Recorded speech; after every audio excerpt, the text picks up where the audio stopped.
And we're going to put a marker right here for our awesome archive team, letting them know we're getting into the game. We're going to tab over to this screen, and I can finally welcome everyone back to Crown of Fangs. If you're watching this in the playlist, what I just said is not going to make a lot of sense. But if you are aware of the passage of time when this is being recorded, you know that it's been quite some time for most of DA at this point, and I'm trying to make a point to say this when we come back with all of the shows. It's been one thing after another, and I am by no means blameless. That is not the music that I clicked on.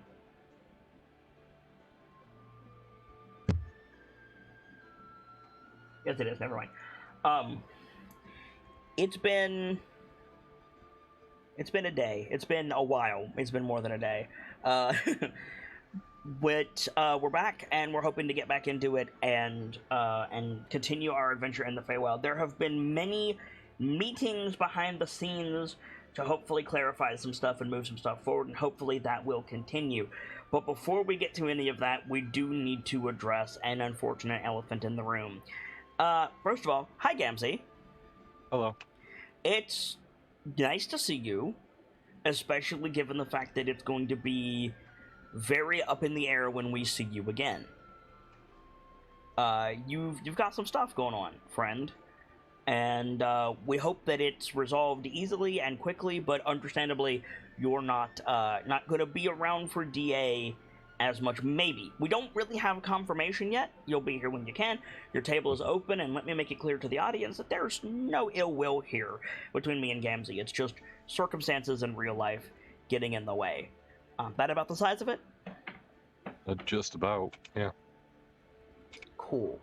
My appearances could continue for the span of weeks, or they could be gone in the matter of days. Yes. With the possible exception of Tails. Yes. Which, again, understandable. When you know something, I'm sure you will inform me, and when I know something, I will naturally inform you, the viewers, so we'll enjoy them while we can.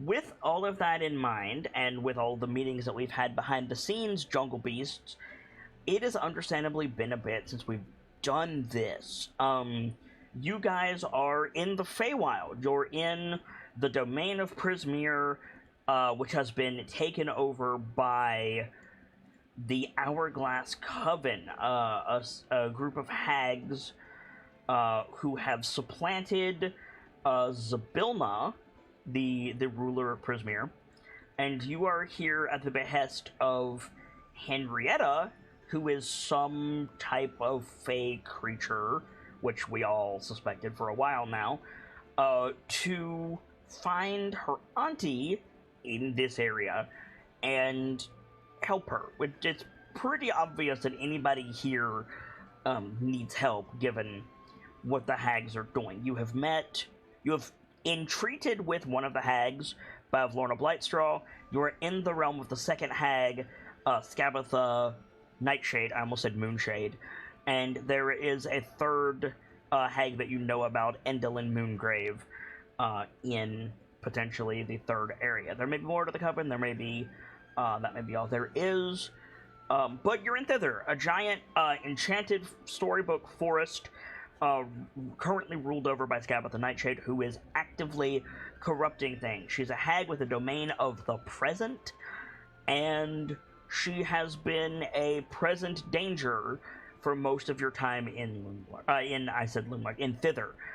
You aided Grandfather Oak in restoring some life to him so that Scabatha can't kill him outright, and in so doing, restored some life to the forest writ large, which brought the ire of the hag upon you. You retreated to the Wayward Pool with some help from Will of the Feywild and his getaway gang, where you entreated with two individuals of import, Zarek the Orc Assassin, trying to make his way to the Palace of the Full Heart for reasons unclear, but he doesn't seem to want to kill Zybilna, and the unicorn Lamorna, who was able to tell you a great deal about the Feywild. You were supposed to meet Will at the Wayward Pool, and he never showed up, so after several days, you opted to depart and made your way back to a keyhole-ish mountain that you passed on your way when you first arrived in thither. Climbing to the top, some of you, climbing to the top, you found some silkworms and some silk moths that weave very interesting steel weave threads that you can utilize, and you found a pixie. What did I call him? Twinkle something? Twink. No. It was literally just Twink. No, that was his nickname. He gave you his full name. He gave us his full name, but he said, "Call me Twink." Call so me we're calling Twink. him Twink. I think it was like Oleander Twinkle Glow or something. It was definitely Oleander something. I'm pretty sure it was Twinkle Glow. It was either Twinkle Glow or Twinkle Bow, and it's an easy mistake to make. Yeah. And he said call him Twink. He's a naturalist. He's studying these silk moths, and you ruined his disguise. And that's more or less where we left off, unless I'm mistaken. And I believe the plan is to bring about some severe change to the direction of the story today. So are we resuming our conversation with Twink, or are we doing something else? I feel like we should resume. I don't know where we are with it. I don't remember either. It's been months. We were trying to make a deal for him to let us take some of this silk because, goddamn, this is good stuff. I don't believe he can stop you. What he said was, don't harm, like, an active chrysalis. Like, if you want, like, the cast-off leavings, or the spider webs that are stuck to the wall, not literal spider webs, like moth threads that are stuck to the walls, like, he said have at it, but don't deprive the silk moths of prey, and don't deprive the larva of a cocoon. Yeah. I'm happy to continue the conversation with Twink, but I have no idea what you were talking about. I'll be blunt.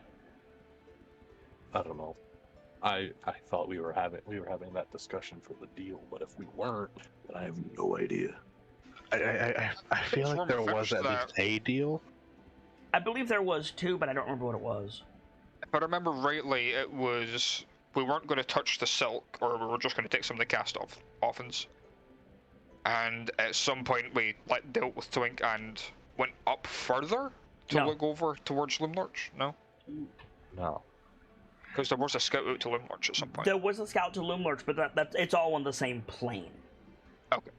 The went up further was Sean accidentally aggroed a silk moth on the side of the mountain and damn near knocked you guys to your death, and then you went up further into the cave. That's probably what you're thinking of. And then at the entrance, I used my Farsight ability to take a little peek around. Around Loomlurch, yes. You did that during the night, as I recall.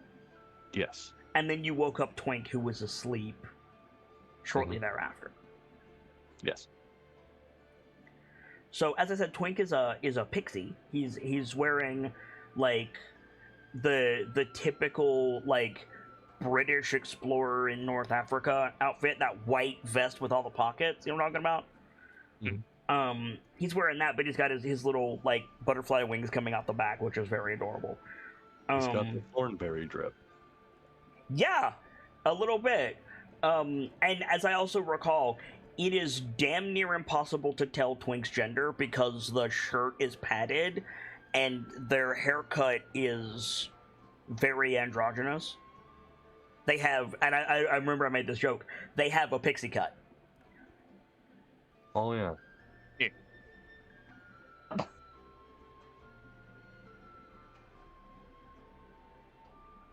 Think we should probably okay, it's a question of, I know that the silk is useful, but none of us remember what we were doing, so is it possible we could say we can map out how much of the shed off we took and say that we're headed elsewhere? Yeah, if you guys are done with Twink, as much as I don't like leaving a scene unresolved, there is literally nothing we can do because it's been so long. So if you guys are finished with Twink and there's no information you want, no conversations you want to have, That's fine. It was dinner. Somebody was going to have dinner with Twink in exchange for something. Oh, it was Lorelei. No, it wasn't. I think it was Kyan. Kyan. Was It was at least one of those two. I don't remember for what. It was Maybe both. It was initially Lorelei, and she was like, "No, I'm not interested." And then Twink was like, "Well, what about you, big boy?"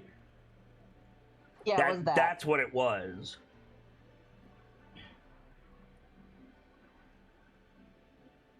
But I don't remember what it was for.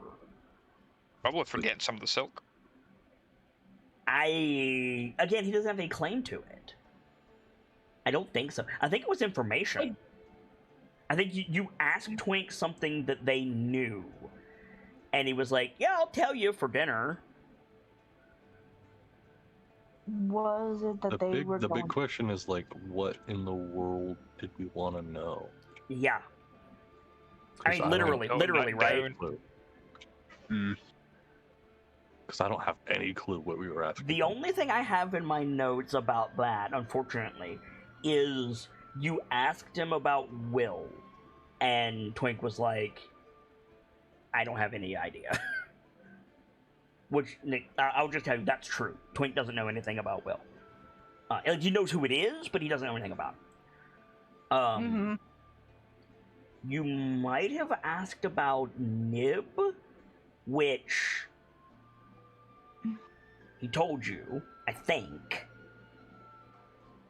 Yeah.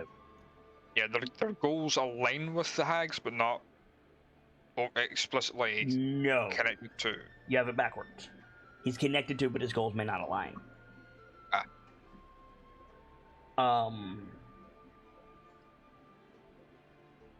But yeah, if you guys are cool with Twink and want to move on from that, there's no reason to beat ourselves up trying to remember what was going on. It's a little bit less of an entertaining story, and audience, I apologize, but bluntly, it has been almost 90 days. Good luck. Yeah, Maybe more. Yeah. If I get a chance to in the some upcoming weeks, I will try to go back to that VOD and see if I can figure it out, but... I mean, at that point, you guys will have moved on, so, like, if... What I'm hearing is, we're done with Twink. There's nothing pressing, we couldn't really remember, so, yeah, if you guys just want to, like, take some steel thread and move on, I'm not gonna argue. Not steel thread, iron weave. They're iron weave moths, I have it right here in my notes. Sorry. I'm kind of out of the conversation anyways, because I'm still you're at the bottom of the you're at the mountain. base of the mountain with Kettle Steam and Cyrodiil. Yeah. All the more reason to get the group back together. Yeah. So Yeah, go ahead. Sorry. So yeah, I say we're done with the ferry. Okay. And Pixie. I think we should start Pixie. I think we should probably start getting our group back together. What's the difference? A lot. Do you want me to answer that question? Yes. A pixie or a sprite is easily confused. They're the little things with the little butterfly wings on their back. They're usually like a couple of inches tall, maybe a foot at the most. The difference between a sprite and a pixie is size, and also sprites give off luminescence. Pixies don't. Pixies can make stuff fly, and sprites can't. But a fairy is very different. For example, Phelios is a fairy. The word fairy is more or less interchangeable with fae. Oberon is he's a king of the fairies, and he's... I mean, you haven't seen him, but I'll be blunt with you, he's bigger than Kyan. Impressive whistle noise.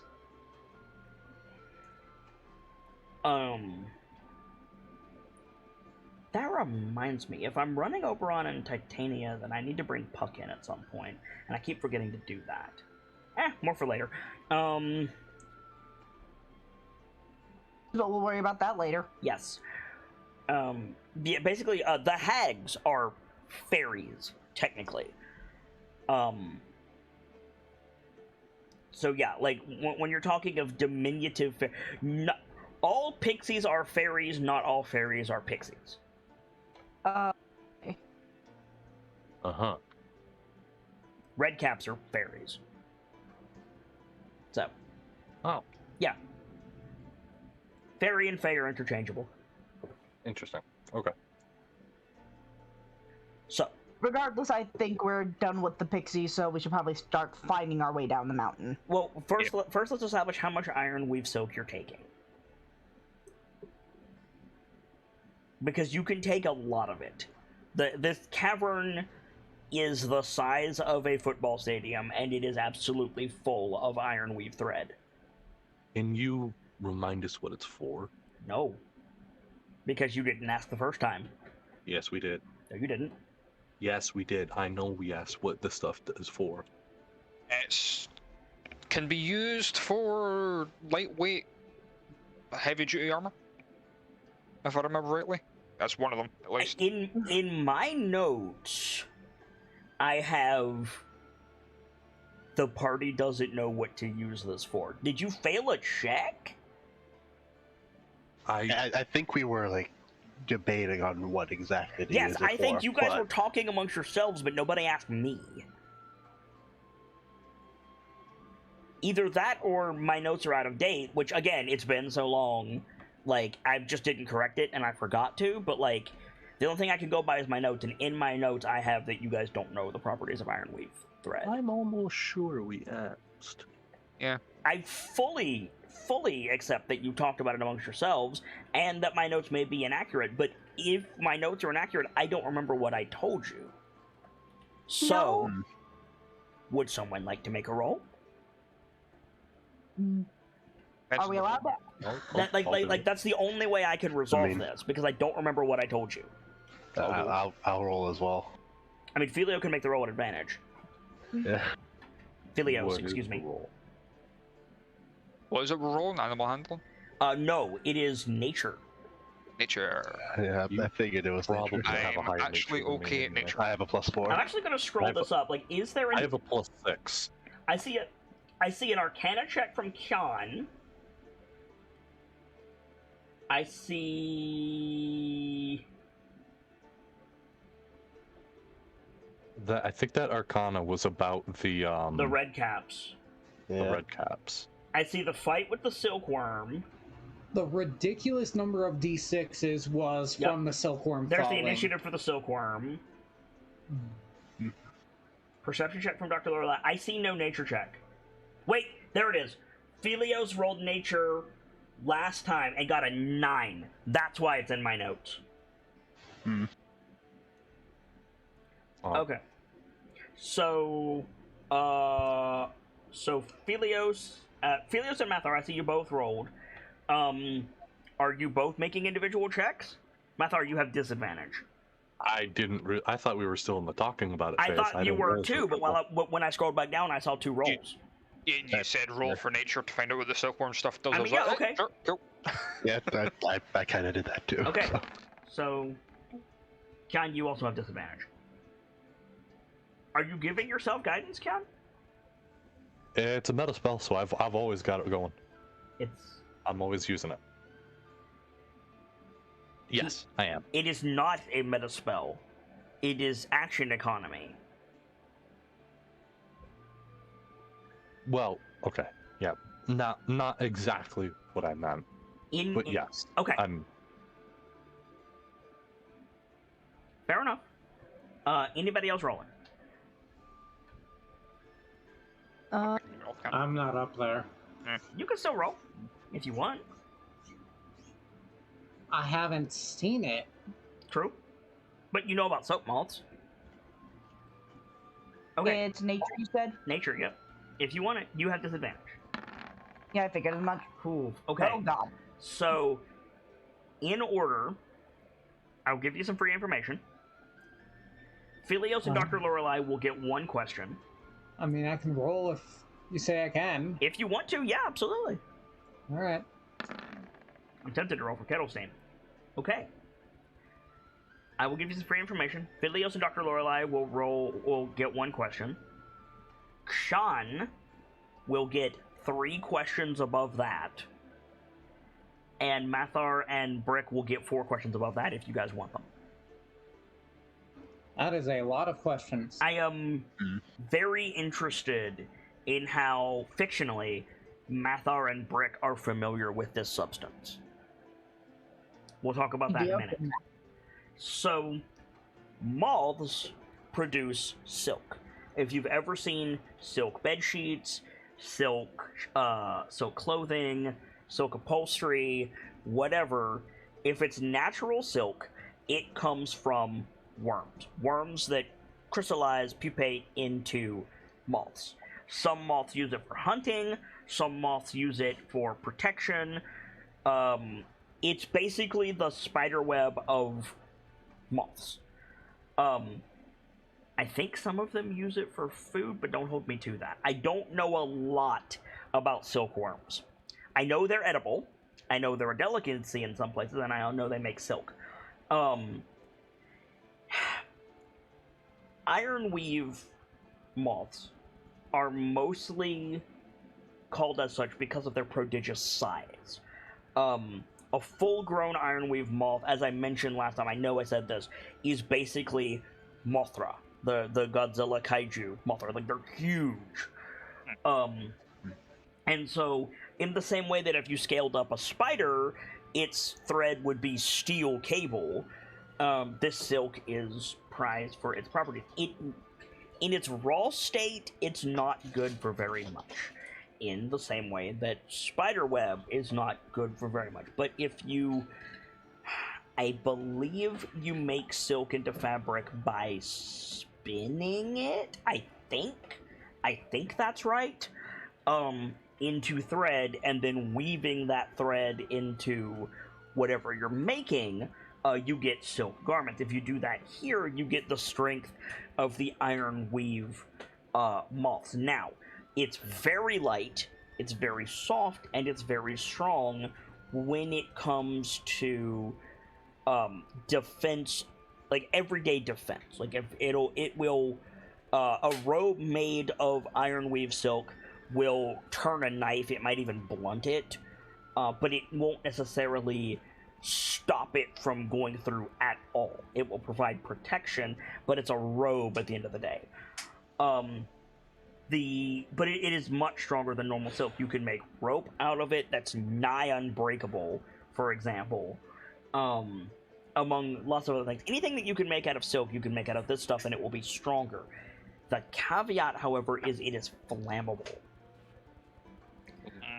Anything made of iron weave silk gains, as I said, additional hardness, additional hit points, additional defenses. It is vulnerable to fire, it's lighter than most things, and it's automatically masterwork. You don't have to pay the fee.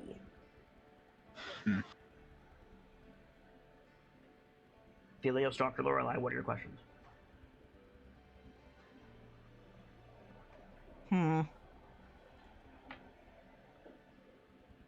I'll ask this. What does the process to make this stuff into its refined form look like? Like, is it a heating thing? Is it making a typical ball of thread thing? Yeah. Or does it vary? You spin it on a spinning wheel, and then you weave it together on a loom into what you want. You might make like a roll of fabric on a loom and then cut it and sew it together. You do need somewhat special tools because it's harder to work with than normal silk. Silk is usually very delicate. This is basically very, very, very fine chainmail. So like your fabric scissors will do it, but it might fuck your fabric scissors up if you do it. So generally you need like special tools. Mithril works great. Onyx works great for cutting this stuff. But no, you just treat it like silk. You don't want to apply heat to this. It's flammable.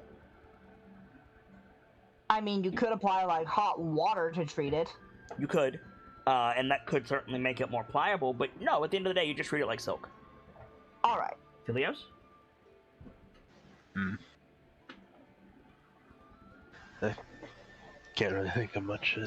Anyone got any suggestions?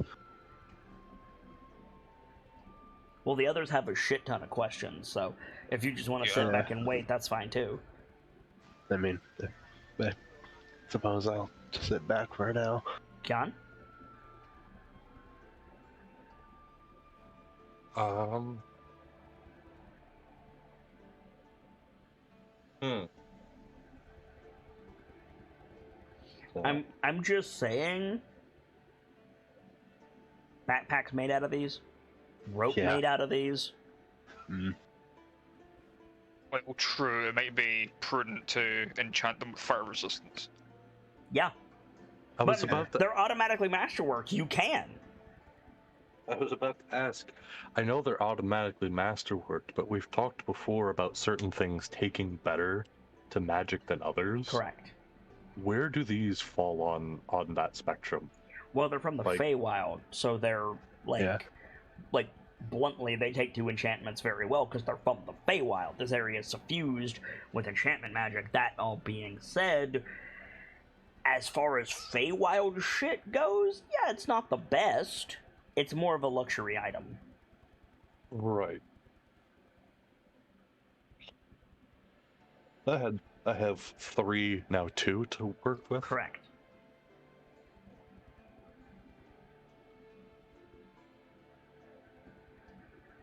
Hmm.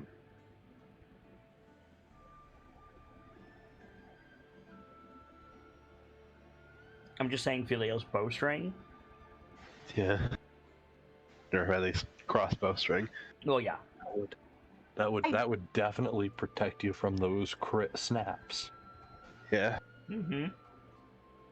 I feel I remember now vaguely that we were talking to Twink about something like this would be good armor for the doctor, but I don't remember if that's the fact now. I don't know. That like, it just yes, came to mind you when could we make were clothes out of it and still get your unarmored defense, or you could make armor out of it that's still light and strong. On the topic of crossbows, before I forget, if you have a nigh unbreakable bowstring, you can put a lot more tension on it. Like, you could stress the wood instead of the bowstring, or the metal limbs, depending on how hard you want to go with your crossbow, which could scale the damage easily.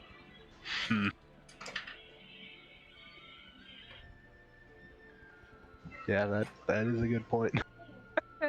Like, if Catch that pair of knives and just have the fucking Blaze of Chaos swirling around. kind of, yeah. Oh boy. Con, you got 2 more? Yeah.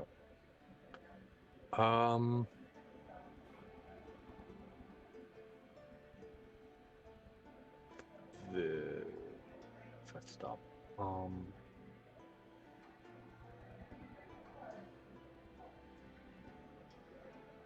Sorry, I'm thinking, but I am out of practice. No, I mean, that's why we're here. I mean, to be fair, same. I'm coming up fuck all. Again, if Question-wise. at any point you guys are satisfied, we can end the question phase, and then I say, okay, how much are you taking? Okay. I've got one more. I don't know how well this question would work though. You got plenty of questions, so go ahead. It said that they take easily, because I mean it's the Feywild. This place is Automatic just masterwork, yep. place is just filled with magical bullshit. Automatic masterwork should speak to its value. Go ahead. Yes. There's also been conversation about taking better to certain types. And you mentioned enchantment. Did you mean enchantment as in the school, or just literally enchantment? Both. Both. Okay. I don't like that they're named the same thing, and the best way that I can rationalize it is the School of Enchantment puts an enchantment item on a person and makes them do, like, an enchantment on an item is basically just a modifier, and that's all the School of Enchantment is. You add modifiers to creatures. So, Right. to me, it's basically the same thing. Okay. If you're satisfied, I can move on. I think I'm good with that. Mathar, Brick, before we get to your questions, if you have any, we need to justify these rolls. Like, I'm fine letting you roll, but you guys know a lot about this stuff. Let's take a moment and explore how Mathar and Brick, who are themselves from very different worlds, know about Ironweave Silk. Yeah.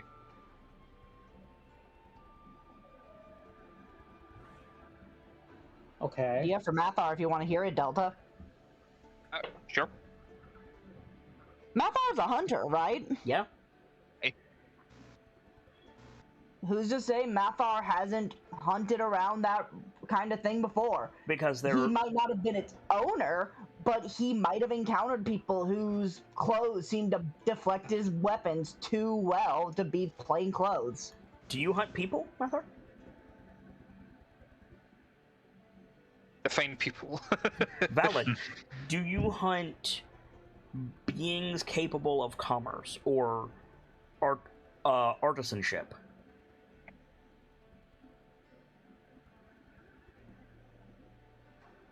Rarely. But if the means justify the ends, or vice versa. It's an idea, but from what I understand it, Mathar is ultimately a hunter of beasts. Yeah. And this is it's an artisan good from a different plane. That's not to say it's not going to appear in Faerun. It absolutely will. Planar bleed, planar travelers, like exotic goods, like it's there to come across it, but it's it's that much more rare besides. I mean, the idea of being contracted for a beast and being like strung with this stuff and just like fucking with it himself, or learning the properties of it for a snare, or maybe that's what you're saying. Yeah, I could see that. I mean, hell, using specialized tools is pretty much what a beast hunter does. So yeah, 100%, I can see that. Brick, I have a very easy idea for you if you want it. Okay. Archmage Sylvain. She lives in Baldur's Gate. She studies magical stuff. Or perhaps Sparky knew. Or perhaps Sparky knew. Yeah, I mean, he's a fae, so... Yeah, totally. Gnomes are fae, aren't they? Yep. I forgot about that. Yeah, absolutely. Do either of you have any questions about this material?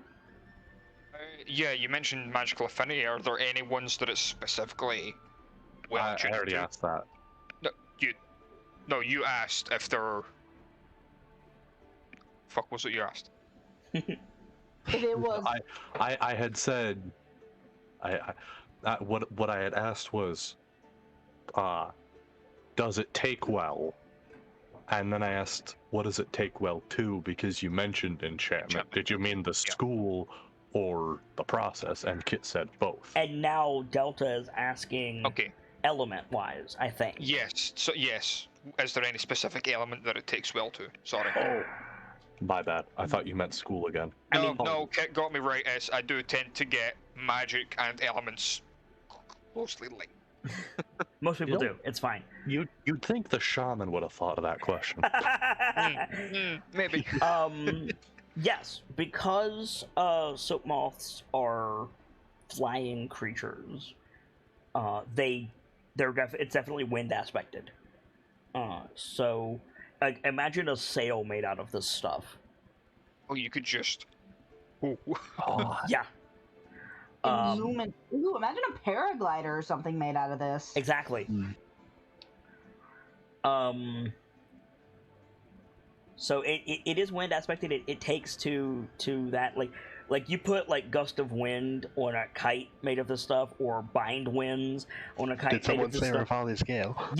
Yes, yeah, very much so. And on the other side, it's more resistant to things that like wind aspected creatures would be more resistant to, like, for example, weather effects, wind burn, lightning, etc. What in the world is wind burn? It's a DOT. It's a wind-based DOT. I don't know what that is either. Damage over time. Basically, think basically Erosion. think getting stuck in the middle of a miniature tornado that just like batters you as Yeah. you're in it. Well, no, that would be bludgeoning damage. More to the point, the pressure of the air would create a blade against your skin and give you a rash. That's windburn. There you go. If you ever heard the phrase trucker's elbow, that's windburn. Truckers Basically, leaning their arm friction out from the air. outside the cab and they have that big red rash on their elbow. That's windburn. Think carpet burn, but the air gives it to you. Correct. Yikes. Yeah. Happened burned before. It is unfucking pleasant. Yes, it is. Now imagine that as a damage type. No, I don't want to. Make it stop. In. Make a net out of this stuff. Get an air elemental to hop into it. Now you're thinking with portal. Yeah. So. Oh, actually, Delta, if you want to give me one of your questions, I can expand on that a bit more. Sure, go for it. If anyone here is familiar with the legendary Bag of Winds, it is both a D&D item and an item from folklore. That would most likely be made of something like Ironweave silk. Ooh. I mean, we've got an artifice here. Could also make one. True. So, any other questions on the table before I close the question period? I don't really have any. Going once, Yeah. Neither. going twice. A little bit of a dumb one Can't for think you. of any myself. I believe you're out of questions, Chief. I went through 2 and said I was good. Okay, go ahead. We've talked before with the shaman stuff Yep.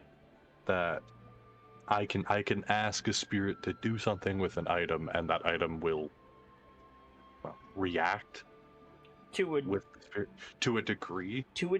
it is impermanent. Right. So long as the spirit is with the item, which even still, that process won't last long. Correct. Unless it's made for that process, like the shield is for fire elementals. Right. There's also like binding, but that kind of goes against what a shaman is, and Mhm. yep. Pokemon So- Ranger versus Pokemon Trainer, which would be like a sorcerer. Go ahead. I made that comment with the wind elemental, and that got me thinking, like, if we made a net or something out of this stuff, what would that interaction cause? A net, by definition, is binding.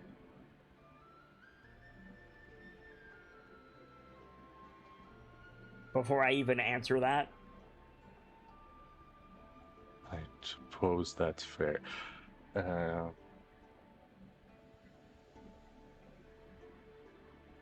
what is a net if not a means to ensnare? What is it good for otherwise? I didn't mean for the elemental, but Then I You will are need you to correct. clarify. Because it sounded like you said, we make a net and stick an air elemental in it.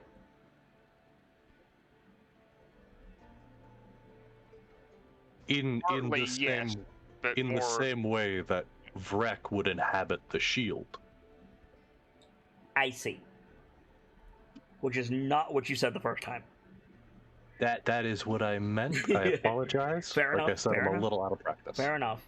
I was going to say it's similar to the like gladiator with like the neck and the net and the trident esque kind of thing. So you're asking what would happen if a wind elemental enchanted a net made of Ironweave silk? Yeah. It would depend on what you wanted it to do. Like wind, like elementals interacting with an object. It's not like this fire elemental will imbue this object with the power of to deal fire damage, and this fire elemental will imbue it with the power to resist fire. That's not how that works. I assumed not. I'm going back to the Pokemon analogy because it makes sense. It's more like what can a fire Pokemon do? A fire Pokemon can breathe fire. A fire Pokemon can, to a degree, control fire. A fire Pokemon can exist in fire. But even that is not all that they can do. Charizard, for example, can fly, right? Magmortar, for example, can, like, hurl destructive fireballs out of its hands, right? Which is not something that every fire Pokemon can do. Most fire Pokemon can just kind of spew fire in a general direction, whereas Magmortar can do the projected energy blasts, right? He specifically. Yeah. So it's more akin to what could a wind elemental do, and so then I go to, are you asking me about a net, or are you asking me about Ironweave specifically? Or generally, excuse me. Because you keep going back to net, and I feel like you're severely limiting my answer. But then on the other side of that, if you just say what can an air elemental do with I'll be right back. with Ironweave Silk, I answered that. Delta asked me that. So, like, clarify what you want to know, and I'll tell you. Your expansion on this has made me realize that I already have the answer from when Delta asked. I'm good. Fair enough. So, then we're back to... Oh, go ahead. Real quick, while this conversation has been happening, I kind of had a bit of a rude idea myself. You still have a question on the table, by all means. It's less of a question and more like a rude idea for something you could make with this stuff. You always have the floor to discuss such things with your party. Go ahead. Consider a whip that, like, gives wind burn. Yeah. Ooh. Oh. See, Gamzee was saying net, and all I could think of was the fucking net from Predator that just slowly constricts. Ugh. Dude, In absolute fairness, that's not unique to Predator, but yeah. I mean, that's what I know it from, so. My initial thought was throw a net like this on something that normally can't be caught by a net, have a wind elemental inhabit it, and close the rest of the gaps with wind something. By that logic, you just make a net without holes in it. But then that's just a blanket. Yeah, and? How well is a blanket gonna work on an oop? Better than a net!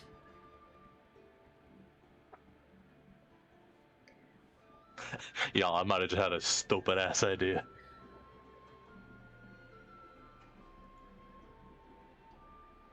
So, how much of the Ironweave Silk do you guys want to take?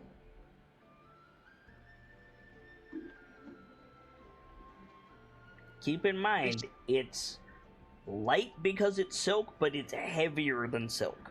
Duh. Hmm. In its raw state, at least.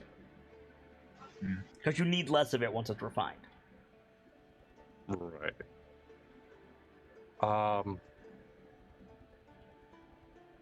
I'd say 3 or 4 cocoons worth. 3 or 4 Because what there's a worth? lot. 3 or 4 cocoons worth. Cocoons worth. So, hey, Kian, how much do you... Dead cocoons. How much do you weigh, Kian? How much do I weigh? Yeah. With all of my stuff currently on me, 201. That's your carrying weight. How much do you weigh? How much do I weigh? Yeah, you're a big boy. Goliaths can't ride horses. They're heavy. Right. 3 something, 4 something? You're small for a Goliath, so probably 3 something. I was gonna say, I'm pretty sure I'm like 360. Okay, that seems high. I would have said 320. Because you're small for a Goliath. Yeah, probably. I wouldn't say 320 because that feels a little low for me. I'd say maybe 335. Okay. So 555? 555? Is that right? Mm-hmm. Yeah. A cocoon weighs about 400 pounds. Delta. Oh.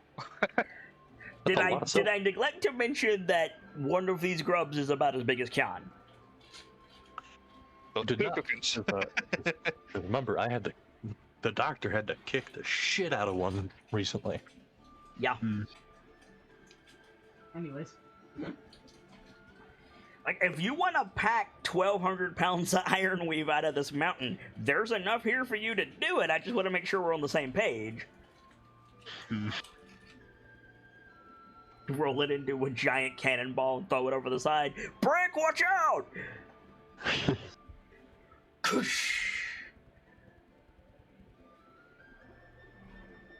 I unfortunately can't actually carry one.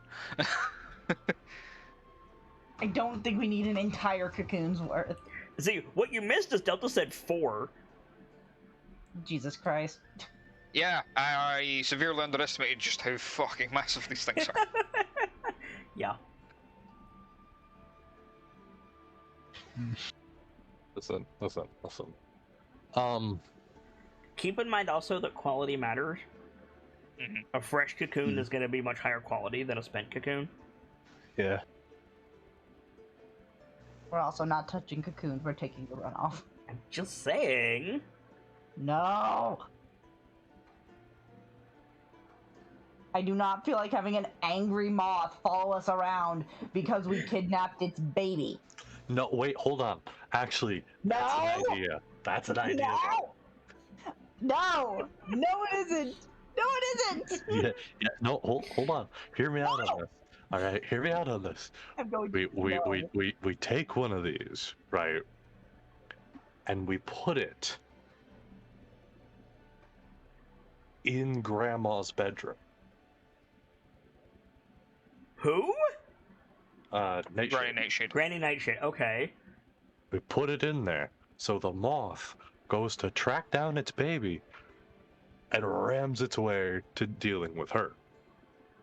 And how Distracted are we gonna get Nightshade. it, and how the fuck are we gonna get it there and back? And how are we gonna not get caught? And also, I feel like first we would have to deal with an angry twink. So, Filio specifically, I can say this, right? Or unless he's a spellcaster, which he might be, Twink is not capable of doing anything to you guys. He can only contest us in the moral and legal world. Yes, he can, yes, which is powerful in the Feywild, don't misunderstand, but, like, if you guys are just like, shut up, Twink, he can't do, like, he can make you float, that's about it. We shouldn't give him the Valerian treatment.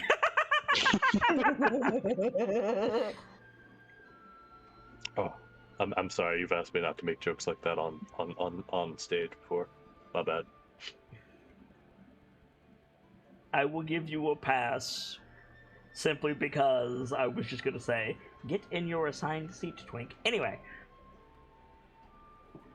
so how much are you taking? I can carry a cocoon, but you're going to need to take my stuff. There's also the matter of getting it down. Yeah. Yeah, throw it. You could. I mean, you could also just mold earth and just sit on it going down. True. I could.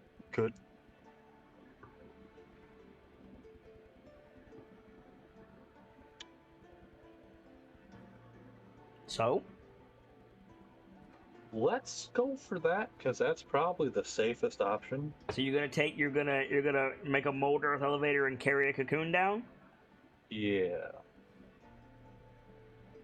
I assume basically the exact path that we went up, so that we know there's nothing, there. There shouldn't be anything there. So, can I just say, but before we go into the specifics of what you're about to do, mold earth makes a 5-foot cube. Yes. Goliaths barely fit into a 5-foot cube. I'm not saying this was going to stop you, but just bear with me for a second, right? Imagine you, Gamzee, are sitting on a bleacher seat, a thin bleacher seat that is barely big enough to hold your butt. You then have on your lap a sand-filled punching bag. In every direction around you except your back, there is a 1,000-foot void. And then the bleacher seat begins to stare a mobility device slowly down this 1,000. That would be terrifying. Like, good God. At least it's better than what Mathar had to endure earlier. You are correct, but also, oh boy, Listen, I'm just concerned how the doctor's gonna get down. the doctor has featherfall. We're like 3,000 feet in the air. You are 1,000 feet in the air. Well, we're a very high way up in the air. Yeah? Featherfall only lasts like a minute. You don't cast it when you jump, you cast it before you hit the forest. So the important new question, why the fuck am I elevator riding down? Because you said it! Because you said it! That's why! Okay, new plan. Mathar picks everyone up and jumps. No. I I mean, you appreciate say the sun. no, but Featherfall can affect 6 people. We have 4. My question is, and we asked this in Tales once, and I don't remember the answer. Is Featherfall touch? No, it was No. Vom. It was Vom. I don't believe it is. It is not. I've got the spell. Let me check. I also have it. Let me double check. Info, range 60 feet. Okay, so you could, in theory, jump as you're falling. Dr. Lorelei, cast slow fall on everyone, and then you just Avengers land around Brick. But that does not solve the question of how much silk are you taking? Half a cocoon. A cocoon. Should we take a cocoon or should we take half of a cocoon? Because You can carry a cocoon, cocoon. but you have to have someone else take your stuff, right? I mean, I'm only encumbered. I mean, if you're encumbered, who gives a shit because you're falling, right? Like, Right. Then what do we do? I suppose. I mean, alright, yeah. Full cocoon. you're taking a full cocoon. 1 cocoon. Going once. Not a cocoon, but like a runoff worth, like a cocoon's worth of runoff. A spent cocoon. Yeah, a spent. Okay. So somebody is going to be encumbered regardless of the weight. Heavily encumbered regardless of the weight. And then you have to pick up this 400... How... Okay. So, before I make somebody roll a bunch of dice, I want to point out something. Animals are dumb. Yeah. I'm going somewhere with this. What are you going to do about the fact that if you pick up a cocoon, even if it's empty, every moth that's in here is going to look at you and be like, "My babies!" The funny All the thing, moths you get already mentioned that all the moths fucked off. There you Yeah, go. we scared him off with the when the They all They on the left wall. when Malar screamed like a bitch. There's your answer. Okay, fair enough. Again, calling him I- Malar. I think it was more that the thing that was in the wall fell out and hit the ground. I think that was what scared him off, but I don't remember a thing falling. I just remember The Malar thing falling, that screaming. was the ridiculous number of D6s, and I damn near killed Brick with it. or Kian. Oh, the baby. No, I damn near. Yes, I damn near killed Kian with it, but I damn near killed Brick with it too. The baby boy baby. Yeah. Yeah. So The worm- okay, worm. so fair enough. Then Mathar, you're gonna be the one doing this. Yeah.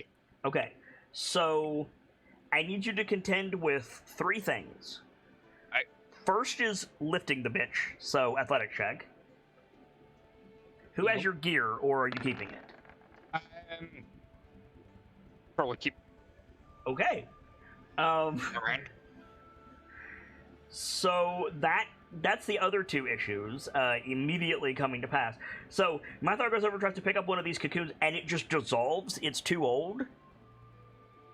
I see. So Mathar, contend issue number 1. I need a deck 37 throw. Yep. That's fucking good. Cool. So you are not web-tombed. You're just a bit sticky. And then contention number 3, I need you to make a con save. Oh no. You resist the glitter dust effect. Hmm. So Mathar goes to pick up this cocoon. Hurt! Covered in webs. He's sticky. He looks like a pillow just exploded on him. But he is not web-tombed, nor is he glitter dusted. No, I don't know what the Pick it up fuck. and it dissolves. It's like, might be a bad idea touching this stuff. Okay. Here's the new plan. Uh-huh. I want to try finding the freshest looking one in here. There are several that are closed that look very fresh. Freshest spent one. Okay, make a survival check, I guess? Listen, we told Twink we wouldn't fuck with the ones that haven't hatched yet. And again, I point out what's Twink gonna do. Okay. So, you're looking around Kyan. On the other side of the web gauntlet of hungry grubs and snag lines, you watch a cocoon shake, and then, like Neo from the first Matrix movie, a very wet moth just out onto the floor. It's the size of a 4-door sedan. Absolutely vile.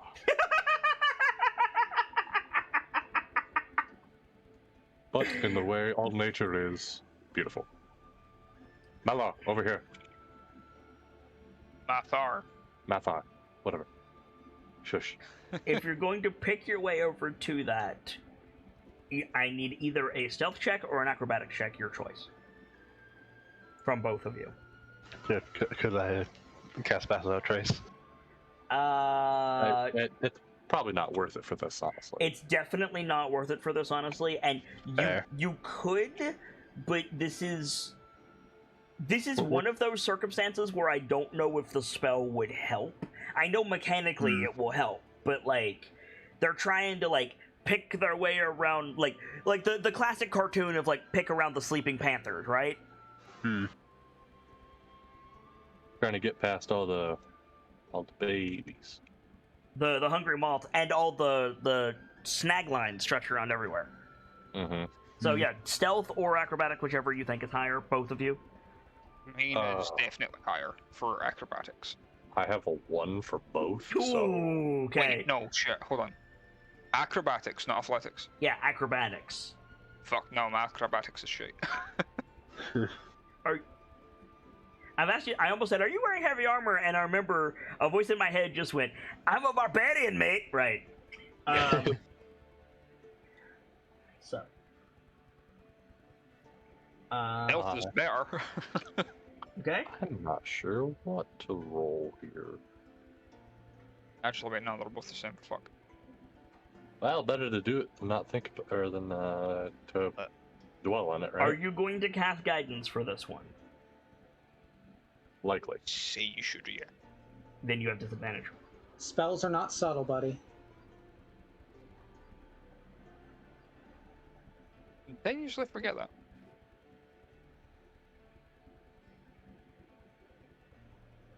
Can I help Kyan? Yes. To get from a normal roll. Yes. Yeah, I will just not roll, and you'd be better rolling yourself. So Mathar over here. Mathar grabs two snag lines, raises one and lowers the other so Kyan can step through. Totally. I don't know what to go for though.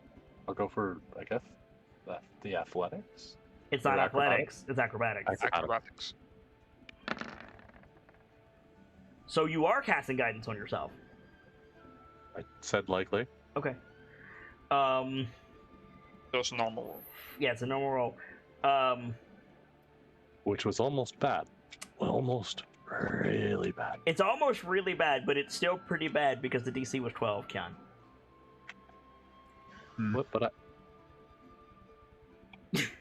I looked again and realized, God, even the simple shit tonight. I know, right? I can't be too mad. I rolled a fucking 31 earlier. Yeah, exactly. Yeah. So, like Mathar like holds the snag lines across. You step through, start making your way like around the hungry grubs to the moth that's slowly getting itself off of the floor. And I think your foot hits. I'm just gonna call it albumin for the sake of simplicity. Fuck is albumin? Albumin is egg white, basically. Okay. Like your foot hits that, and it goes out from under you, and you're like, oh shit! And you turn and grab to keep your footing, and you grab a cocoon. So I need a dex save and a con save. That a dex save. Okay. A con save. Okay. You are not web-tombed or glitter dusted. Huzzah. Your boot kind of squeaked on the stone floor. You grab the cocoon. Everybody's like, oh shit. Deep breath. Let go of the cocoon. Brush a couple of the errant threads back onto the cocoon. You turn around, the moth is staring at you. Its big fuzzy feelers are wiggling in your direction.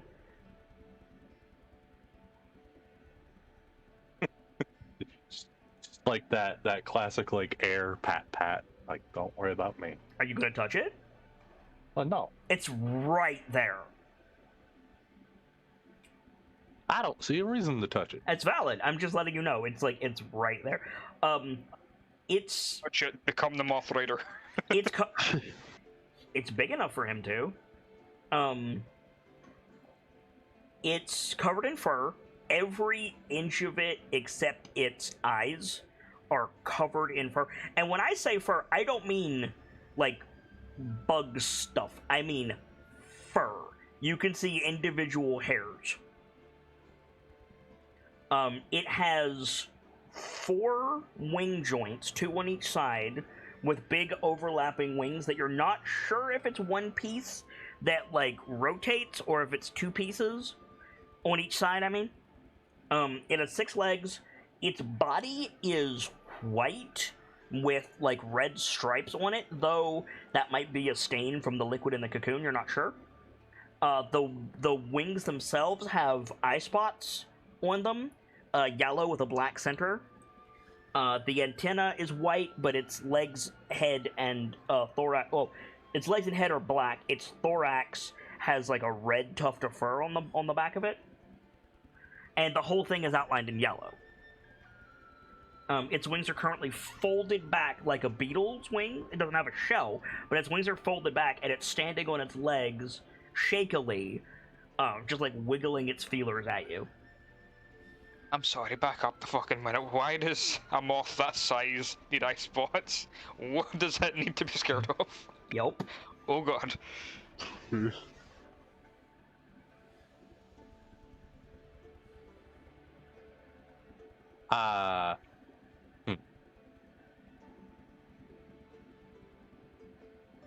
Not super sure what to do with that. Okay. This thing is big stinky food, isn't it? That was a sentence. I'm gonna be honest. I don't know what you said. I just heard big stinky food. That's what he said. The fact of the matter is, you don't know what Big Stinky was hunting, but you know it was hunting something.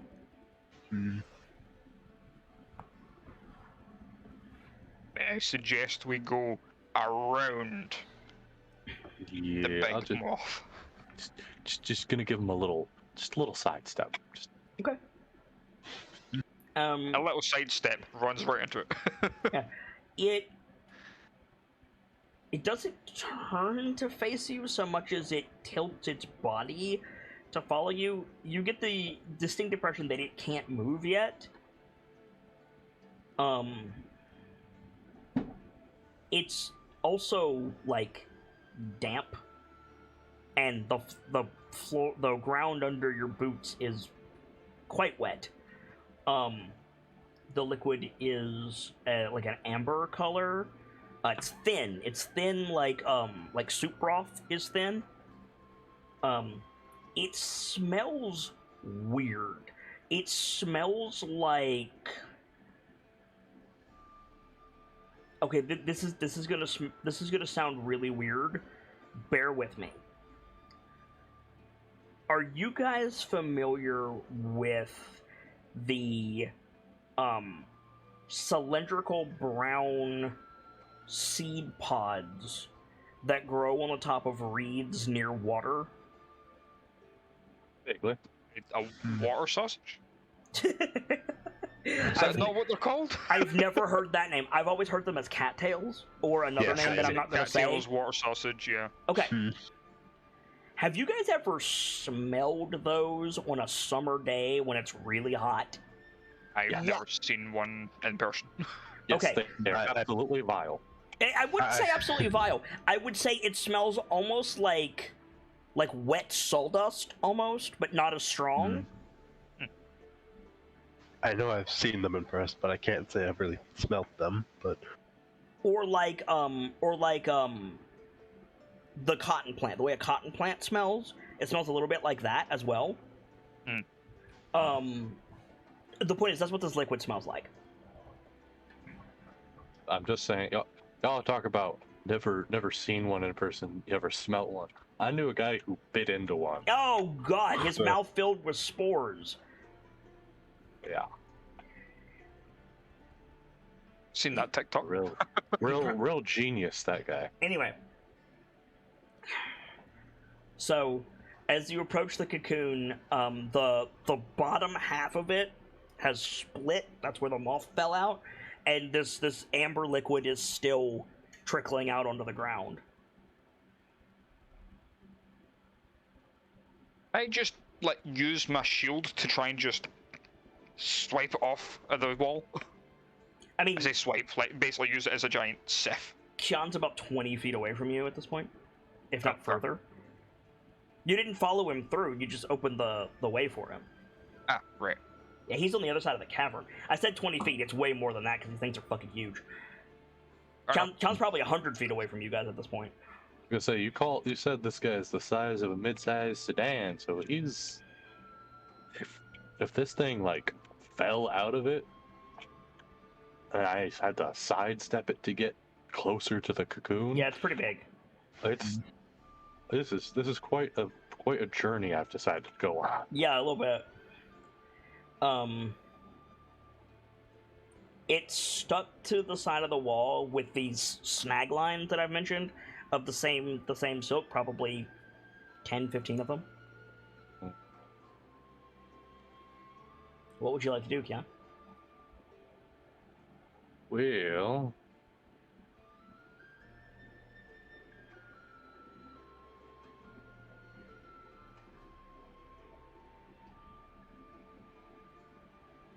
attached to the wall 10, 15 snag lines.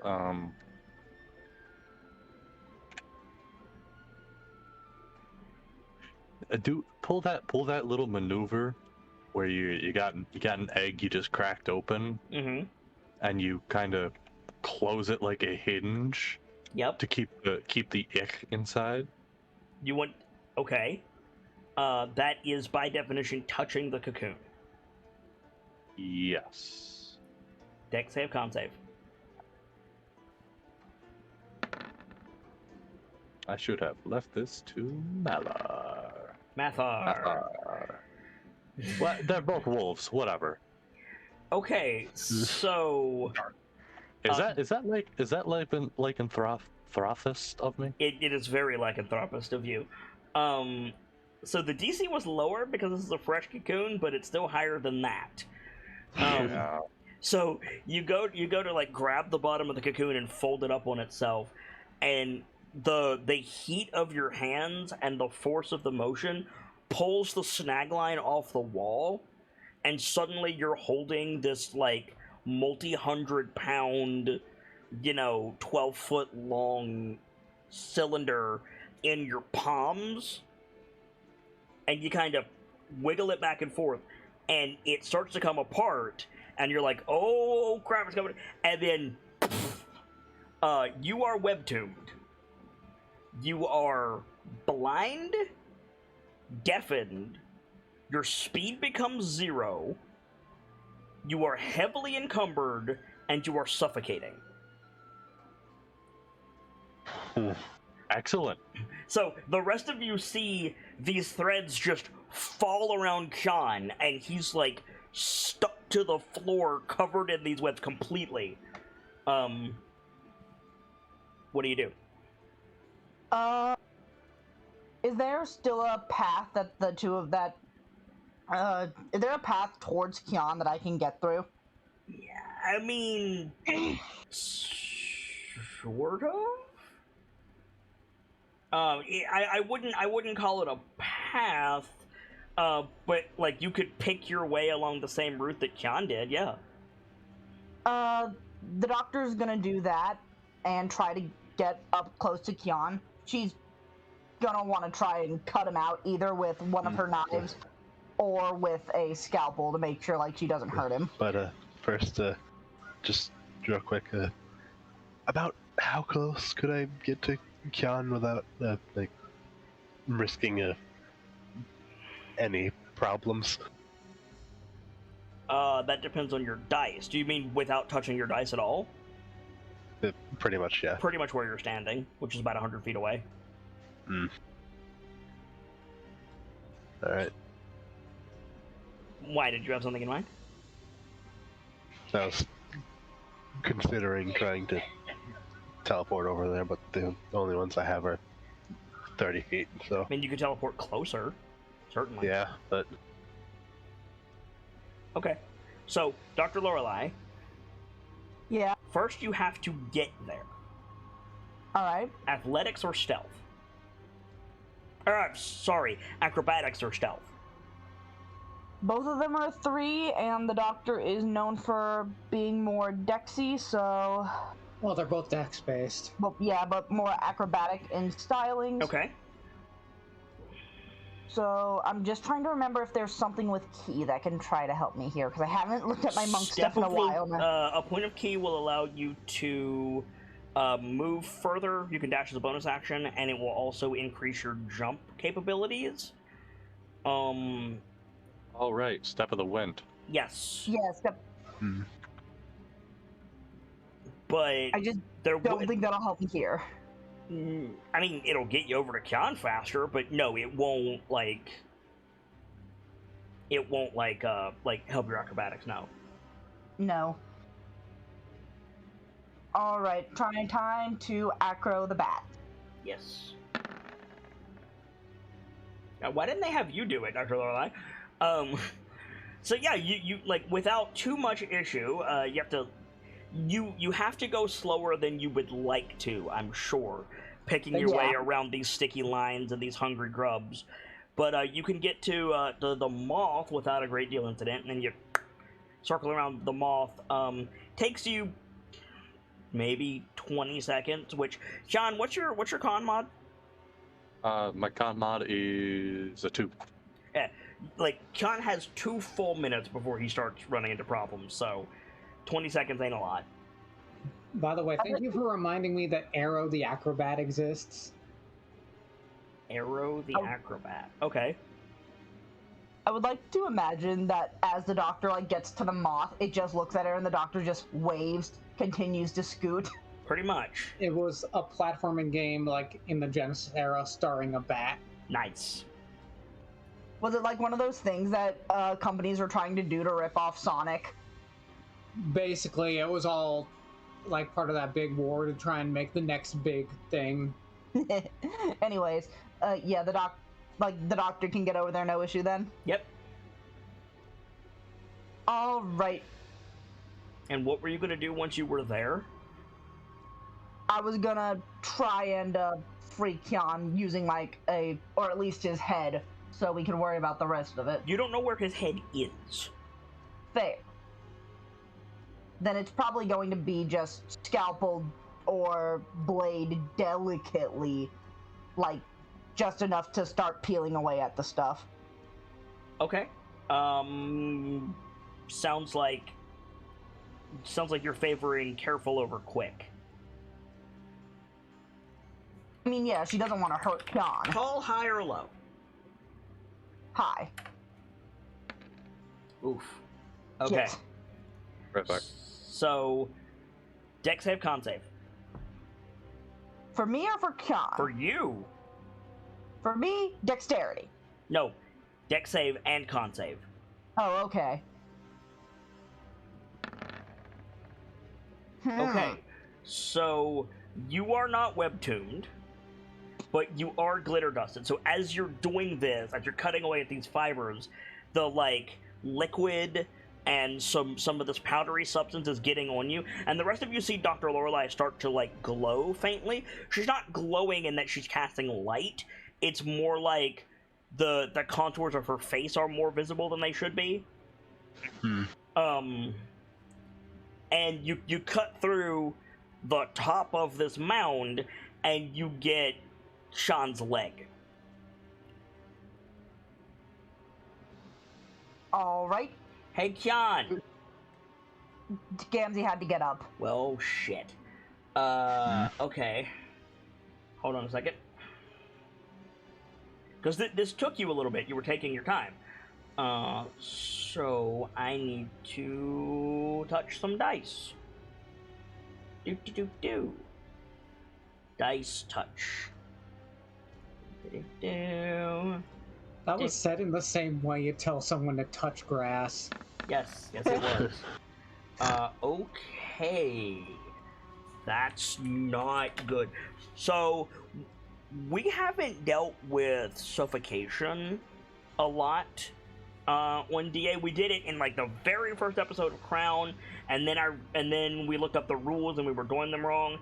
It's like a number of minutes equal to your con mod, but it's been a couple of minutes for you to pick your way over here. What happens if a character is suffocating? Do they take damage or do they just die? I'm pretty sure they just take damage. They go to, I think the ruling is they go to 0 HP and start making death saves. Okay. Which they automatically fail as long as they're suffocating. Yeah, that seems a bit much to instantly go to that. So what I will say is they take their hit dice in damage every round, because you can kind of push through it a little bit. So yeah, it's been a little bit, and Dr. Lorelei is the only one who jumped in, so we're looking at 8d8. Oh, it's a minute plus its con, plus an extra minute for each of its con mods. So you have time, but you get his leg. Thank you. Not what the doctor was looking for. But she now has a starting point. I think the doctor's gonna try and like trace up Kyan's leg and try to go center mass, like how she knows the body to be. Just if you have a negative con mod, the minimum is 30 seconds. 30 seconds. Make a medicine check, Dr. Lorelei. All right. You're good at these, so shouldn't be. Yeah. Would you like that one or that one? Yeah. Yeah. Okay, so yeah, you like trace up Kyan's leg.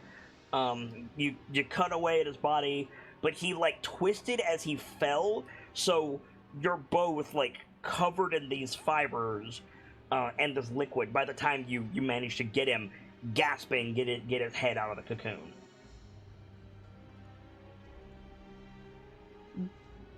Yeah, like, I don't know what the powder did, but the doctor probably like puts the scalpel away into her stuff, and her hands are shaking a bit. Mm-hmm.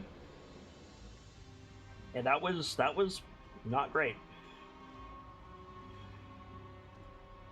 We're just trying to gather materials, guys. That being said, any structural integrity of the cocoon is well and truly destroyed. That's not to say the thread is not usable, but the convenient package is destroyed. Yeah. The doctor's interested was saving Kian. Understandable. Around it.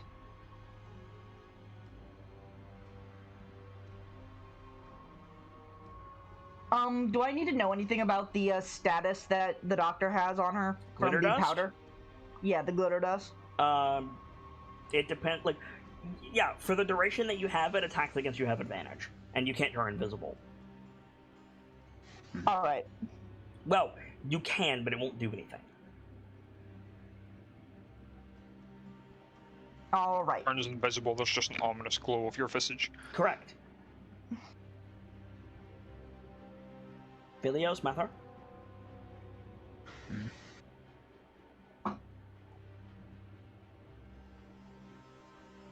I don't know. Oh, apparently, once those minutes are up, you have a number of rounds equal to your mod before you drop. Okay. We know that for later. Hopefully there won't need to be a later. Hopefully. Goofy. Mathar, Philios, do you want to do anything? I have a dumb question. Yeah. How are these things secured to the wall? Snag lines, that is sticky threads that are stretched all around the cavern. I have an idea. Okay. The idea is fire. No. No. The idea is, do you think I could cut the snag lines? Like, And to a spec. The snag lines came off as soon as Kian touched it. Instead of standing right in front of it, so I'm not fucking trapped in it if it falls wrong. Do you think there'd be a way for us to math out somebody ready to catch it while they stand off to the sides?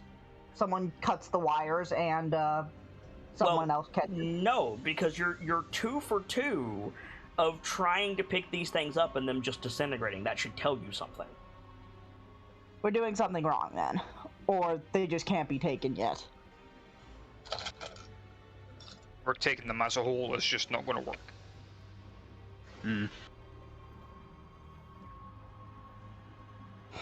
As I said, the threads are still there. Like, they're just not in a convenient package. Fair. Yeah. What does the doctor have in way of storage? I mean, if Kian was here, I could just say, like, put my shield on the ground and just whoop, kick it over to him. You could do that. Yeah. Take the threads on that. That's a noise. Yeah. Call high or low, Mathar. Hi. Okay. I was going to see if the moth reacted to that. Because the moth is right there. Put your shield on the ground, kick it over to Dr. Lorelei and Sean. It sparks along the ground. It makes a hell of a clattering noise. The moth is definitely, like, regards you, but I think it's still too weak to move. It just looks at you like, rude! Loud noises! But yeah, Dr. Lorelei, there's Mathar's big tower shield is now on the ground beside you. I can put the threads on that and bring it over. Thumbs up.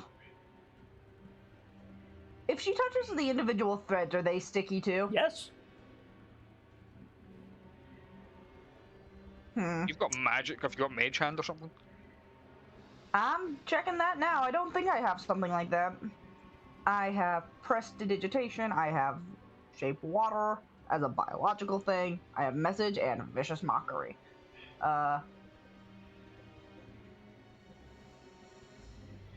What are you worried about? Like, if you pick up just a little bit, I can't webtoon you. I'm just trying to think of how the doctor would, like, get it off her hands. Shake your hands vigorously. So, yeah, no, I think the doctor just, like, picks up a handful and just puts it onto the shield. Yeah. So you transfer, like, a cocoon's worth onto the shield is what I'm hearing? Or at least half the cocoon. Well, I need to know the difference. That's the difference of about 200 pounds. Yeah. How much can the shield hold? What's your shield made of? Steel. Steel? All of it? And then some? Then let's go with the full of the spent cocoon. Okay. So there's a big pile of threads on Mathar's shield now. It looks like somebody just went to Olive Garden.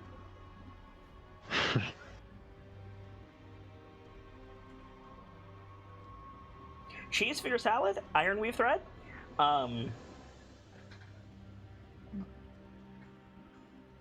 I come back and hear cheese for your salad. I'm sorry. I didn't know we were that kind of channel now. So You aren't suffocating. you aren't The doctor- suffocating.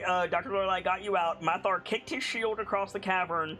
Dr. Lorelei loaded it up with thread, and I said it looks like you went to Olive Garden. All of this or just a little bit of Parmesan? Come on, guys. Right?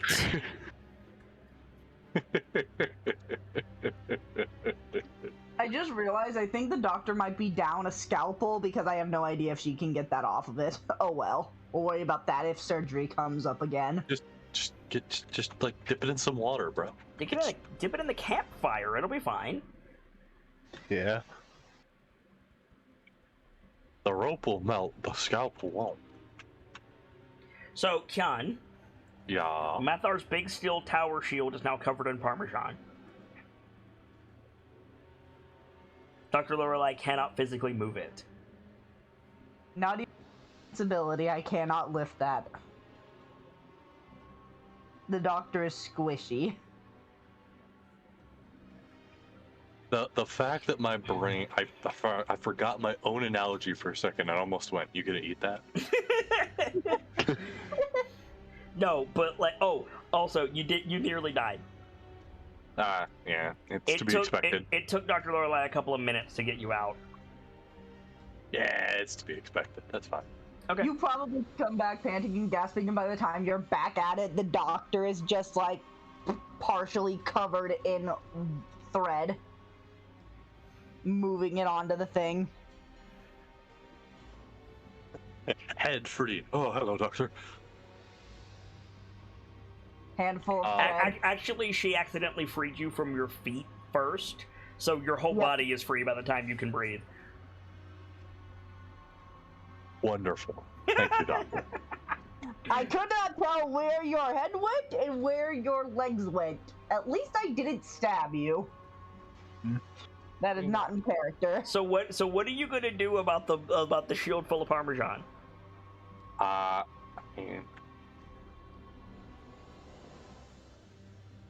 The easiest option feels to be give it back to what's his fuck. He's 100 feet away. Yes, that's the conundrum. Strength isn't Kyan's greatest stat. No, it is not. It's higher than But- Dr. Lorelei's. What is your? I have a 9. I have a 7. You also have powerful build. I do have powerful build. If you really want, I can give you enhance ability, which I have and I've yet to use, which I should probably use that more. Oh, also, Kyan, because you got blecked, you're covered in that liquid. Cool. So you smell like a pond on the side of the road in the middle of June. I smell like a baby moth. You know what that means? I have an advantage over you fuckers if they come back.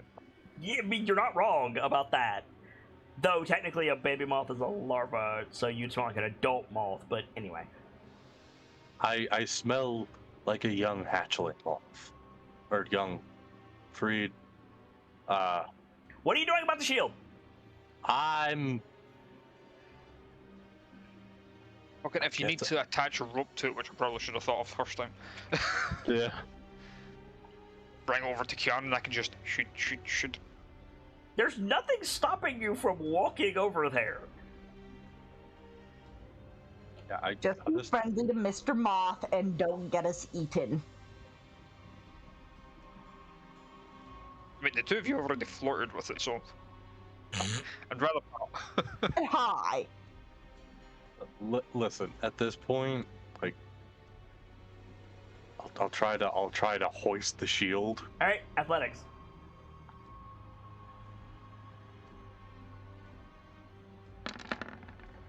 Are you casting guidance? I forgot to turn that off. No. Okay, that's still enough to lift the shield. Cool. So you get down on one knee, get your hands under the shield, atlas it up above your head. You've got this giant, Parmesan trophy of the world, and you start walking back out with it. Basically. Cool. Dr. Lorelei, what are you doing? The doctor is following. If anything falls off the shield and it isn't too messed up, she'll pick it up and just keep track of it as they go. Okay. Philios and Mathar. Yes. You see them start picking their way back to you. The moth is following them. Oh no. It's not making any noise. It's not taking an aggressive posture. It's just Sean and Dr. Lorelei are walking away, and the moth is following them like a dog. Friend, new friend. I'm kidding.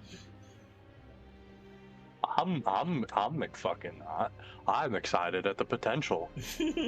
I want a moth friend. You have to feed it old sweaters or else it'll get hungry.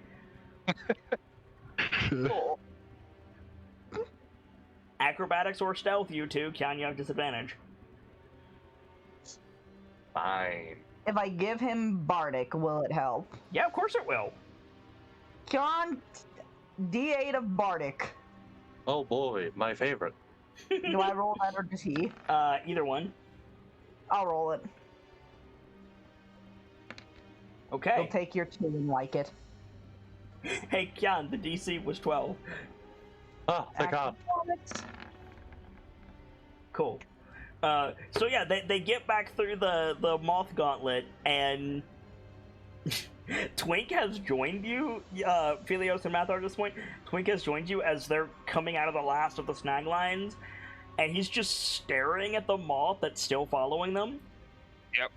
It's the same thing that we were doing, just in awe. Okay, so Kian and Dr. Lorelei, what's your passive insight? The doctor has a passive wisdom of 22. No, passive insight. Oh, insight? What does that mean? What's your insight bonus plus 10? Insight bonus plus 10, 15. 17. Perfect. So you both come out, and at the same time, you're like, what are you guys staring at? Like, I feel like Philios just has his arms crossed and is probably trying to hold back a little bit of laughter. okay. Twink, eyes agape, mouth open, just points behind you, Kian. I know I'm a little glittery, but oh hello. Yeah, you turn around as within inches of you is the moth. Squeaks a little, her fins go up. Is he just chilling? Yeah, he's just chilling. Hi!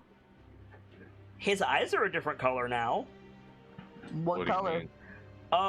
I don't know what it's called. That really slow, it changes colors really slowly and it glows. And apparently if you consume certain substances, staring at it is fun. No clue, Chief. Not my area of expertise. Its eyes are doing that. The only thing I can think of is heterochromia iridum, which is a condition where part of the eye is multicolored, and I don't think that's it. No. You see it a lot in, 70s cartoons. Like the background will be purple, and it slowly turns blue, and it slowly turns green. Okay, I Just know what you color mean shift. now. It's doing that. They were black before. Huh. She'll look over to Twink. What has it doing that? Well, I was kind of dealing with the fact that my illusion isn't working anymore. Did you step in anything? Or Tried. anyone? I tried to move this cocoon, and I got coated in the that came from within. Now, when this guy came out, It just hatched? yeah, Yeah, he's new. He I got starts, covered in powder. Twink starts laughing. what's the problem? Like, flutters over to Kyan, still chuckling. Like, wipes their eyes with one finger. It's like, you have a mate. It imprinted on you. Oh, It imprinted. Wait, do you mean mate or mother? Because imprinting, I've always been told, is parenthood. Well, yeah, if it's a baby, but it's not a baby. So what does that mean when I stop smelling like this? It's not about the smelling. You said it just came out. You're the first thing it saw? Yeah. Imprint.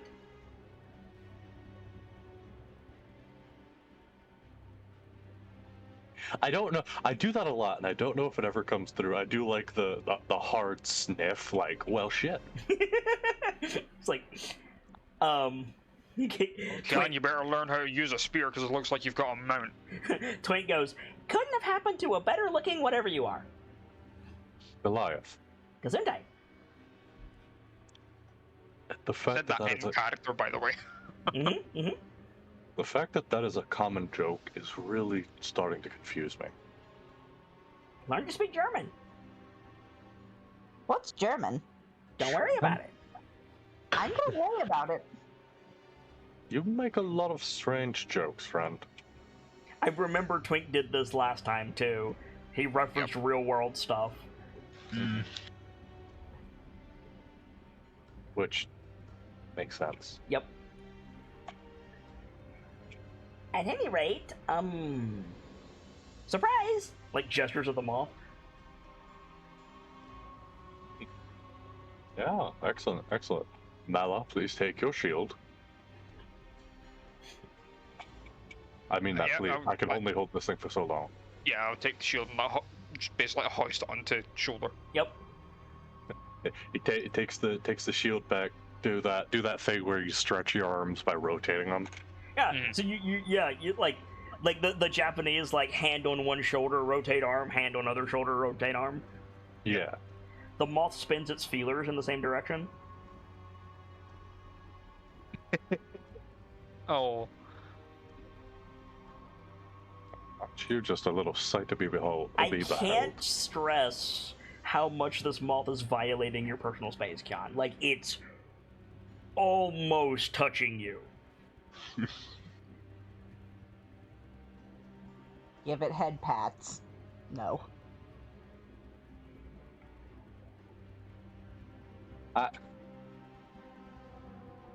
I know there's a part of this that's going to be a bad thing, but I can't find it yet. I mean, how are we gonna get it down?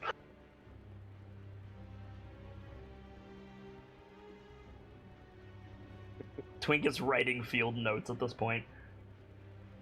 Nice. Good for Twink. The very first that this tells you where my mind's been lately. The very first thing that came to mind when you said that, Philios, was, "What are you saying? Of course I'm going to carry my son." First thing that popped into my mind was Gamzee going, "Write it!" He can't move too well yet. He goopy. He goopy.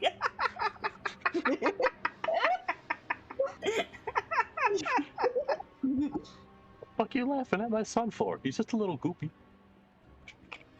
Oh god. Oh, I don't know why that got me, but take inspiration. Unexpected yet powerful sentences include, he goopy. It might be, part of it might be my intonation when I say it. It is entirely your intonation, yes. So, what are you doing, Jungle Beasts?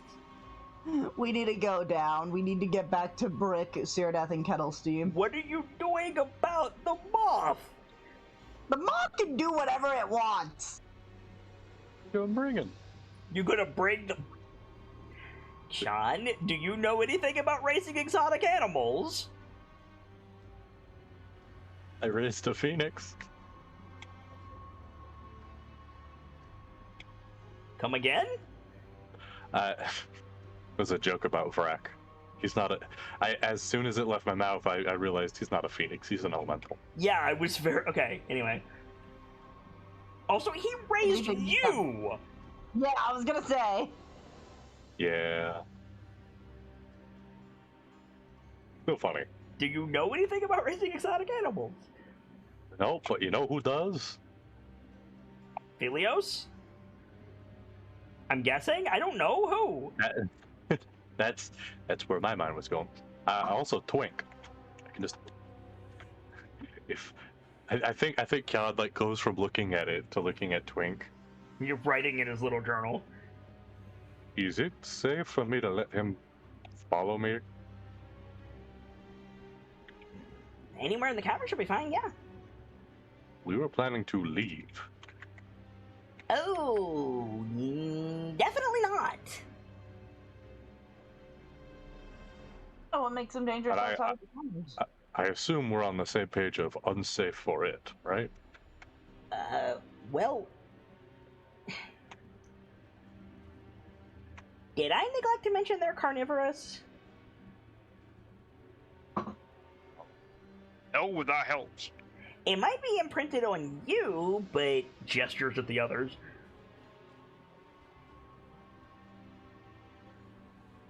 I see.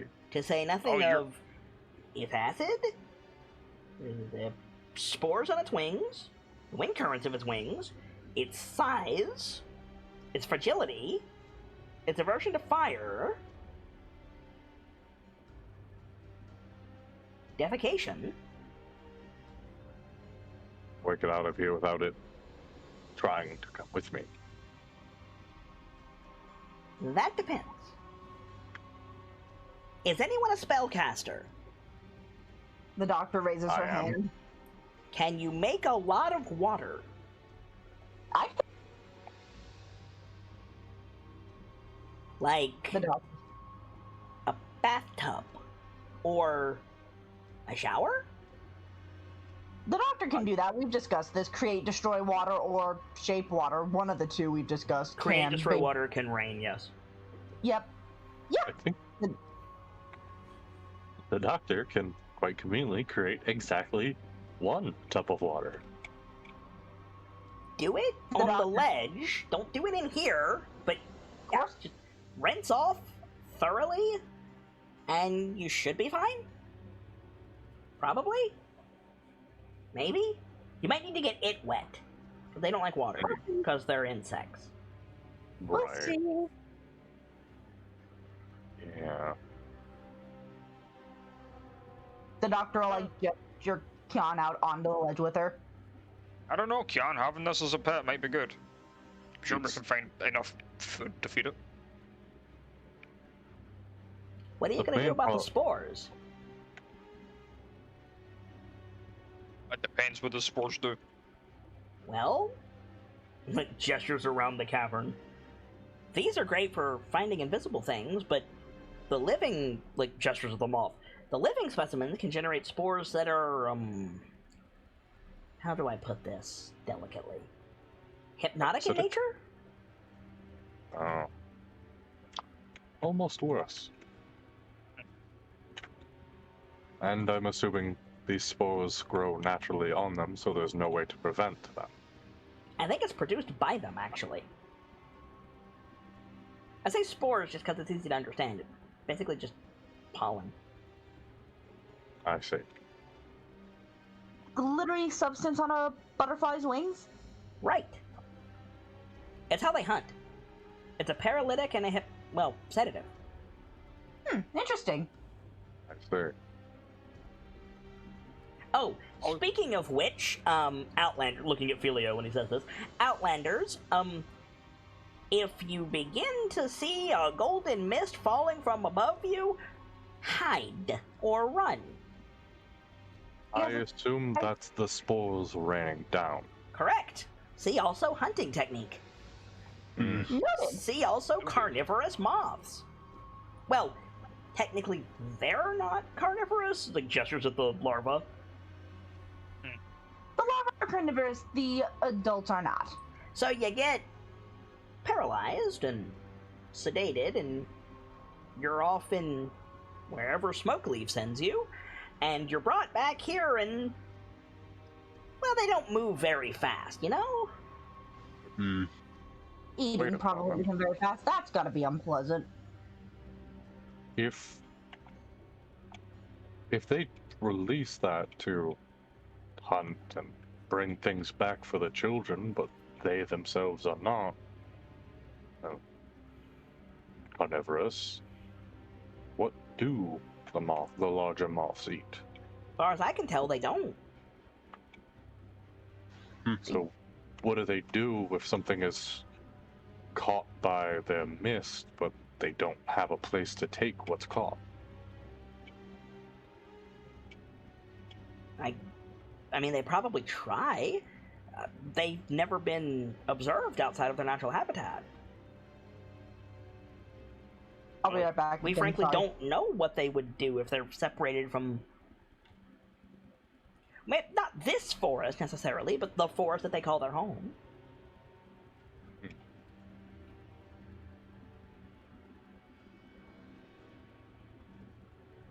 I just happened to be here when...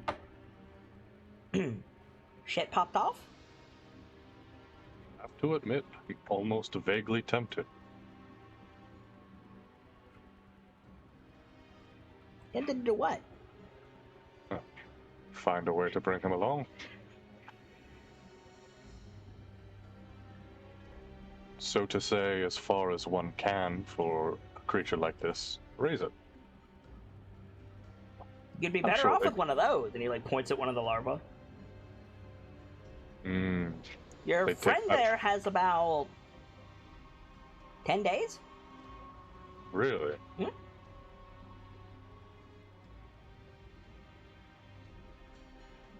That's a shame. It's unfortunate, but makes sense, I suppose. They don't eat. Considering their size, it's impressive they could make it that long, but The majority of their life cycle is the little guys. Well, little. Everything's bigger than me. Except my sister. they're nearly the size of.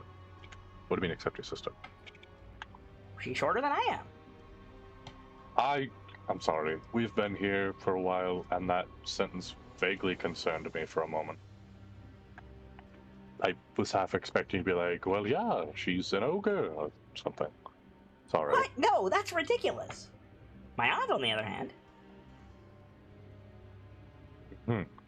Don't tell her I said that. I think Jan does like the zip lip thing. Yeah. No, the majority of their life cycle is the like gestures of the larva again. Those. But of course, nobody cares about a worm that lives in a cave, they just care about the flying silk factory. Frankly, these creatures are incredibly durable. If they weren't so slow, I'd consider trying to bring one along if that's the case.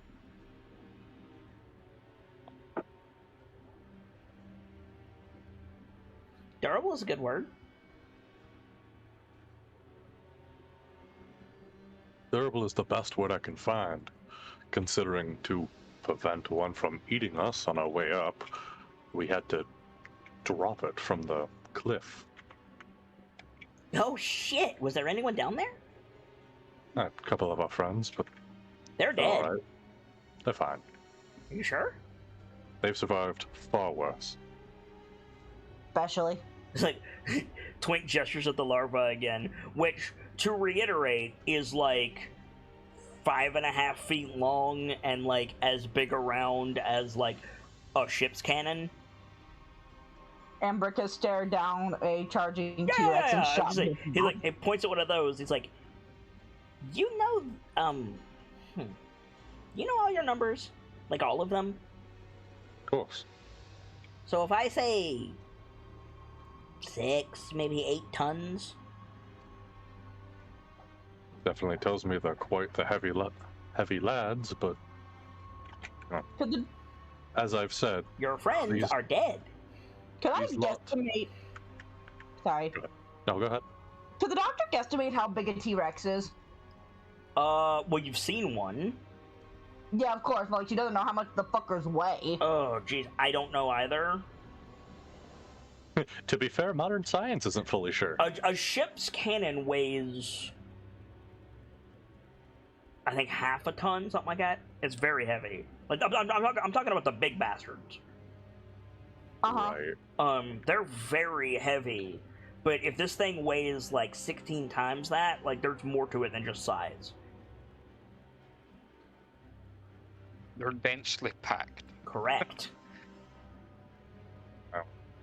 The sounds of things, these lot have survived a horde bigger than you've probably read about. So I'm sure they can handle a bug falling from the sky. Bug. He stared down a feathery lizard and shot it in the mouth. A very large feathery lizard. They're called thunder beasts. They're called thunder lizards, not thunder beasts. Thunder beasts Thunder are. lizards. I have something called a thunder beast. You haven't encountered it yet. That motherfucker's gonna be Thunder scary.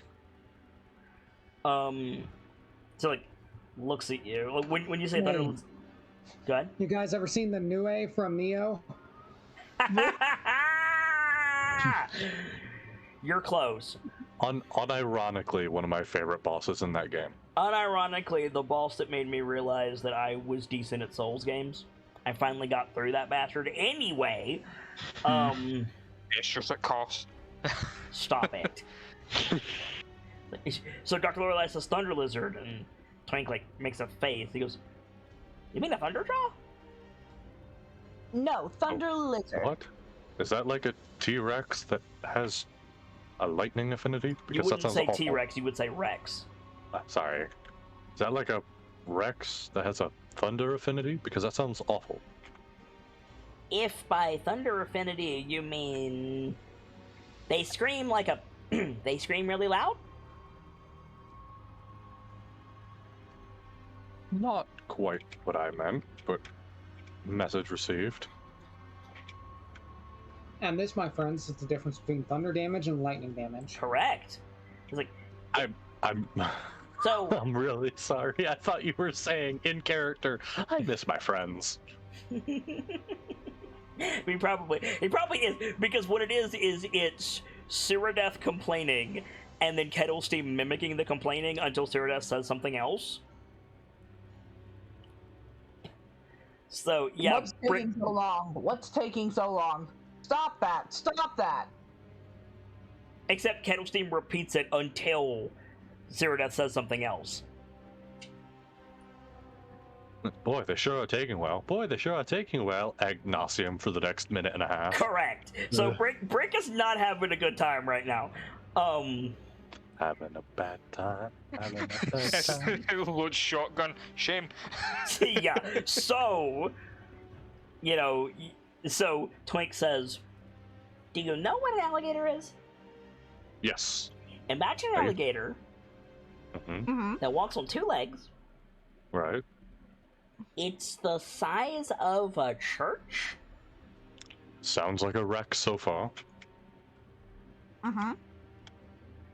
And it has a hell of a bellow. Sounds like a Rex. Thunderjaw. Yeah, our friend down there has, apparently, to what the doctor has said, stared one in the face and shot it in the eye. Why did you kill it?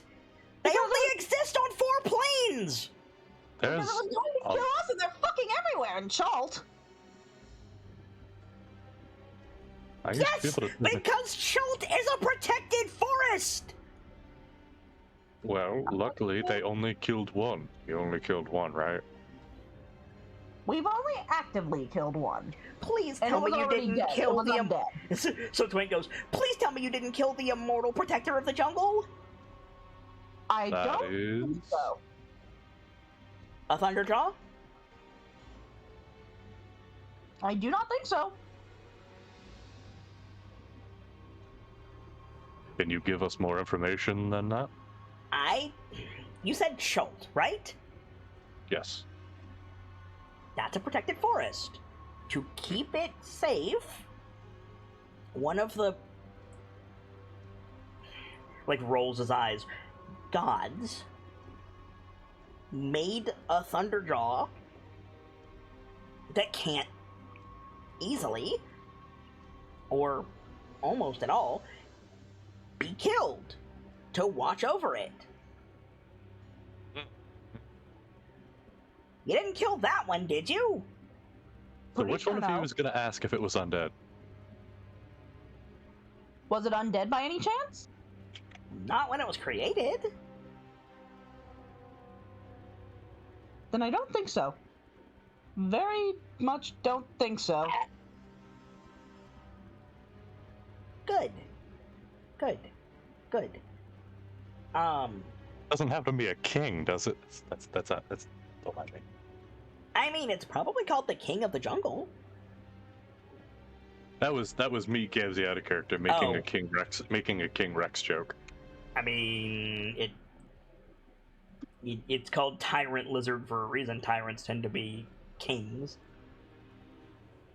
It might be the same creature. Hint, hint. Fortunate. Oh well, we didn't know it at the time. If you want to follow up on it, John. I've still got that horn on me, right? Yeah. You was there ever a group that, I don't know, worshipped it like a brother and a deity? Do I look like a theologian? Oh, you seem to know a lot about it, so I figured I'd ask, because I- I'm looking for the remnants of a people. He, like, holds up the horn. Do I look like an anthropologist? Look, all I know is that that's a protected wildlands and you have to get a bunch of permits if you want to study there. There's an immortal Thunderjaw, and the... Again, he rolls his eyes. Gods Why do you keep doing that? didn't show up for work one day.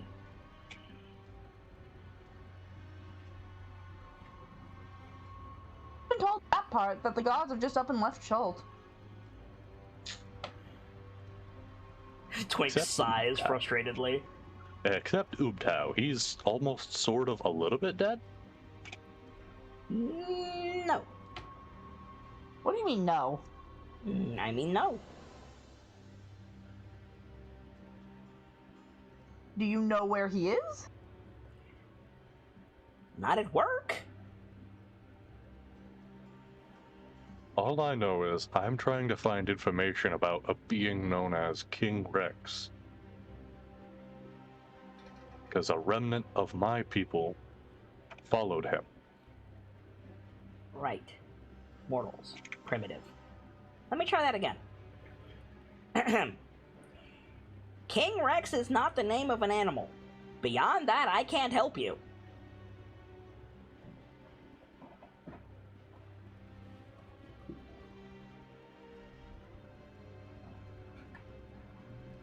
At least it's not an official name for an animal. Not official by your standards. Interplanetary yeah. No, not planetary. Interplanar. He says it quicker than I do. Interplanar zoological standards are enforced by several commissions. Hmm? She shrugs. Do these standards reach mortal ears? Do these standards reach Faerun or mortal ears in general?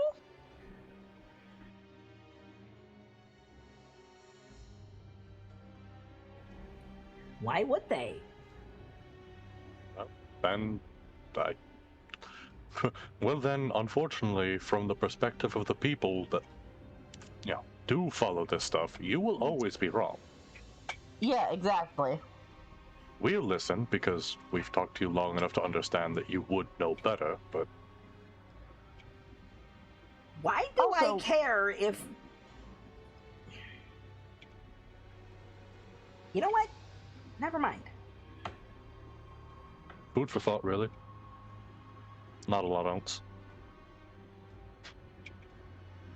It's like the Truman Show, but you wouldn't get it. Who's Truman? Exactly. I met a person in Candlekeep named Truman. Pompous bastard. Any relation? No. Okay. Making a note of that. Thank you, John. Listen. We talked almost nothing about his actual time there aside from what he studied. So, I'm just Yeah, but throwing the nightlights jokes are out. going to Candlekeep, so like... I know. That's why I'm throwing jokes out about it every once in a while. Right. If you need Oh, help why- on a creature, I can help you. King Rex is not a creature. All right. All right, Kion, let's get this off of us. Yes. It's actually off of Kion. The thing's Yeah, imprinted on I- Kion. Yeah, but still, the doctor's covered in powder, and that can't be good for her. So you're gonna go outside and do your best SeaWorld impression? What the doctor does is probably just walk outside, hold hand into the air. Take a deep breath and just Squirtle. Yeah, basically. Oh my god, your choice of wording never fails. You're welcome. Does she make the blub blub blub blub blub noises that Squirtle does? Only slightly. She's probably learned to, like, hold it, like, try to control it a little better because it's not professional, but she does her best, and So you- probably, yeah, you do hear it. So you're spinning all over Kion. Nice. Okay. More like into the air. You know you can shoot it out of your hands, right? Yeah, I know. But Okay, this is just fun. fair enough. Because So the doctor probably also has to clear her mouth and nose and throat and everything. I Cool. don't like the mysterious powders. you both get drenched, and the moth looks confused. Its eyes turn black again, and it just kind of skitters back into the cave. Where'd you go? There's one problem dealt with. Now how the fuck are we getting down from here? We jump. You had a moth. I Wait, cannot did you get say it jump? jumping. Turns to Twink. Don't you start. I'm sorry, jump. Turning back to Kian. Of course. The doctor has the spell Featherfall prepared, correct, Doctor? I don't even need to prepare it. It's just Sure. something I know. Sure. But we are not Sure. jumping. Don't ask the convenient pixie. It's not like we can make things fly. He throws his hands up, In our defense, Twink, we don't know quite much about your people. gestures at Phelios with both hands. Okay, Phelios is an exception to that. And I'd feel rude asking. In front of you. And you don't feel rude just ignoring me? Ignoring. More didn't want to assume you'd be willing to assist when you Didn't had want to take. didn't want to assume on your possible capabilities. Assuming people can do things is a quicker way to insult them Make a dex than assuming save. they can't. Make a dex save, Kion. Oh I boy. will make the sex save. Choose to not make the deck save.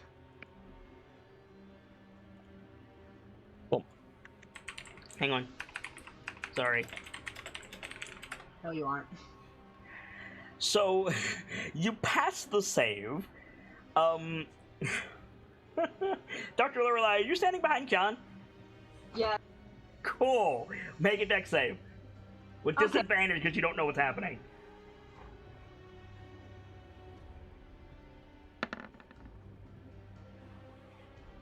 Okay. Holy shit.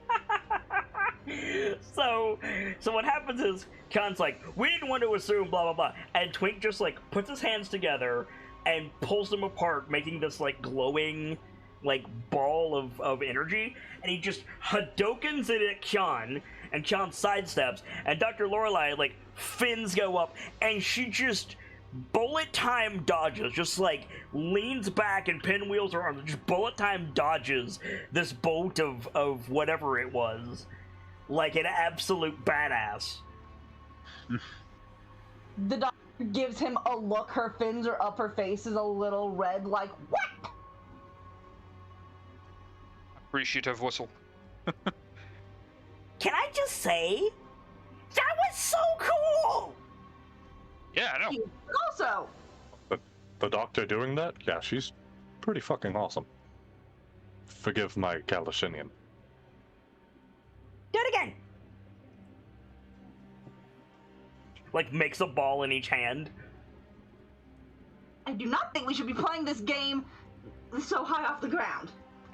To be clear, are those how you make things float? Well, what else can I do? I'm a pixie. Well, there you go, Doctor. It's probably about the safest game to play, by a ledge. If you want to test my acrobatics, feel free. What I wanted to do was hit him in the face, and I missed.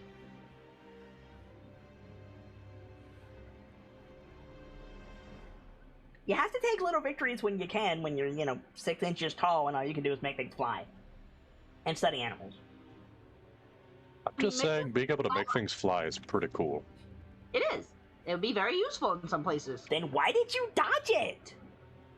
Because I didn't know that's what it did. Do you really, looking at Philios, did you not tell them about the Feywild? It's not exactly unclear what I am. A little annoyed, maybe. Like, throws both balls at Kyan and Dr. Lorelei. Dexterity again. Unless you don't want to dodge. It's up to you. I'm assuming. You can always choose to fail. Assuming we're still trying to keep up conversation, and the doctor, the last thing she was told was do it again, so I'm gonna try and do it again. You know what? I just rolled, so I'm just gonna take one. I'll be back, guys. I'm gonna go update the other two downstairs. Well, I guess I won't be back. I'll see you later. So, you're taking the hit, Kyan? I'll just take the hit. Okay. And Dr. Lorelei, you dodge again like a badass. Kyan, the bolt just hits you in the chest. You get this gold aura around you, and your feet lift off the ground. You gain a fly speed equal to your movement speed. Cool. Nice. I have to see, did I regain a thing? Or do I have a thing right now? It doesn't tell me. Did I not make a thing for it? Here it is. I'm going to go update Brick on the situation. You're You guys- standing... Oh, you're Brick. Never mind. Sorry. Yeah, I said I'm gonna go update Brick on what's going on. You guys meet me down there when you're done here, yeah? The doctor gives us the thumbs up and apologize for the dropping a giant bug almost on them. Will do. Activate Spirit Form, doubles my movement speed. A bunch of other cool stuff, and I'm gonna start flying down. Okay. You So- zooming. So, Twink is just, floating there. It's like, the rest of you want to fly, or... Please. This is surprisingly heavy. Bolts you, bolts the shield, bolts Dr. Lorelei, bolts Philios. You all gain a fly speed equal to your movement speed. But Kyan has a hell of a head start. So, Brick, I'm assuming you're, on patrol to get away from those two. Uh-huh. It's a bird. It's a plane. No, it's Kyan descending where Vrek is lit up so that you guys can, see. You see Kyan coming down out of the darkness. Partially translucent Kyan. Partially translucent, lucent Kyan. Lucient is the royal line of Final Fantasy 15. I thought Lucient was the game series about that little kid devil. Anyway. What? Lucius, hon. That's Lucius. Lucius, my bad. It's a very solid game. I don't know what you're talking about. Anyway. Before the doctor takes off, she'll look at Twink. Do you need anyone here to do anything before we get moving? Lucius is a game where you play as a little kid who's commanded by the devil to kill your own family. It's a very good game. You're asking Twink if he needs anything? He's like, Yep. The primitives out of my work site would be great. Other than that, not really. Enough. That feels racist. A little bit. To be fair, you came in and imprinted on a moth, fucked up his illusion, destroyed a cocoon, made a bunch of noise, scared off the adults. I think he's inclined to be a little testy. He is absolutely inclined to be a little bit mad, but, like, is there ever a justification for racism? Valid. Very valid. So yeah, Kyan, you land and turn back solid, I assume. Yeah. Wreck lands on your shoulder. Hello, little brother. Give him like the under chin. They won't shut up. Right. It's Kettlestein, right? That's the name? Yeah, they're not in Brick's immediate vicinity. Okay. So we got up there. As you may have noticed, it took us a while. But we got up there, started looking around. There are a lot of those things. There was a pixie studying the little creatures. The living versions of those things we dropped. By the way, sorry for dropping that on you. Living versions of the pile of mush? Yes, they were larvae.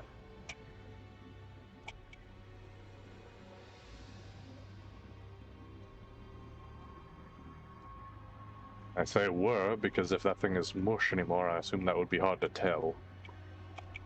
It looked like one of those things from the beach. On the beach? Did you bring Mouthers? Oh, yeah. Ugh. Ah. Yeah, I could see that. No, they were moth larvae. Iron string? Iron weave. Iron weave moth larvae. Just a 7-syllable name. But we managed to gather some weave. We're gonna try to find a use for that. Are the rest of you Very good. coming down, by the way? Yes. Yeah. Okay. Yeah. Yeah. I left first because it sounded like there was still some conversations going, but I wasn't really sure. We got what information we could from Twink and got our silk, and the others should be down shortly. I don't have a free hand to hit my echo effect, but Brett goes, Twink? Ah, that's the pixie we met up there. He insisted we call him Twink. Do you know what that word means, brother? Of course I know what that word means. Brett gives you a look.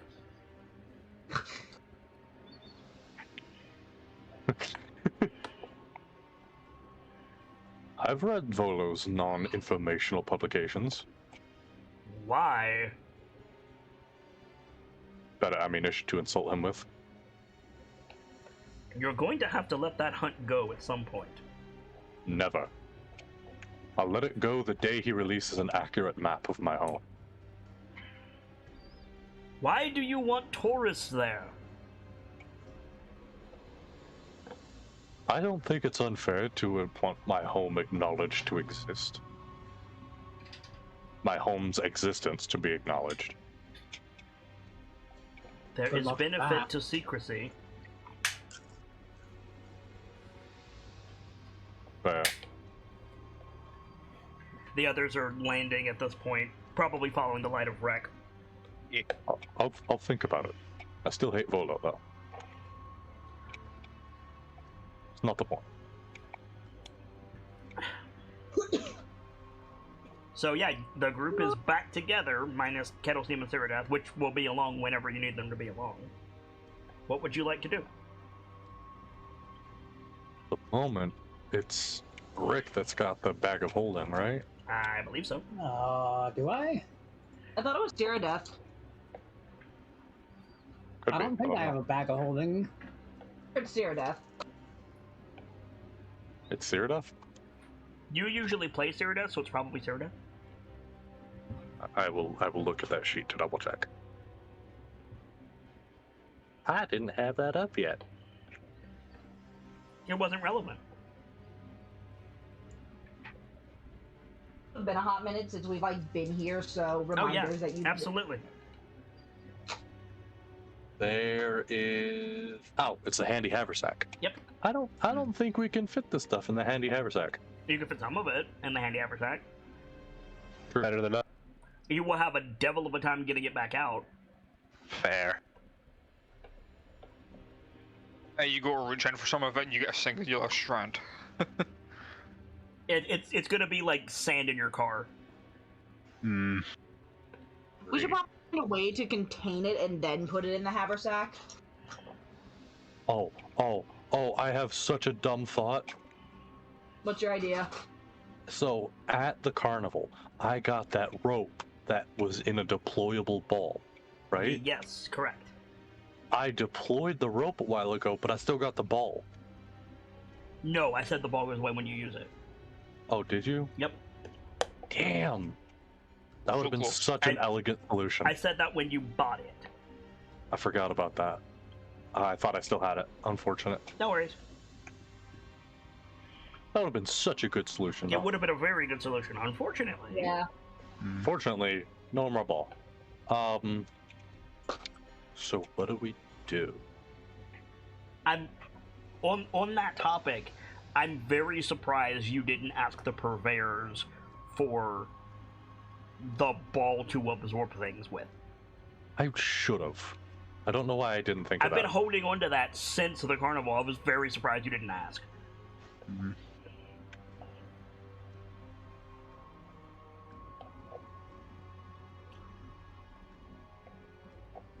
So, sorry for the scraping. I'm scarfing some soup. We didn't No catch problem. anything, or at least I didn't. The age-old question need be asked: what kind of soup? Chicken noodle. I'm feeling a little sicky, so chicken soup. It's not homemade. I wish it was, but it's fine. Listen, chicken noodle is always good. Just homemade is better. Absolutely. Not a sponsor. Though if Big Chicken Noodle Soup wants to get in on this, let me know.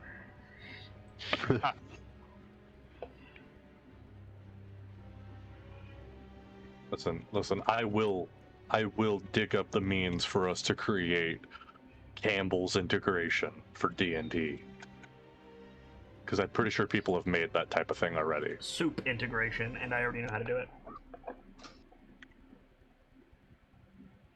It's simple. I make a class called a soup caster. Sure, if This you is would. sounding more and more like the Wendy's campaign. As long as it's not what? the KFC dating sim.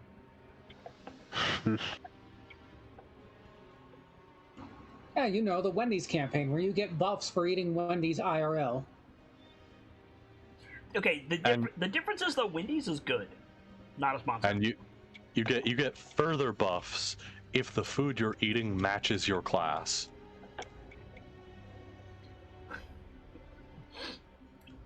They had like a hot chicken, spicy chicken sandwich barbarian. We are thoroughly derailed at this point. Oh yeah. That's fine. That's fine. It's been a while. We're getting the jitters out. Fair enough. You know, the question remains: what do we do? Because we still have. Oh boy, where's left me there? We have like 400 pounds of cocoon. I'm looking at the doctor's sheet and I'm trying to figure something out. Go on. I know I have my medicine kits, and okay, so here's my question about how the medicine kits are functionally. Like, is it a first aid box, basically, but professionally medical equipment? I'm gonna need you to say that again, but give me a second. Alright. It's good to be back. Right, I'm back. Alright, my question was, my med kits, is it like a first aid box, but with professional medical equipment instead of just like band-aids?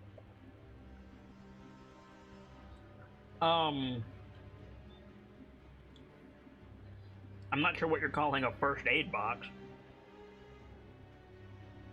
Like, You mean your healer's kit? yeah, my healer's kits, the healer's kits, do those come in a box or are they just assorted supplies?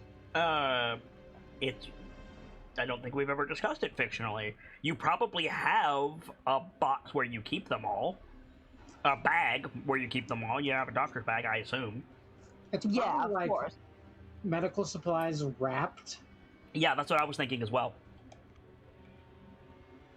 Yeah, my thought was like either a small box or like all the supplies are of course wrapped, but there are some things that you just can't keep in a wrap. So I was just wondering if like I might have an old medkit box we could store the fucking silk in.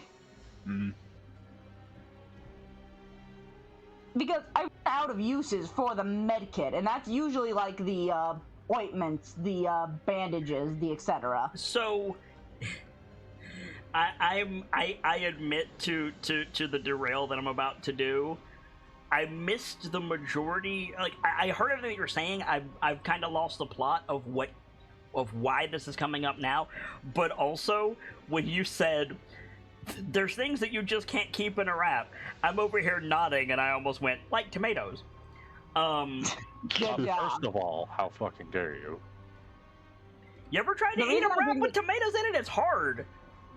I thought you were insulting my good chicky chicken wrap with tomatoes and lettuce and all that good jazz.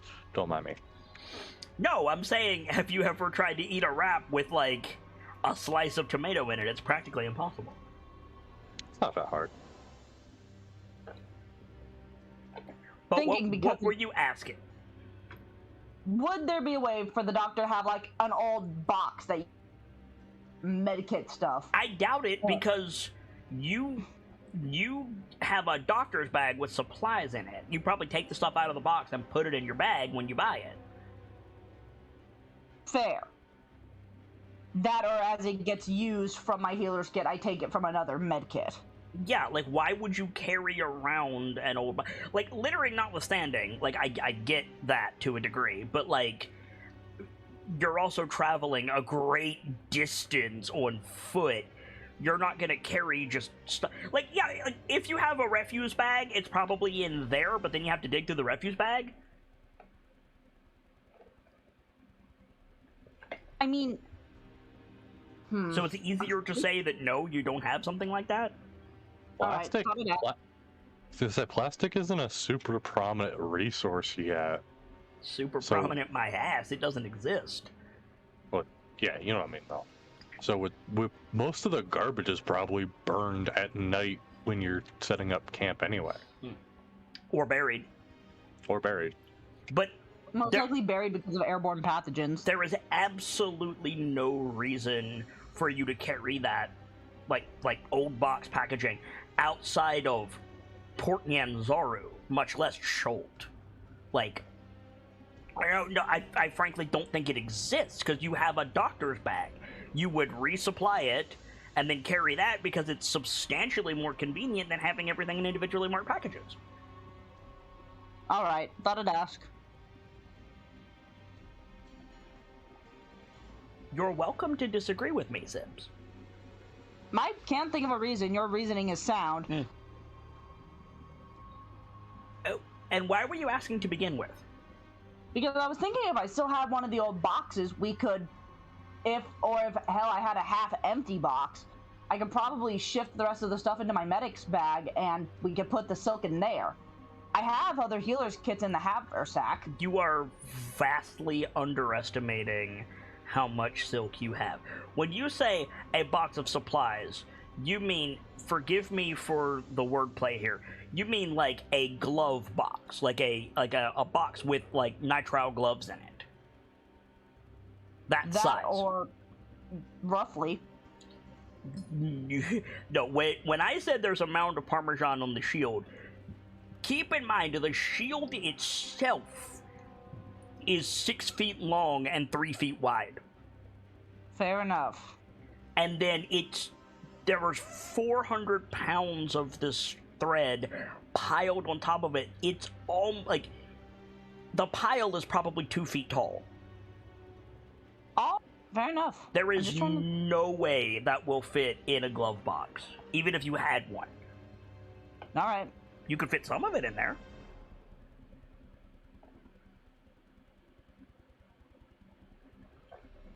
So, are we still trying to figure out what to do about it, Jungle Beast? Yeah.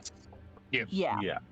Yeah. I mean, we have 2 fucking powder kegs. Gunpowder kegs. That are still filled with gunpowder is the only thing. Yeah, true, but also... I mean, fuck it. What's the worst thing that could happen by introducing gunpowder so close to an environment where there are larvae that can eat stone?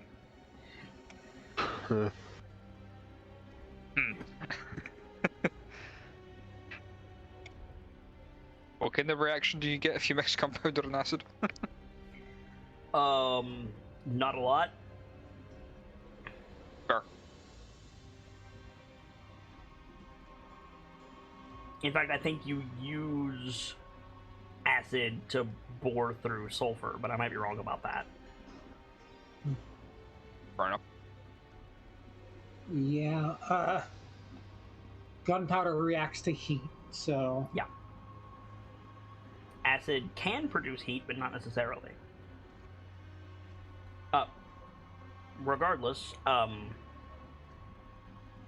like, the kegs are an option, but the kegs are, like, whatever they weigh, which I think is 20 pounds each? 30 pounds each. That's only, like, 20 pounds of powder. Which is a lot of powder, but compared to how much silk you have, it's way less. Yeah. I mean, we could get to using some of it and then decide how to fucking... store the rest. True. I mean, by the simple process of refining it, you'll cut down on how much you have. Fucking there you go. But And that'll make it significantly easier to get out of the haversack. do you have a means to refine it? Depends how do you refine it. Say again? It depends, how do you refine it? Spinning wheel. You don't have a proper Technically preparation. no, but I'm sure there's a way to do that process by hand, The but I don't fully understand what a spinning wheel does to begin with, so... I could use right tool for the job to make a weaver's kit. the doctor could try to... I know the doctor has that ability that allows her to make something out of magic for an hour, and if I upcast it with a spell slot, it can increase it. No, that's the size category. But we could try that, maybe? What's the size category limit on your thing? Performance of creation, I'm sending it now. As an action, you can channel the magic of song creation to create one non-magical item of your choice in an unoccupied space within 10 feet of you. The item must appear on a surface or in a liquid that can support it. The GP value of the item can be no more than 20 times your bard level, and the item must be medium or smaller. The item glimmers softly, and a creature can faintly hear music when touching it. The created item disappears after a number of hours equal to your proficiency bonus. For examples of items you can create, blah blah blah. Once you create an item with this feature, you can't do so again until you finish a long rest, blah blah blah. Unless you expend a spell slot of 2nd level or higher to use this feature again.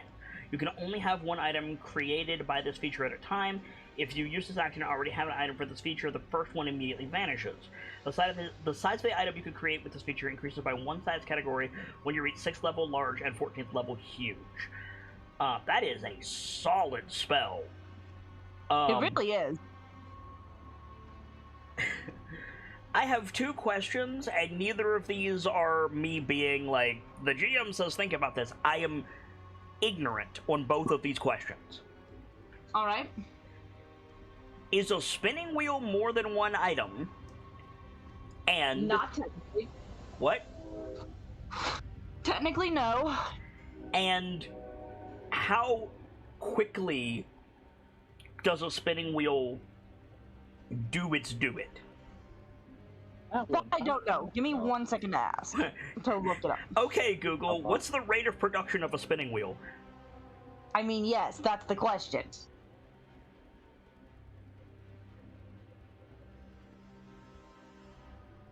Thank you, Google, for absolutely not answering my question.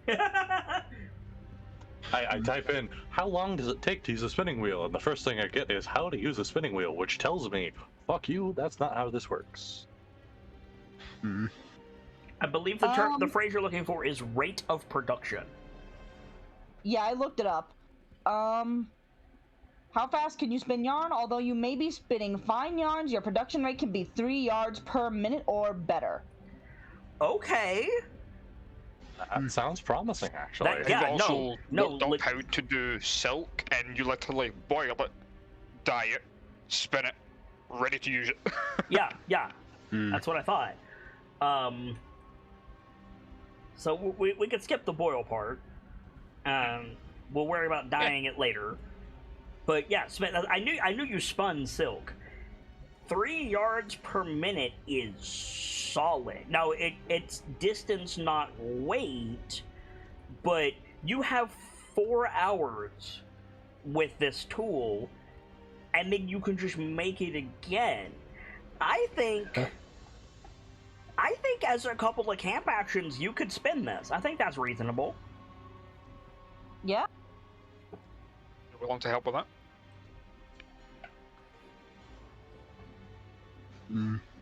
Alright. So, do you guys want to go to camp? Probably. Might as well. Night, isn't it? Go ahead. It's night, isn't it? Yeah, it's been night. Yeah. Might as well then. Okay. Hey, we're here. We have not been here in a dog's age. Welcome to the camp action screen. Everybody get your tokens out. Oh yeah, Mathar and Sean have their... Yep. Hey, I can pull them out now. Roll 20 updated. Nice.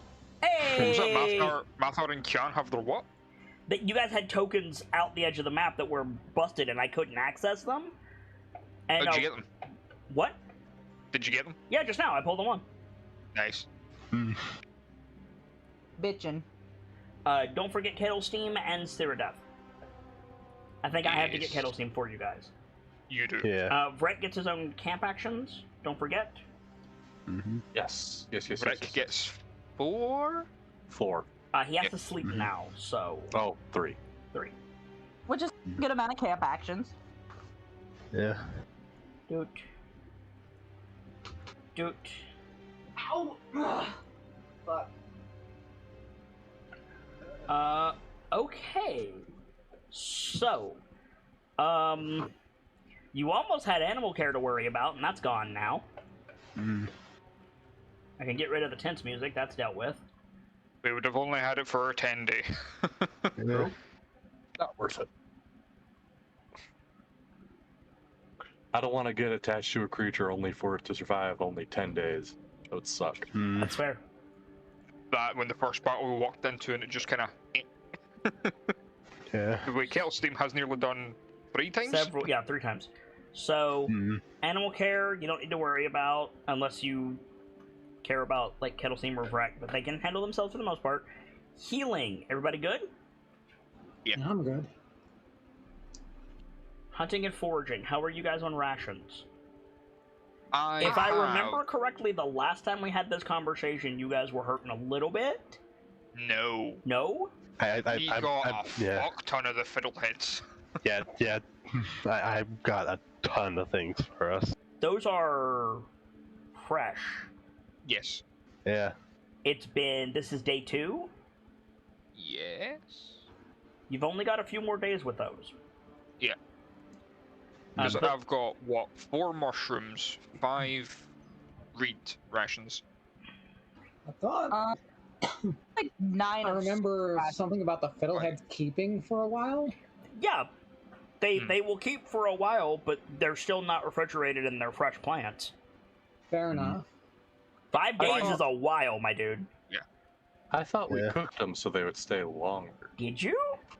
I believe we did actually. Yeah. Did you cut them, like, cook them, and then like dry them so that they're shelf stable? I thought that's what we did. I could be wrong. Fair enough. I cannot remember, I'm afraid. I mean, I'll cop to that. It sounds reasonable. But okay. Pitch camp. I also have 4 salted fish. Nice. And I got 3 of those myself. Where'd you get the salt? I The water. Was it? What? No, that's a stream. Who- No, we were next to the Ocean. ocean, yeah.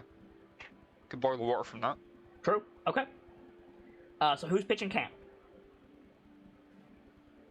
Or are you? I suppose I could. Okay.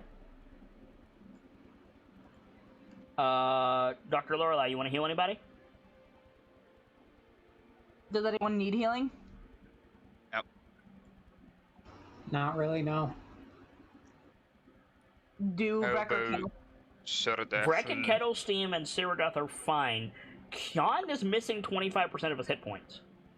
fair. Yep. Could 'cause I probably get those back via hit dice. from Potentially. resting, though. yeah.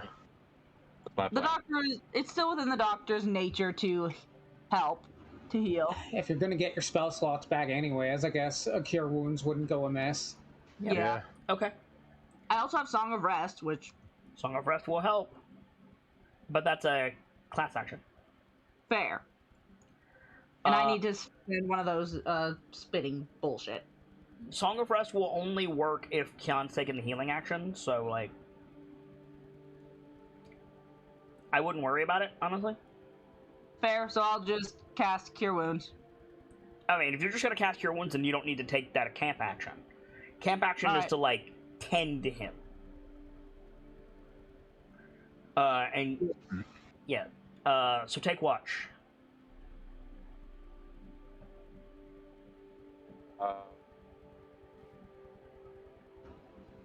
As And for the probably- question of if a spinning wheel is more than one object, it's like assembled from pieces, but But it doesn't have, like, multiple parts. I don't know how a spinning wheel works. I'm going to Like, a computer is not one piece. Even if you could use Performance of Creation to make a tower with a graphic card and a processor and all that in it, which is valid, I would let somebody do that, you still have the peripherals. It is Green. one assembled object. Okay. Like I'm gonna link a diagram from Wikipedia Cool. backstage. Or take watch, maybe the person who has stupid perception.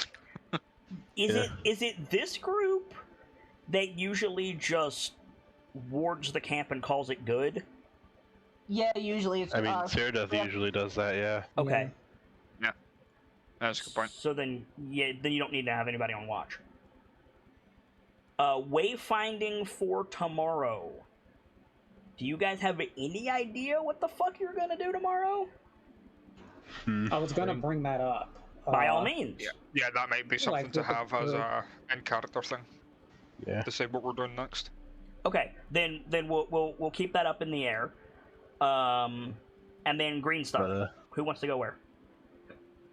I will assist with doing the spinning wheel. So you would go to assist, and Dr. Lorelei would go to craft. Oh, okay. Elias is gonna manage everyone's packs. Motherfucker. Understood. It will not let me click my token without my computer, like, freaking the fuck out. Well, that sucks. I'll bring your other token up here. I will bring one down on my catfish. Buff. Yeah, make sure you mark off rations. Yes. Yep. Yeah. How many rations is it for well-fed? 4? For well-fed, you can't get well-fed off rations. You need fresh food for well-fed. I mean, the mushrooms and the fiddleheads. Do they count? No. I mean, like, you can eat a double ration, but you can't get the well-fed buff off of it. Okay. Double ration will give you some bonuses on my side that I'll keep a note of, but it also drains your rations faster. But no, you can't get well-fed, and you can't get, like, food buffs unless the food is prepared fresh. Gotcha. If anybody, then yeah, I'll take if anybody double is rations. wondering, a couple of the other shows have a cooking system, and one of the other DA players is doing a food-based bard with my custom subclass, the College of Four Seasons. Guess what? That's me. Is it? No, it's Denke. No, Denke. Denke. Denke was the first. Oh, okay. Denke's the first. I am going to do it. Yeah, you're going to eventually do get it. there. I was about to say, when did you turn into Sir Squeaky? Anyway, Yeah. Put your tokens on the board, guys. Waiting on you. That's also a good question. I've got this marked as unknown, so you probably haven't told me what it is. How much for tracker? Tracker? Yes. That's a feat. Yes. I don't know what it does. I will tell you in a second because I've got it up. It increases wisdom by 1. Okay. Gives me the hunter mark spell that I can cast without spending a spell slot. Once, Need to do it I assume? once per day. Okay. And also advantage on wisdom survival checks. Wow, that's good. Yeah. That's really good. 12. 12 points. Gotcha. Question. Yes. I don't think I can do this tonight, but, is there any way I could get a feat to increase the amount of times I could do the create magic item, well, create non-magical item out of magic? Like, you want feats to modify performance of creation? Yes. Yeah. I'm sorry, my brain went egg right there for a minute. Yes, we absolutely can have that conversation. Now, if you're an egg in this trend, I suggest extended duration egg. I would also suggest extended duration. That makes more sense, yeah. Like, if you want nothing else, for 8 points, you can have +1 charisma and double duration. Can we call it Encore of Creation? I was gonna call it lasting performance. That works too. Oh, Encore of Creation is a good name for something else. it is a good name. Also, this feat will allow you to maintain a creation with another use without having to break down what you're working on and make a new one. Give me 1 second, I'm still right. Someone is being attacked by a large dog. Sorry, I sneezed. That was a sneeze? He does that. I don't know why you're surprised every single time. Because you don't usually sneeze like that, homie. Oh, I always sneezed. I'll admit, that time I kept my mouth closed. So 1 for interest and another point now if you want it, Dr. Lorelei. I'm trying to still write down what it would do because I wasn't writing when you started talking. +1 charisma. +1 charisma. Double duration of performance of creation. Double duration of performance of creation.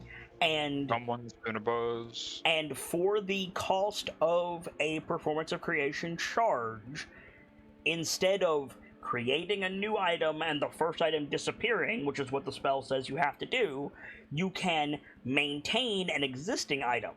For instance, with the way the spell is worded right now, if you make an alchemy lab, for example, and you need to let something brew for a long time, you can't do it, because the first item will fade, the liquid will splatter out, and you'll have to make a new one.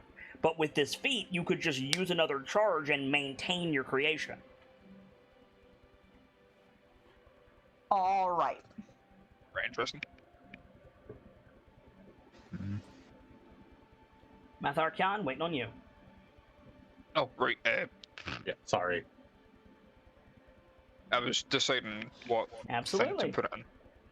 I've been looking at the Scion of the Elements feats that came out a little while ago. Is that the one that came out of the giant UA? The revised giant UA. I haven't seen Yeah. the revised giant UA. There's Scion of Air, Scion of Earth, Scion of Fire, and Scion of Water. Okay. What do they do? Scion of Air grants Minor Illusion. Okay. You gain that spell, and So they Winds give Glide. they give you a spell and an effect. Yes. Okay. And Winds Glide. You can use a bonus action to gain a flying speed equal to your walking speed until the end of your turn. If you're airborne at the end of your turn after using this movement and aren't held These are aloft by separate other feats? This is all part of Scion. I understand. The 4 elements are each their own feat. Yes. Yeah, fuck that. Scion of the elements. Oh. Basically, air lets you. But it will have prerequisites. I see. Boy, some of these are good. So, if you want Scion of the elements, I will say, if you really want Scion of the elements, you can bank your training points, and I will refund them after I take a look at the feats, if I don't like them. But I cannot make a call on that right now. I'm not familiar with the material. For the moment, I'll like send a link to these in the back chat. Which is fine, and I absolutely wanted you to do that, and I will take a look and get back to you. But right now, during this camp, yes. I cannot make a call on that. No, I was gonna say, and I'll approach the feats later. The feat. Okay. Before we continue with this, Brick, do you want to do your class action and I'll do pitch break cap? Yeah, I could do that. Extra training points. Yeah. Yep. That's a hell of a call. So I just said pitch break camp because no one else was speaking up. I'll do this for Freck. You'll find out why in a bit. Okay. So I got 1 more coin for Sudden Death. And 2 for Kettlestein. By the way, I'm trading. We'll get there. We'll get there. Okay. Does anybody want any ideas for Zero Death and Kettlestein? They are very behind the rest of you. Yes. I've got the thing for Zero Death. She's got Gift of the Metallic Dragon almost completed. Can control Zero Death. You cannot make the call yourself for Kettlestein. You can field ideas, but what I was about to say before you cut me off was I'm going to open up Kettlesteam's stats to the group. She is currently, I believe, a CR 1/4 level 1 Fey Warlock. I think. Let me double check that. Oh, with all the shit we've been through, they're only level 1? CR1. Yeah, CR1 level... Excuse me. She is... Yeah, she's a level 1 Fey Warlock. So, I am willing to make this sheet public. But the rule is no one person decides how to build kettle steam. I could agree with that. If that's Yeah. amenable, Great. I will give you guys the sheet. Fine with me. That's good to me. We get our own craft warlock. It's like Build-A-Bear, but a lot more shady deals. I mean, she's a cleric, or cleric. She's a warlock of Zabilna. It's not that shady. I will put it up at the top. I don't know if Kettle Steam's lines is visible to you guys, but I'll put Kettle Steam right above that. Yeah, I can see it. Can't see the lines, but can see her. Okay. So, as of right now, she is a level 1 Kenku warlock. Do with that what you will. I mean, first of all, how do we get our levels in our class? By giving her a portion of your XP. Cool. How does that work with milestones? This is a milestone party. It was an XP party in Chult, and you've been doing milestones for Feywild. Then, if Kettle Steam is present when you hit a milestone, if you call it, Kettle Steam gets a milestone. If you forget, it's on you. Can this work retroactively? Because No. we hit one. You've hit 3, and no. Damn. That sucks. If we had known, we would have. Yeah, well, Yeah. I hadn't thought about it. And which is and fair. I don't know if the system is going to fly. We're going to try it. I want her to be fragile Uwu Bean for you guys to protect for now. That's why I'm not making it retroactive. Fair. Fair enough. Fair enough.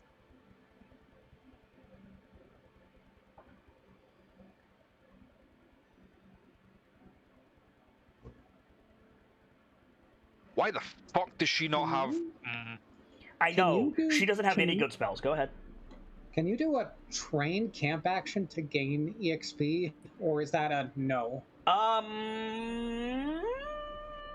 That is a valid question. I think because you get so much for a level, It's so much. I think if you do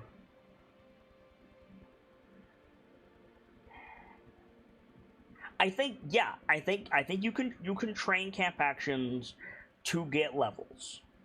But I think it's going to be incredibly inefficient.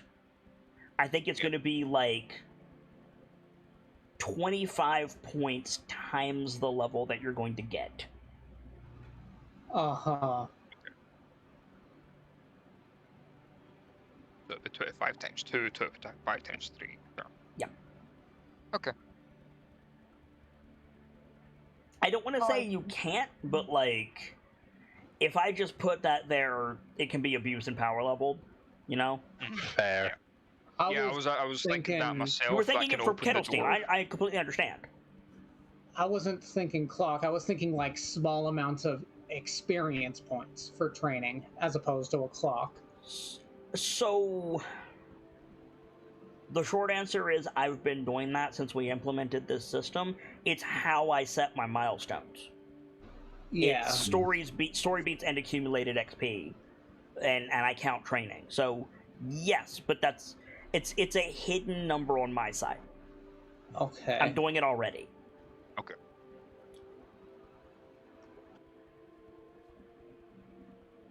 Now, admittedly, I'm doing it as a collective instead of an individual, but I am keeping an eye on it.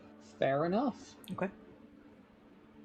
A good ask, and absolutely something that should be discussed. I do not begrudge that at all. Uh-huh. This is a rest, so Kelston would get their slots back. Correct. I do have a suggestion for what I think one of our first moves with Kettle Steam should be. Get her Eldritch Blast.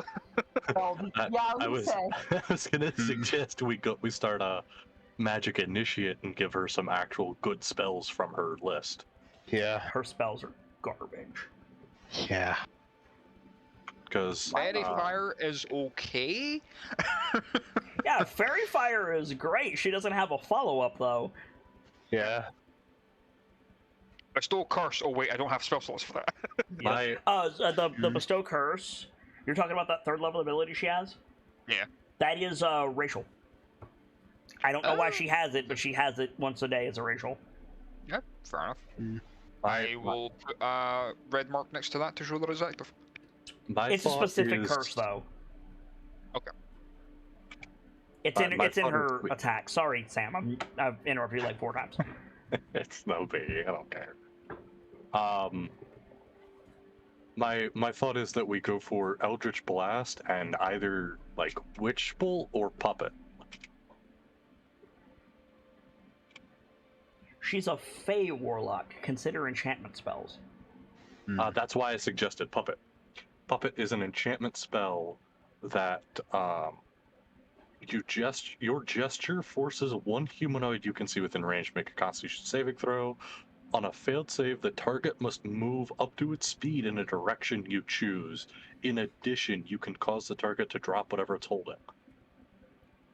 Yeah, that's pretty good. And it has a range of 120 feet, and it has a verbal component. Yeah, then somebody would have to teach her the verbal component. I was gonna say. Fair. But And also speak command. She's a Kenku. no. You can spellcast as a Kenku if you've heard it before. That's totally But fine. none of us know Puppet. Puppet, so we can't exactly help her with that. Correct. But Oh, it's something that you could work towards. Keep in mind also, Gamzee, forced movement does not provoke. No, but it would allow her to have some field command. Yep, absolutely. You You'd also also just be like, sleep. this is a level 1 spell, yes, correct? Yes. Well, a 1st level bard spell. You cannot use it to send a creature into harm. You can't walk them into an AoE with that. I'll be right back. You need the dominate spell to do that. Just throwing that out. Again, it'd be useful for like It use still on has powerful its creatures. uses. I just need to nip those 2 in the bud because you're going to be building towards this. Yeah. fair enough. My other suggestion, as I said, was Witch Bolt. Which bolt Yeah. is great. So it's a very, very powerful spell for what level it is. Single target. But yeah, There's also the fact that she's like low on initiative order. She usually goes after us. Toll of the Dead might be worth, because there's usually a guarantee that Yeah. she's going to get the extra D12. The only thing is that's a cantrip. you get 2 cantrips So- in a 1st level spell. Do you? Yeah. Hold on. For Magic Initiate, you get 2 cantrips in a 1st level spell. Oh, there you go. I have used this so many times to get Hex and Eldritch Blast on a monk because it's so good to put Hex on a monk. That's rude. Yeah, That it would be is. so It's real good. rude. Speaking of, Hex would probably not be a bad choice for her. Actually, It's enchantment works after all. for the person that casts it, though, doesn't it? Oh, say again? Hex only works for the person that casts it, doesn't it? No. No. Okay. It's a debuff on the target. It's a debuff on the target. And, like, they take the debuff even if they pass the save for the extra damage. That's why Hex is so good. Hex is you have disadvantage on dex saves. No, I won't apologize. This is brutal. Hex is Or amazing. whatever, It's, type of save you need it to. yes, it's work probably on. my favorite spell. And if the target drops to 0 HP before the spell ends, you can use a bonus action on a subsequent turn of yours to curse a new creature. So long It as you doesn't have say- concentration. Oh my god, and it lasts an hour. That is brutal. If you upcast it, it lasts I- 8 hours. I have misread Hex, apparently. Hex is great. Here, you might be saying, why would you put that on a monk? Because one of the most busted ass things I've ever done I already see it. Stunning is- strike. with that but monks are based on like various parts, but ultimately Asian history and mythos, right? Shinto priests would sometimes carry cricket cages. Crickets are creatures. Oh. You drop your target, you transfer hex to the cricket. The cricket doesn't die unless you kill it. Then you get into another fight, you calmly reach into the cricket cage, grab the cricket, crush the cricket, bonus action, hex your target. Oh. Such a busted setup. It's so good, I love it. I love Sir, how hex. dare you? I come back to Sir, how dare you, and Kit laughing. What did I miss? Something evil cricket.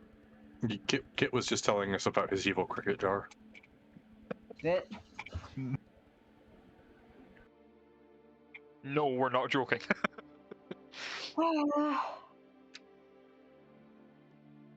So, Okay, so how are we building fucking... yeah, so what are you doing with Kettle's thing?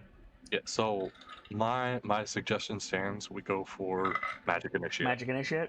Yes. Yeah. Yeah. Definitely seems like our best move so far. I believe we've covered Magic Initiate at the tables before. I said it was 8 points. 8 points for Magic Initiate, are you sure? Yeah, I was going to say Absolutely. 8. I was going to say 10. Okay. Absolutely certain. 8. It's even on my sheet. Alright, so that's 2 points toward that then. And whatever Brick can give.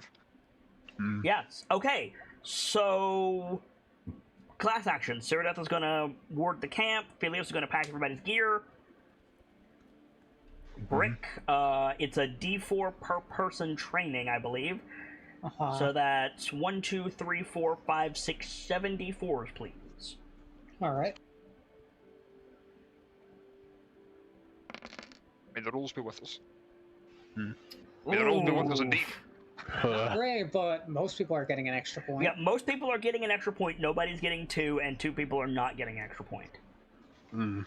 Still solid use of that. Yeah. Mhm. So pass those out, Brick. All right. Who wants an extra point? You can pass. You can pass over Cyrodiil. I can have Brack give one to Cyrodiil. And that'll top them off on their thing. Okay. All right. I'm not particularly close to anything. Neither am I. Even Do you with want an pumpkin. extra? Do you want an extra point to get closer? Yeah, sure, I'll take an extra. I'll get me 2 on survivalist. If I'm passing over Cyrodiil, that means I only have one more person who's One more not person getting to a pass point. over, correct. I was gonna say I'm only like a third of the way towards the feat I'm working towards, so And I fucking suggest we give it to Kelstein. I was gonna say you You should want to give him. pass over Kettlestein? No, give it to. Yeah. The question I is, was who are gonna- you passing over? Oh, sorry. Yeah. I'm offering myself up for tribute on that end. Okay. Uh-huh. If nobody else was gonna step up, I was just gonna say I'll take the loss cause common courtesy. It sounds like Sean's good. So All right. Brick gets an extra point, Philios gets an extra point, Dr. Lorelei gets an extra point, Mathar gets an extra point, and Kettlestein gets an extra point. Where's that other point from Vrek going? I was gonna send that to Kettlesteam as well. Okay. So Kettlestein's getting 4 points total. Cyrodiil's thing is automatic, right? Yes. Okay. Or the ward, yeah. So we need to resolve Dr. Lorelei's crafting, something mysterious with Vrek, and the wayfinding discussion. Let's do that first. Brick's got everybody together. He's going over the training regimen for the night, assigning camp duties, and the topic of wayfinding comes up, and the floor is yours. Uh-huh. I think when Brick has everyone gathered, it's just like I've been thinking about what we're doing here in Thither. Oh? Cyrodiil says, "You mean going around in circles?" Actually, precisely what I was going to get at.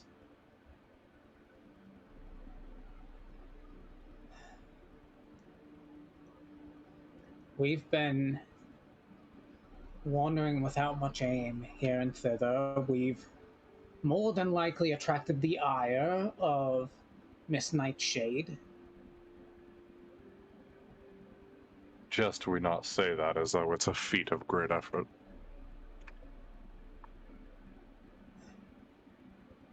And Kettlestein goes, should we be concerned? And there's Probably. been no word from Will in half a 10-day. 5 days already? I thought it's only been 3. You Jesus. know it's been more than that. You waited Yeah. 5 days at the pool. Hmm.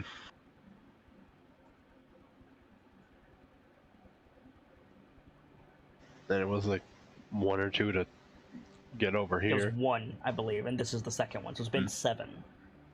Mhm. Now, answer me this. Can anyone think of a reason why Will hasn't gotten back to us? Could be Nightshade. She could have That's gotten what her I was hands gonna on say. him. Cyrodiil says, the only one who spoke to him was the Goliath. Slowly turns to look at Kyan. The only guess I have is like what the doctor said. Nightshade. I And we made an agreement. People like Will don't just turn their back on an agreement. you'd know better than I.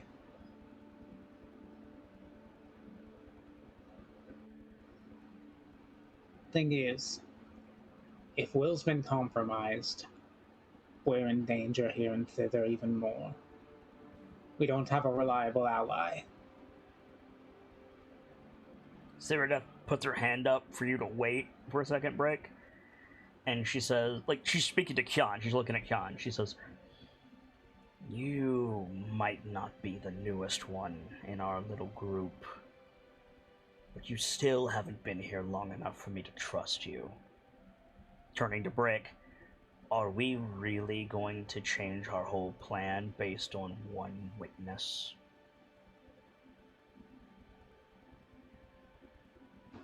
I'm changing our plan based on our actions so far here and thither, not exclusively from Kyan's testimony,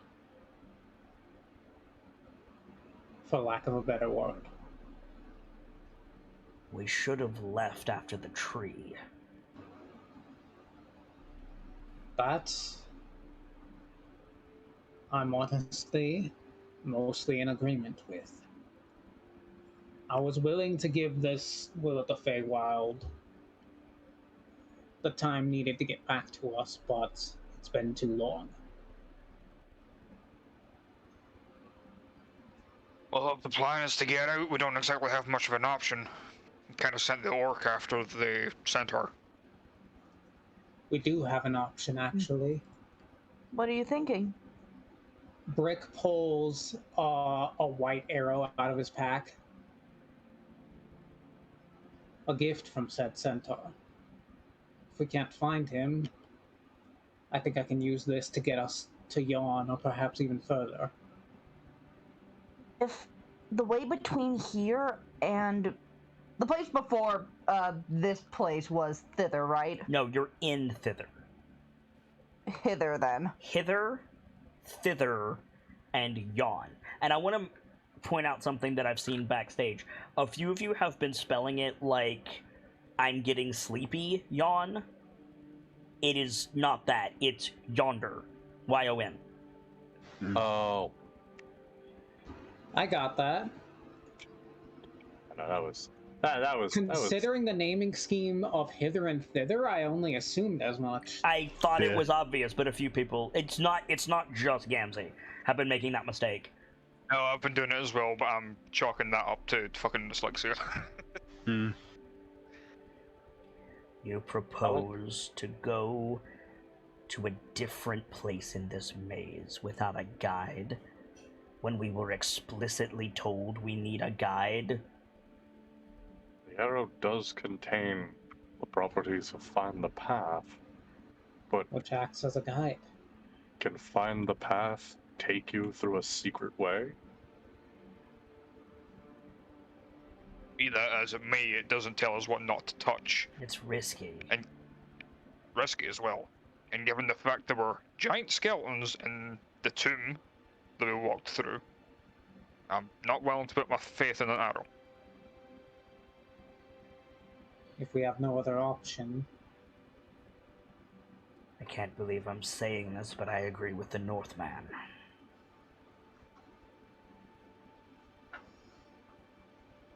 then either we need to find Winterbow or we need to find Will and his promised guide. The orc's fast, I wouldn't suggest going after Winterbow. We've wasted too much time to find the centaur. Yep. Means our best bet is we find Will and try to get him to lead us to Squirt, or have him get Squirt to lead us. Kettle Steam, in the doctor's voice, goes, "Oh, good." Do you that name, Kettle Steam?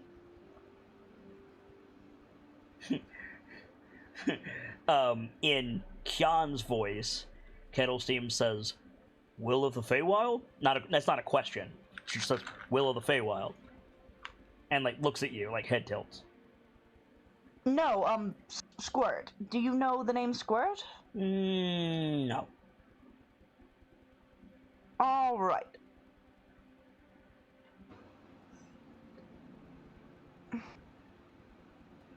If we're going after Will, then our best bet is to go after... Look, was it? Little Oak, I'm assuming is what you mean. Aye, Little Oak. That was in character. Oh, sorry. That's it. Cyrodiil says, "We don't need Will, just the walking treehouse." Well, we won't get very close to the walking treehouse without Will. Will isn't our concern.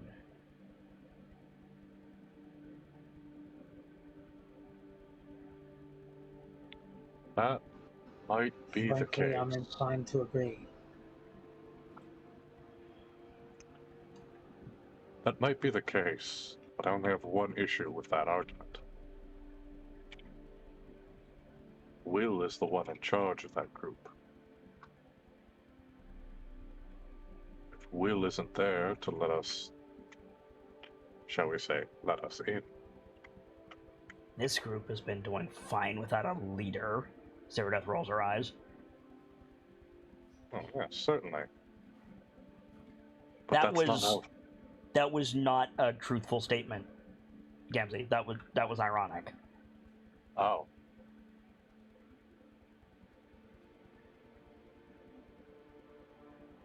I don't know what to do. Cyrodiil was Continue that. Cyrodiil was basically saying like, "Works great for us." I don't know what you're talking about. Frankly, I don't like our odds against the Coven. Either. Without an understanding of what we need to do and someone taking charge, I don't like our odds against a lizard. Kellen, you said you saw things growing in Moonlurch. They looked like red caps, but without the red. Uh-huh.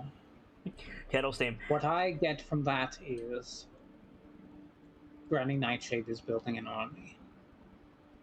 Like old Lord was. Only one Concerning. thing that concerns me about that. Redcaps have a nasty habit, as I'm sure you're aware. They need blood to survive. Without that, there's very little they can do. While the hat's wet, their heart beats. And if Will was going there because that's where Nightshade was keeping the other children of the wild, we may not have much time at all. And yet we go poking around a cave full of oversized bugs. That cave of oversized bugs gave me quite a view of the place. We're only just hearing about this now. I apologize, I'm being summoned. Cyrodiil turns to Brick. I've been quiet long enough. There's no direction in this group. It needs a leader, either you or me. And if you're going to step up, act like it.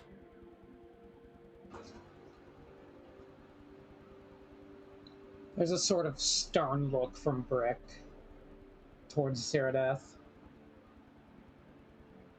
And then back towards the rest of the group. Right.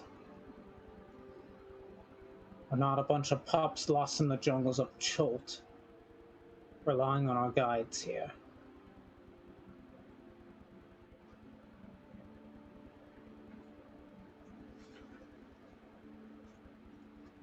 We're going to need to step up and take action if we want to see to the end of this. Or would the lot of you just rather leave and let the Coven win? How? Even if we wanted to go home, how do we do that? And furthermore, what's waiting for us? The hot jungle full of ghouls?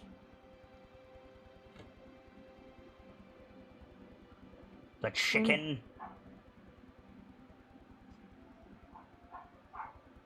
You made a promise to Henrietta, and I would like to at least continue to try and see it through. Aye. More specifically, I made a promise.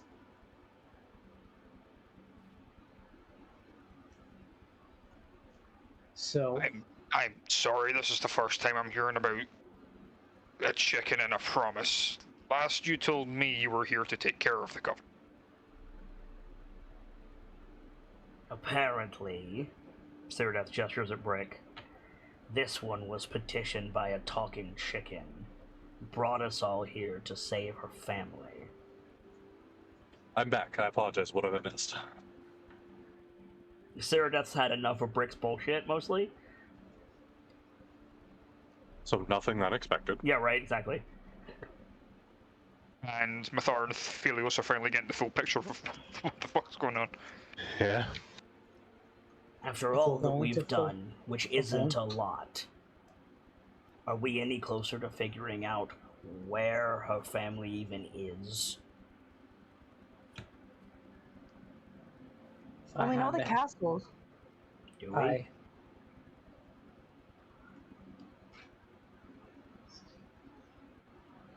We could be in the wrong place for all we know. Henrietta specifically said to go to Prismia.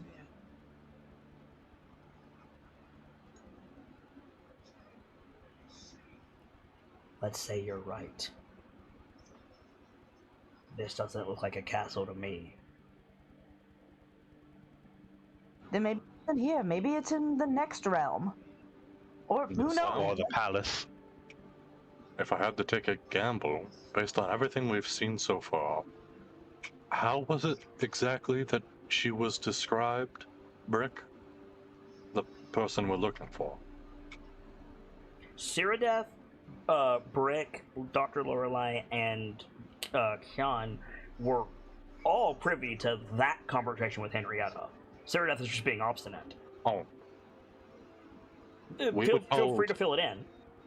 Yeah.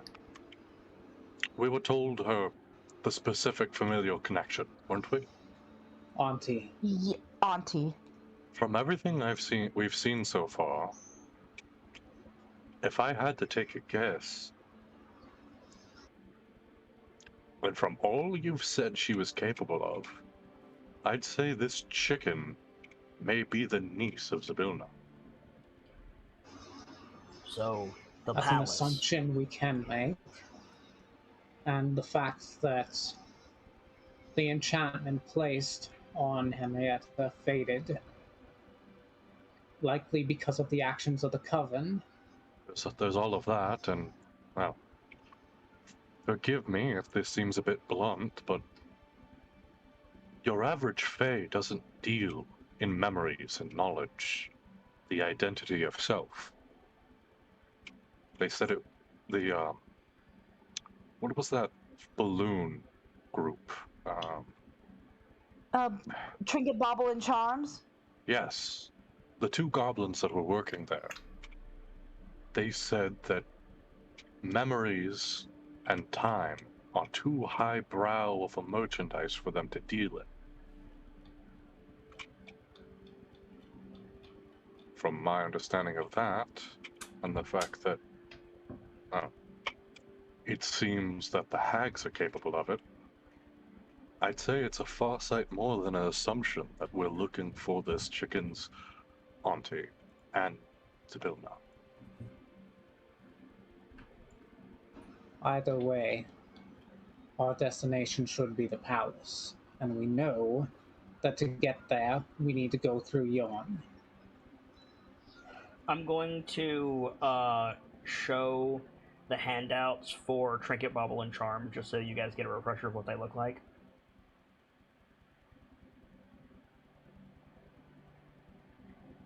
Trinket's the one in blue, Bauble's the one in brown, and Charm is the one in the hat. I remember Really Charm because she tried breaking into the room that Vrek was in. Correct. I really like Charm's design. Same. They're not goblins, they're darklings, but I don't know if that was a mistake on your part or if Kian doesn't know what a darkling is. Jan does not know what a darkling is. Valid. And they looked like goblins, so No, that's... valid. Well, Bauble's pretty tall for a goblin, but yeah. So Cyrodiil says, the arrow of foolishness notwithstanding, if we needed to get to the palace so badly, why have we been everywhere else? Because frankly, we know that Madame Lin is more dangerous than the other hags. Cyrodiil rests her hand on her sword. So much And if blade. old Lilona, even though we can't remember it, gave us a run for our money,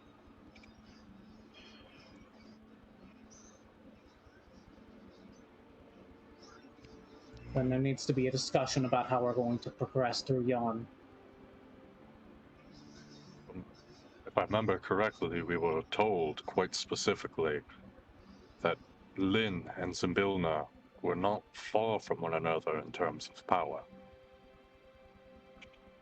Lin simply needed the other two hags in order to overcome her. To dip the scales. Not exactly accurate. Lin is the closest to Zimbilna in power. It's not that they were evenly matched, it's that Lin needed the other two to overcome her. That part is true, but to say that they're of equal power is wrong. Zimbilna's an archfey. Mm-hmm. It's a bit crazy bonkers powerful. Yeah. Lin is strong, but it's not like... Lin is strong, and she's the strongest of the three, and she could probably take the other two, but that doesn't mean she was right next to Zimbilna. I see. There was still enough of a power gap to where they Lorna couldn't kill. is still Lorna. a powerhouse in her own right. Mm-hmm. Sorry, I'm pulling on information from 2 months ago. No, you were mostly right. I just needed to... It's an important distinction. Right. If Lin was close to Zimbilna, then Tasha would be afraid of her, and she's not. She said as much. Mm-hmm. Lin would be a threat to Tasha, Lin would be a threat to the higher courts, if she was that strong. And there would be, like, reprisals from the Lady of Night and the Dawn Lord.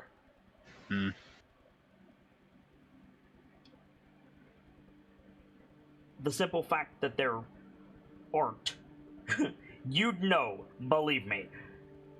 Yeah. Lynn is strong. Lynn is very strong, but she's not that strong. Same.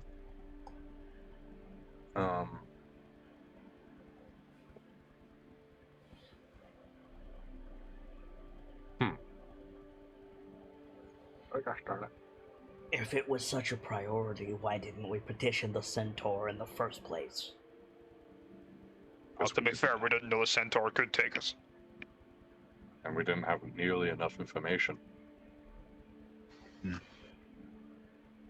Find out how bad Lynn was until we were here for a while.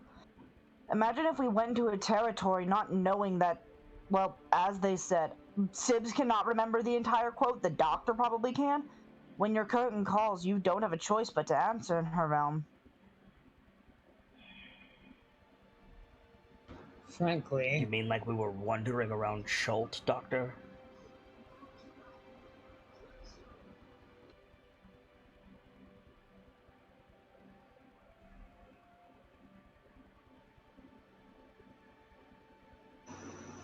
How many frankly, deaths were because of our lack of direction? Sorry, Vader.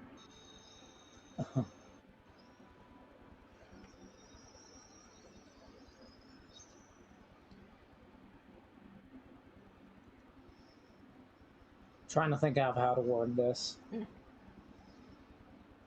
So I think if Brick is thinking of how to word it, I think Ceradeath keeps on. Ceradeath's in a mood.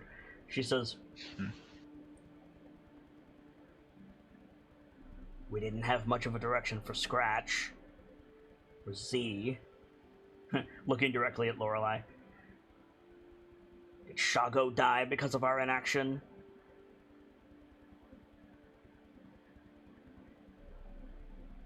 The doctor just looks down at the ground. Who else here is going to die because we can't decide what to do?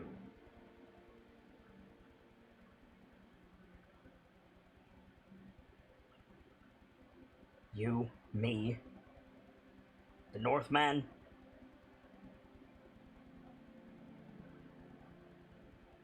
I'm honestly surprised Brick hasn't told her to shut up yet. Honestly, she kind of has a point, is the thing.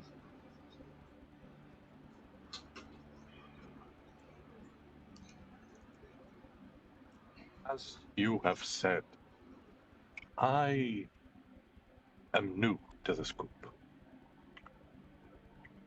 I'm not the newest, but I'm certainly Not new. trustworthy. Right. But I do wonder, what is the point of demoralizing those that you have traveled so far with?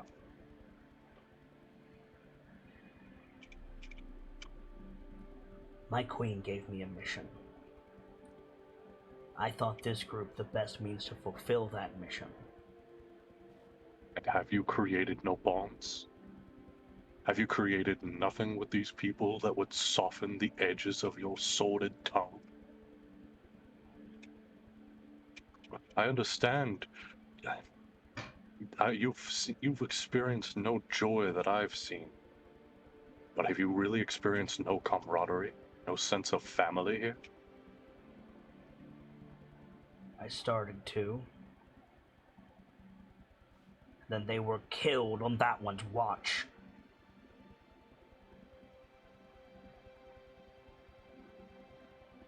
I'm just waiting for it to happen again. Who's she Look, I referring have to as anything- that one? You. It will be me, or it will be no one. I was literally just about to say, well, if I have anything to say about it, no one will. So, before you say that, when Count says it will be me or no one, Ceradeath, like, gets up and says, I can make that happen, Goliath. Enough! We're making nothing by squabbling amongst ourselves. Accomplishing nothing, I should say. Hmm.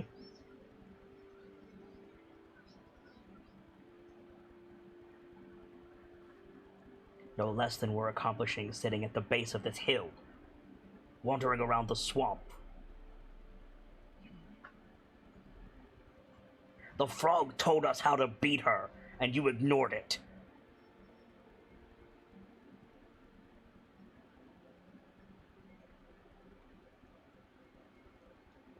And what would that serve us if we beat her?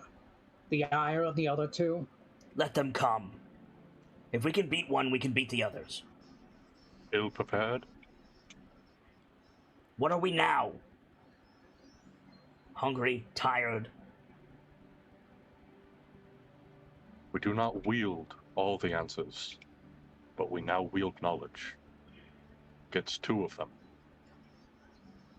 I say, if this coven is building armies, they're planning to go to war. Against what? I'm not sure.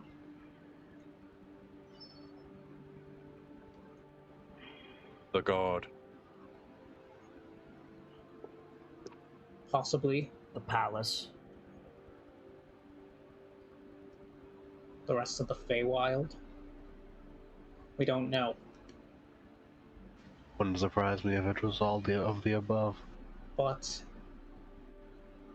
if we're going to stop them, we're going to need an army of our own.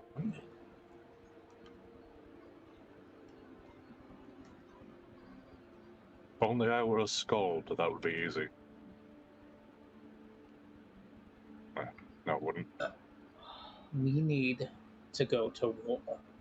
And that means we need to gather allies. And damn it, if Will's opposed to Nightshade, and he's a potential ally, and if he's compromised, we need to fix that. The doctor will nod. You just said not to attack them. Quite simply won't. We'll just... To be fair, who said anything about attacking yet? How are we going to fix this Will if he's compromised without having to fight for our lives? play by their Ever heard of stealth? Quietly is the answer. Cyrdath snorts derisively.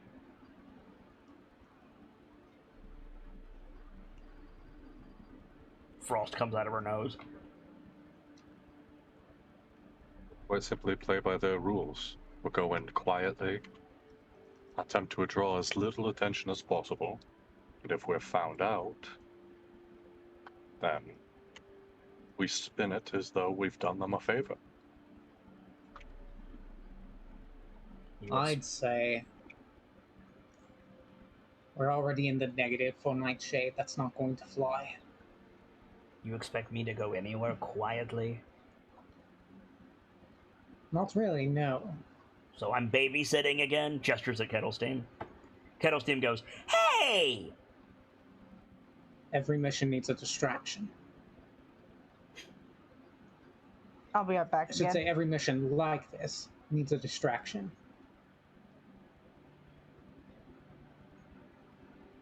Let's say I'm listening.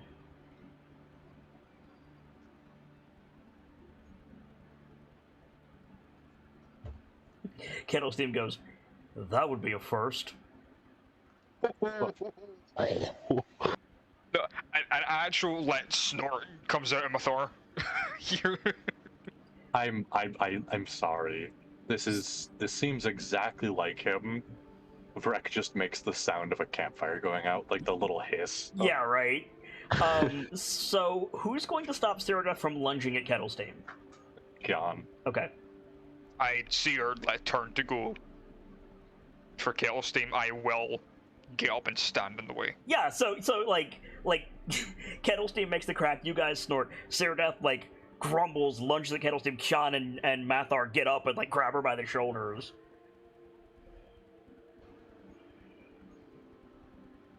First off, we need to figure out what happened to Will. And that probably means finding Little Oak again. Once we know where he is,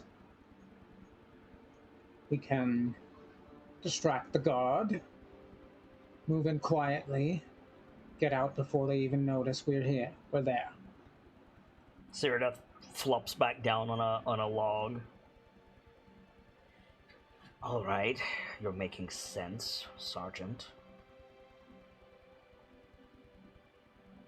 But I have a problem. Mm-hmm. What if Will's in that big castle?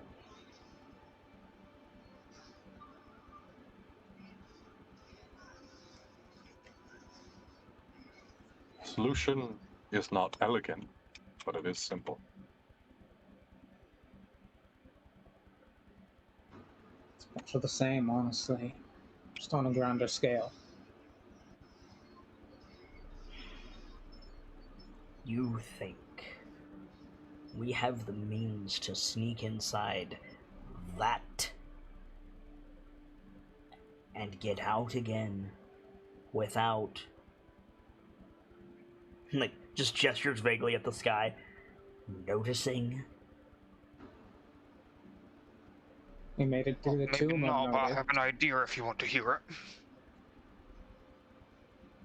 I don't know if I was heard there, but I didn't. Brick said we made it through the tomb unnoticed. Yeah, but that was with a guide. That, from what we've heard, that castle is the lair of the hag. That's different than the tomb.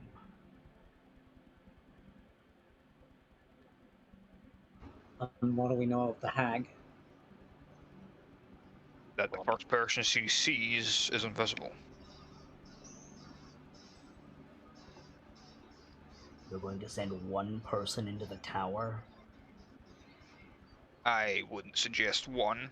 I would suggest 3.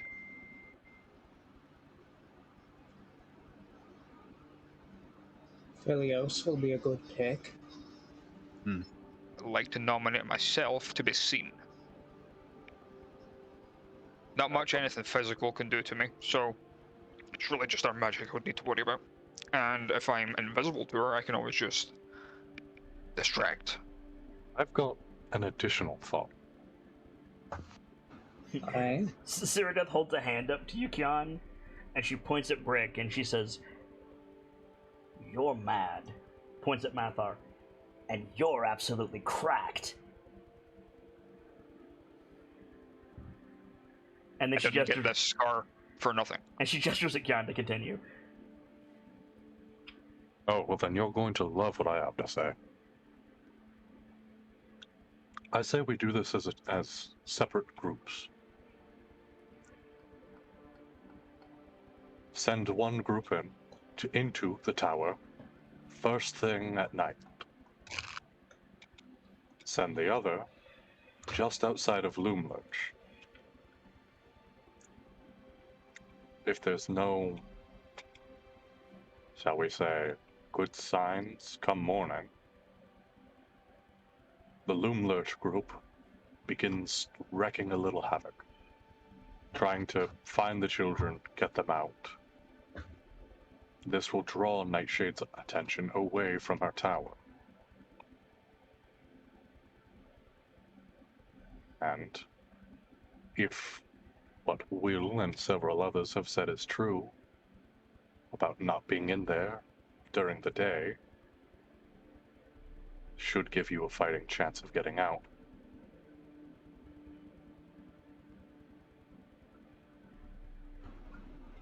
If they're Morning in comes there quick, come yeah. morning, we've already lost.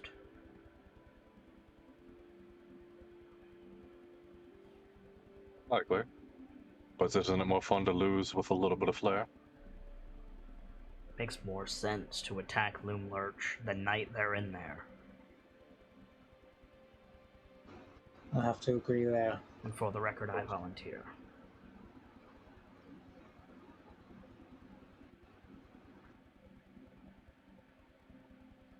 Me, The Northman, maybe the Doctor, attacks Loom Lurch.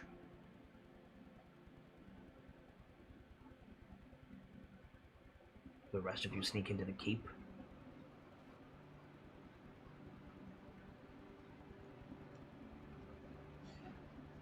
It's not without merit. I'm shocked you trust me to go in as part of the important group. No. I trust you to get killed and prove my point to the sergeant. How pleasant. The Northman has already said that he's durable. I can't argue with that. But I can at least keep the Doctor safe.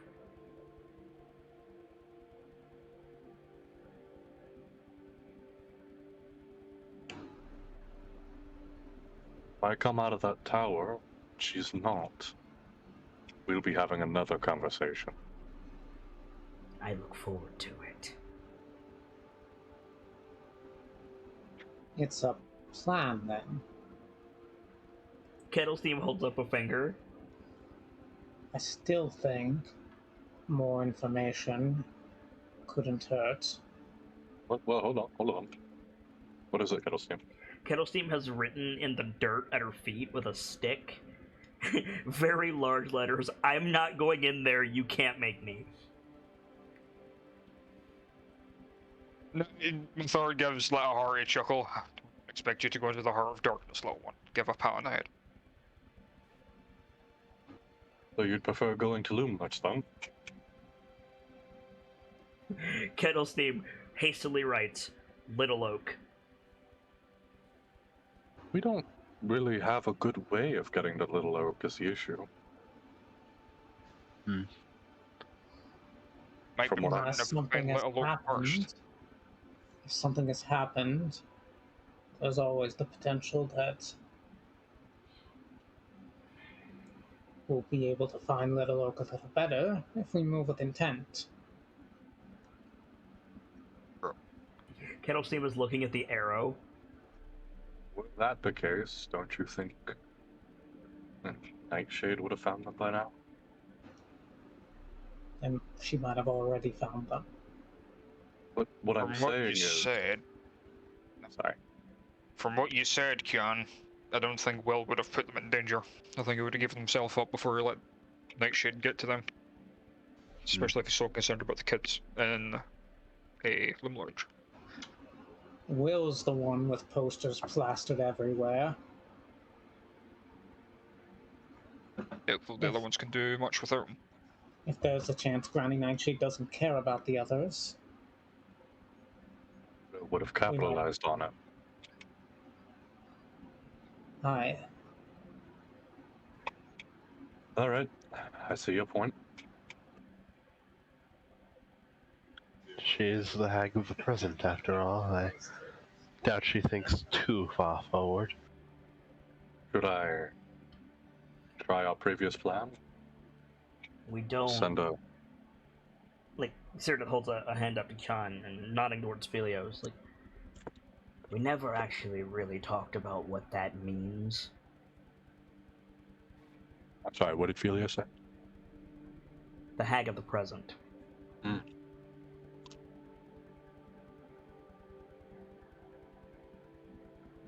Well, let's look at the contact clues. Lorna was the hag of the past.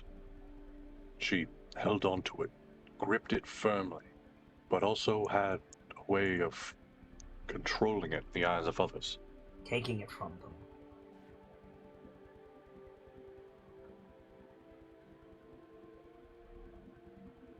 There's a collective, like, intake of breath from everybody but Philios and Mathar. Yeah. Logic would go to dictate then that Nightshade has similar capabilities. How do you take the present from someone?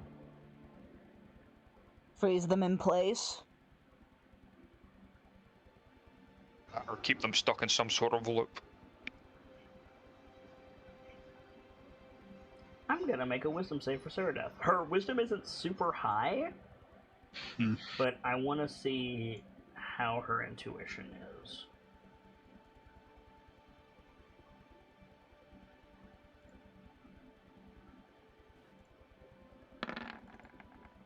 She does have a high bonus to all her saves because Yeah. Paladin.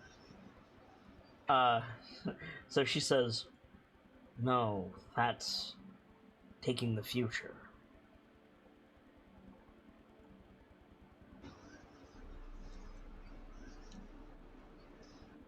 Look at the sky. No. Look how it changes from day to night so suddenly. Hours in seconds. There's no gradual change here. Just sudden spontaneity.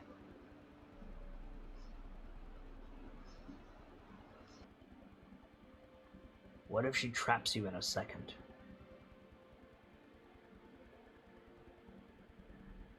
That would still be taking someone's future, would it not? Not if only a second passes. If she keeps you in the present.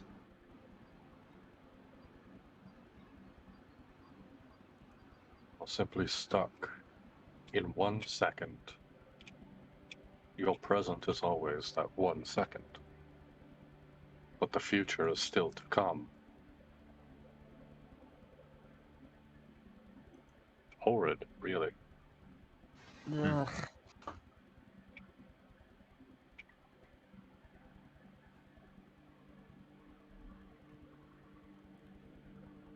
Too trapped to live. Too stagnated to ever die.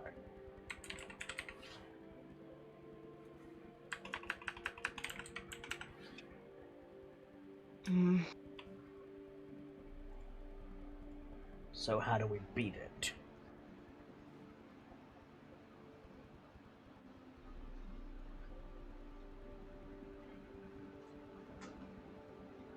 Is the question. Natural inclination would be look to where she can't. Continue to the future. Always keep your eyes and mind on it. She might not be able to trap you, but there's no certainty on that.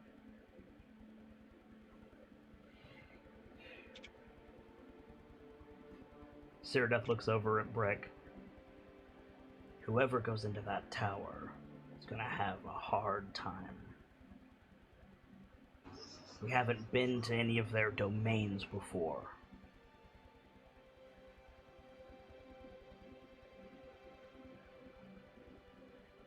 We might not play by the same rules.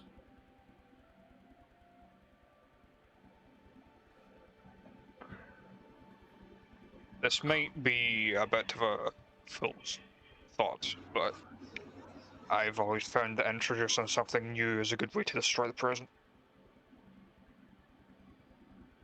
What was that? Introducing something new is always a good way to destroy what's present.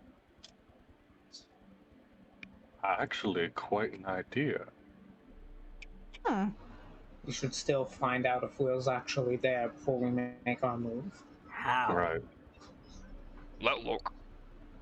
If we can find him. If he's alive. Gestures at the arrow that fucking Kelstein made. I keep going to say steam kettle and it's like, no, stop. They didn't make it. It was Oakbow that gave it to us. Winterbow. Winterbow. Ah! I'm gonna stop doing that eventually. There's a lot of oaks, to be fair. Yeah, we are in a forest. Yeah. I think Oakbow was a Goliath. You're familiar with Little Oak, are you not? I met him briefly. A life sign like I've never seen before. Then you can use this arrow to find it. I could. But are you sure?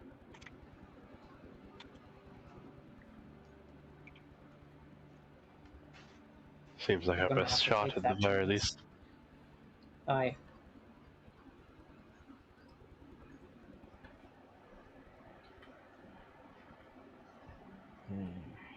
You're willing to take that chance? I'll trust you.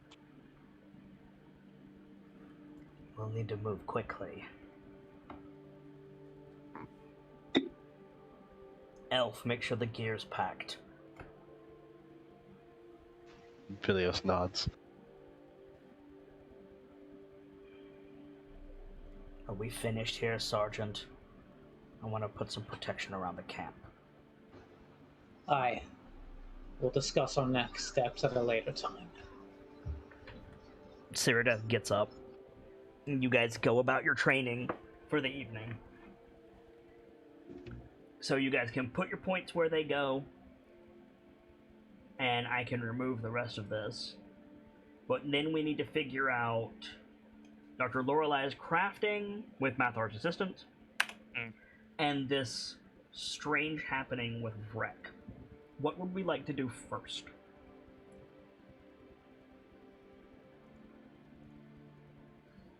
I would suggest the crafting. Okay. Yeah. So, you make the spinning wheel, you gather up all of the fibers. Does Dr. Lorelei have any proficiency with spinning or weaving or otherwise textile manufacture? Double checking my skills and such. I would be surprised if you did. I Brick have a has surgery kit. proficiency with sewing kit, but Brick's camp actions are already spent. yeah. I have surgery kit. I have I'll be herbalism. right back, by the way. I have cook's tools, and that is it. Okay. I'm double checking to see if there is something I can do with my bardic abilities. There might be, actually. I think I found something. Jack of all trades. I mean, that just adds half your proficiency bonus anyway. All right, I was just wondering. That's already factored into your sheet. Oh, I didn't know I that. mean, hey, better than nothing. It's very good. But Yeah. I thought you meant like there's a bard. I don't know which bard it is, but it lets you swap your proficiencies every rest. I believe it's not spirit. I know there's a rogue that can do that. I Yeah. don't know if there's A phantom bard. rogue. Phantom but rogue. Yeah. I thought bards could do it too. I do not know. I'm afraid I've never played a bard this in depth with worries. like I have with the doctor, and even then I've only played her for the healing factor.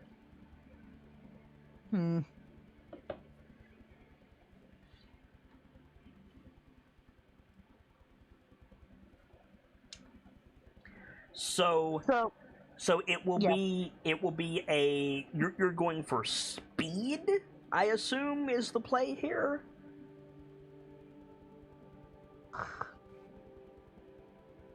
Probably. Quick, careful, and thorough. Pick two.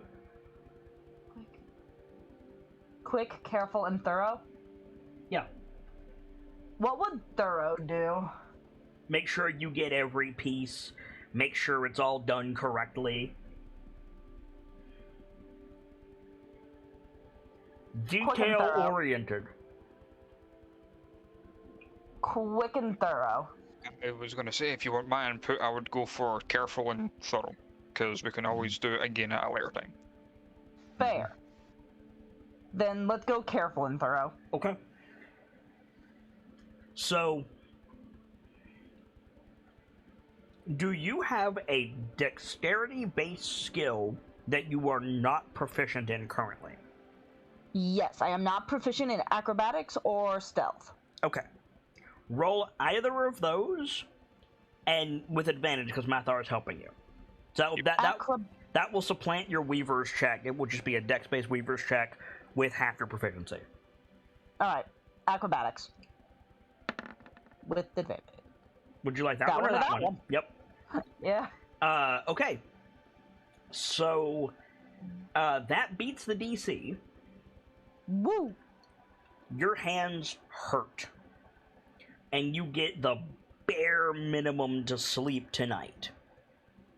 Yeah. But you manage to turn that 400-ish pounds of loose fibers, you refine it down, and spool it up on like a nice big spool, probably two.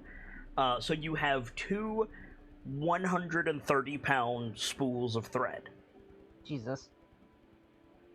I mean, you say, like, yeah, the doctor's hands hurt, and she gets the bare minimum requirement of sleep tonight. If she wasn't doing that, considering what Seerdeath put into her mind, she probably would have gotten the bare minimum of sleep that night anyways. Mm-hmm.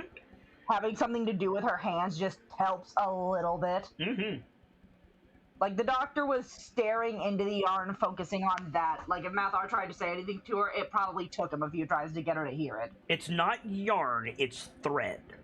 Yeah, thread, that's what I meant. Iron weave thread. You have 260 pounds split into two spools of iron weave thread. 260 or 230, because you first said 230. No, I said 130 twice. Sorry. I misheard what you said the second time. I heard 160, not 260, sorry. No worries. I'm back. What'd I miss? You have a lot of thread. Okay. Both of which I can carry without being encumbered. They can fit in a haversack now. True. This stuff is awesome. This stuff is masterwork. Like, it's glittering when Dr. Lorelei takes it off the spool. It's masterwork as it is. It's one contiguous piece of thread on each spool. Dr. Lorelei did well on the DC. Nice. So, and it's strong as hell. It's about the size of just normal weaving thread, so it's practically invisible. Ooh. It's just a single thread of it. However, it can support Khan. Nice. Oh, that's a good fucking thread. Putting it in the haversack now. So that I'm just... putting that... Good. I'm noting it down now, because if we forget, it's just gone to the wind. Yes. So that leaves Vrek. Yes. So, Khan. Mm-hmm. At some point during your evening activities,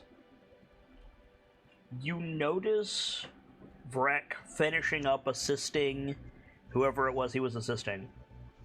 And then he kind of goes off by himself. And but he stays on the ground. He doesn't like go up in a tree.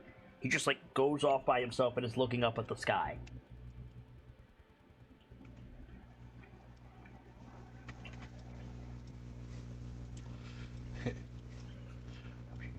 Can probably like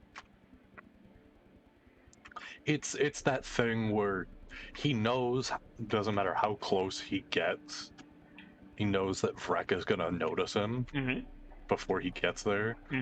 So he takes a good few steps forward and like waits to see if Vrek is fine with him coming. He doesn't react.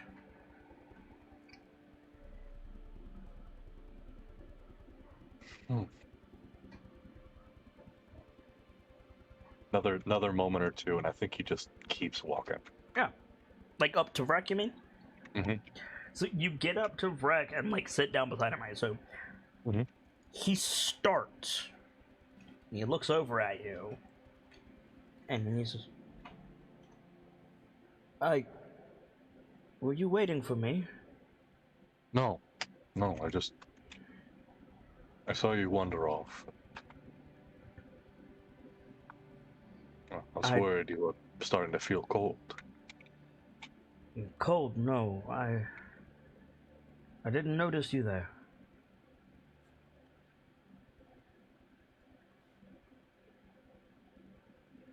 What's wrong? You have to promise me you won't laugh. Never. He like shuffles a very specific way, where he's like, he turns like profile, like he's facing you, but he turns profile with his left wing facing away from the camp. And he extends his wing, and under where his wing would be, there's just a hand on his chest.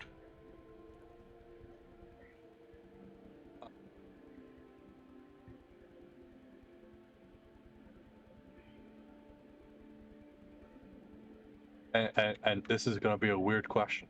Has his presence changed? Yeah, but you haven't really been paying attention. I'm surprised I didn't notice a change occurring sooner. I don't exactly know what this is, but I can only assume this is a side effect of us disconnecting. You're becoming a person. You are a person. You're becoming more. I think I should go away for a bit. This seems a bit awkward. I don't know if I can agree with that.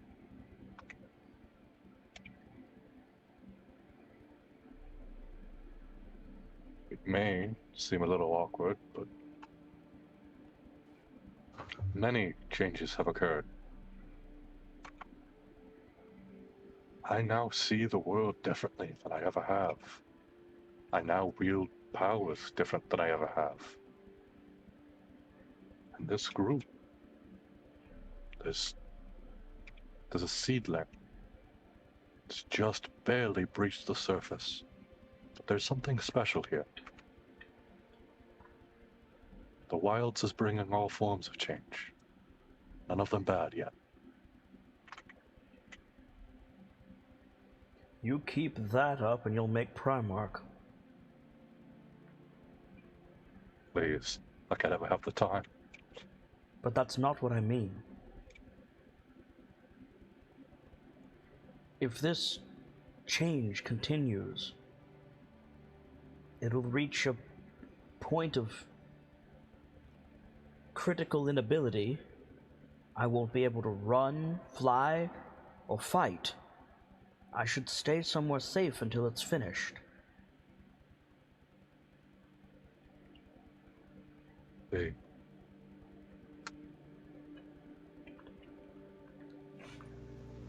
Especially with you storming a castle.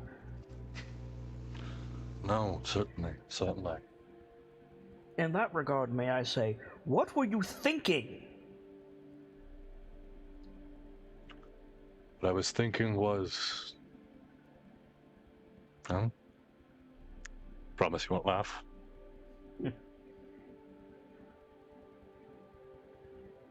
I didn't was laugh thinking- when you dropped the giant slug on us. Yeah, I didn't have a whole lot of options there. It was kind of boring. It's a whole thing. Point is, I'm looking at this from the perspective of a parent. Spilna has accepted these children into her realm as her own. They've said so. People like Bane. And now she has the inability to act as their lives are in danger. Will, the seeming final protector available to them, is unable to act. I thought, when I have my own little cubs, could I really stand by like that?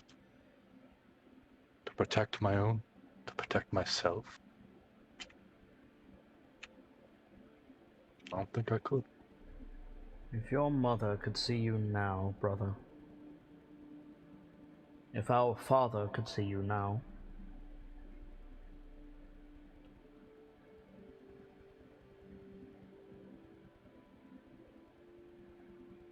To hells with Primarch, you're going to be Speaker at this rate. Oh. Oh. No, that's far too much for me. Then, when we're done here, done in Scholt, and I say done by their standards, hear me out. Let's go back to the heart for a little while and resume our search later.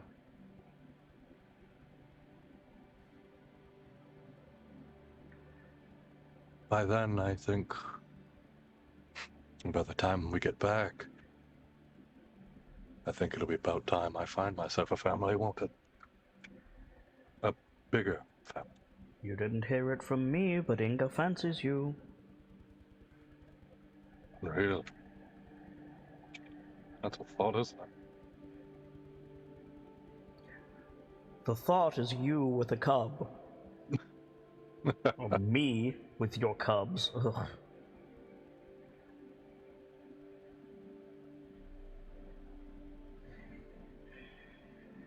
I think if we find Little Oak, I'll stay with the Kinku for a bit.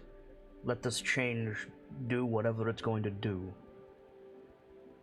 And then I'll find you, Speaker.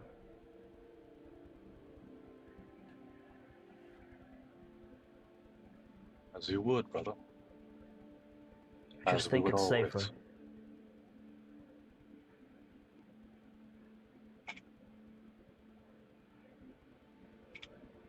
Little Oak probably is the best place for it. Or the pool, but that's a lot of water. Yes. Frankly, I don't trust the idea of another Zarek arriving, seeing a firebird there and going, aha, that's how I summoned the unicorn. Trying to throw buckets on you. Vrek. Excuse me. Vrek shudders.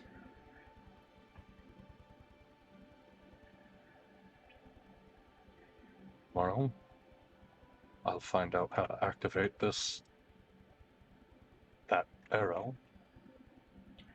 I have a thought. Mm-hmm. It's silly. I didn't want to propose it to the group. Do we have any of those gifts from Tasha left? Potion. Nods. Believe that Rick may still have one. Why not use that to get us to the palace? Certainly could. Would allow us to bypass Yon, but for all we know, the secret into the palace is in Yon. Or use it to make us invisible to the hags.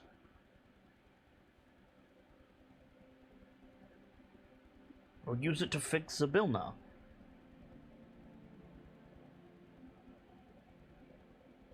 Or use it to slow the orc down so we can find the centaur. Well, I don't know. These ideas are silly. There's a lot of things could be done with it. But the way I see it, thought comes down to this.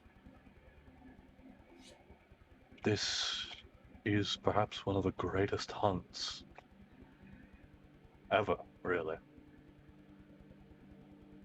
And I doubt they see it this way, but if you were on the truly greatest hunt of all time, would you want a shortcut? Would you want an easier way? Or would you Kyan. revel in every moment that grants you an advantage that you wouldn't have had if you could? Sorry. She didn't take my memory. I saw what she did to you.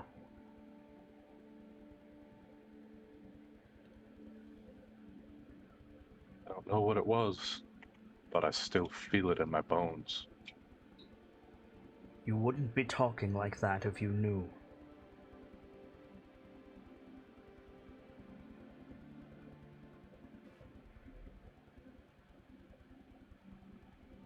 It might have started out as a hunt. But now we're trapped. And we're the ones bleeding. Every step we take that we don't take with the intent of finding an advantage.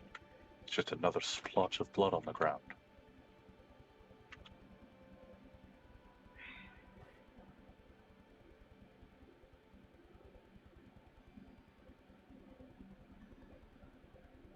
What do I tell them if you die here?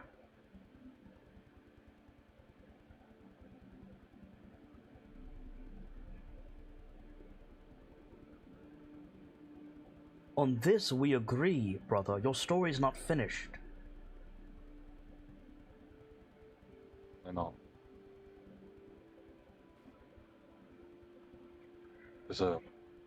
I understand it's not something talked about, but I was a man from... He was Nash. I spoke to him once. He said, the story's not finished, but you're not living what you think is your story. Is it really being told?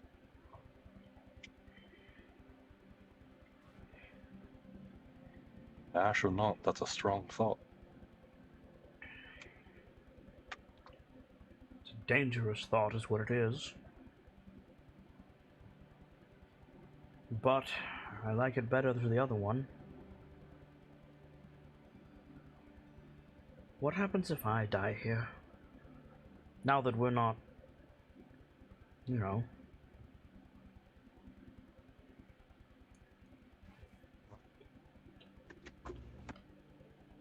Like me, you'll still return to Mother.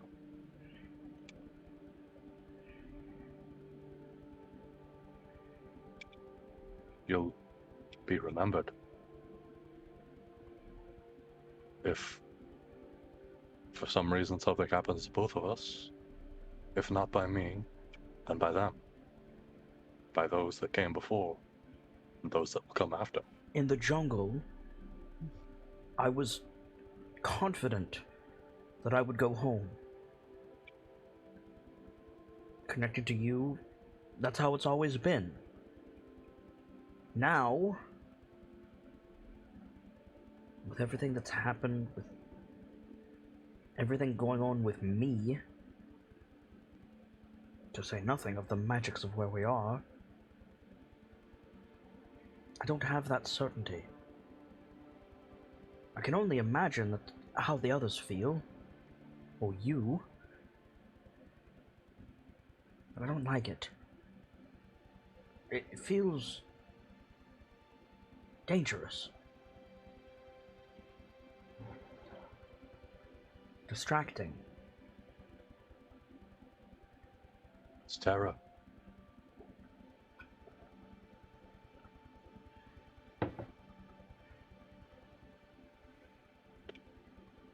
Terror is the thing that comes when confidence leaves and uncertainty is left to ferment. We all face it differently. A hunter uncertain. I take back what I said about you being Primarch. Like I said, far too much for me. But I see the world, I see things differently than I did. I mean that literally and figuratively.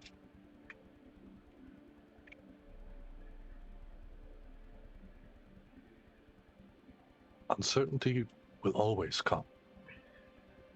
Does not matter who you are, does not matter how firm the ground you walk on is. It will come. And it will vanish beneath what you do, who you are. But it will always return, and it will always be present. It is the fight we put up between uncertainty. That's what I think is important. That is the greatest hunt. You know what I think is important?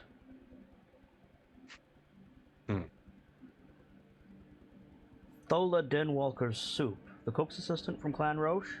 Oh my god. Don't even get me started.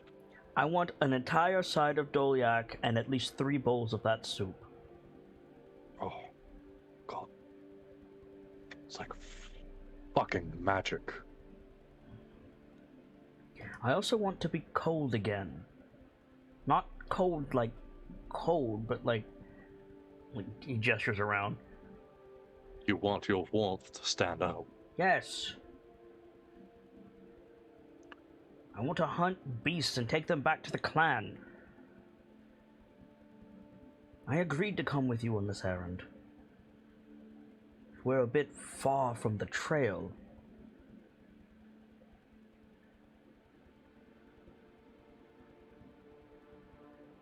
In a terrifying, uncertain sort of way. It's exciting, isn't it? But through all of that, through the uncertainty, and no matter how far off the path we come, we will not die. We will not be forgotten. There is a seedling among this group. No matter what, I will be the tender hand that brings it higher. There's one more thing, John. Of course. It's here. What is? You. I think. I was waiting for the right time to tell you.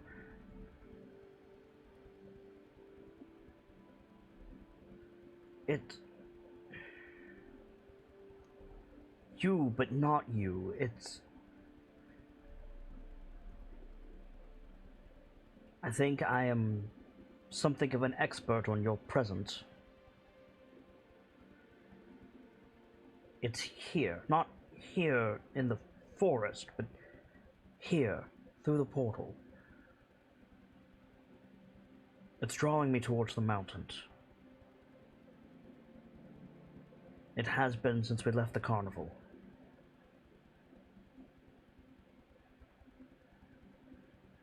A portion of me? More than a portion, I'd say. When we're separated, it takes me a moment to figure out which one I should be following.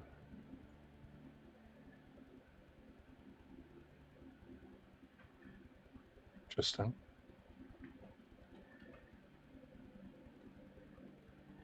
I don't, for the life of me, remember. Does Kian know? He knows he can't get stronger. He knows that, like, exercise doesn't do anything for him. Doesn't do anything but condition stamina. It means stamina is a form of strength, but yeah. Oh, is it? I assume that was part of Constitution. Sort of. Carry weight and exhaustion both come off of strength to a degree. Ah, fair enough.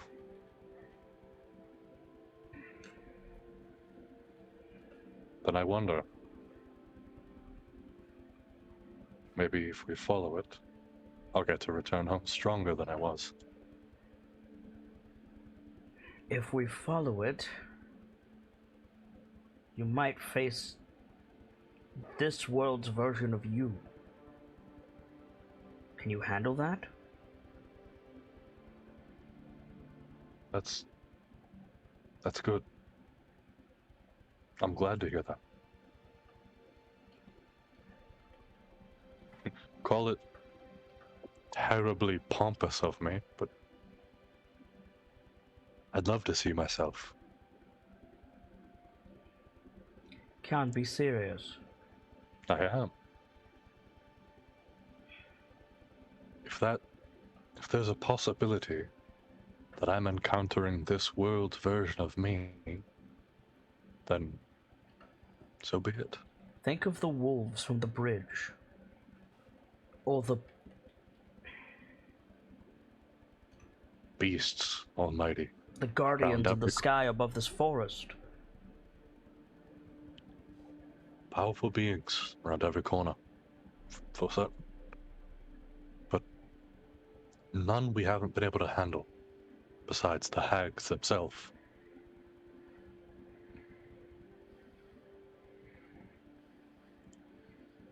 You can call it foolish, but I'm confident. You have to get through the keep first. Remember that. Yes. Worry not, brother. I'll always return. You go back to your business. Mm-hmm. Okay. I know you have inspiration, but you can give one to someone in the party for that. Anybody not have it? I don't. Neither do I.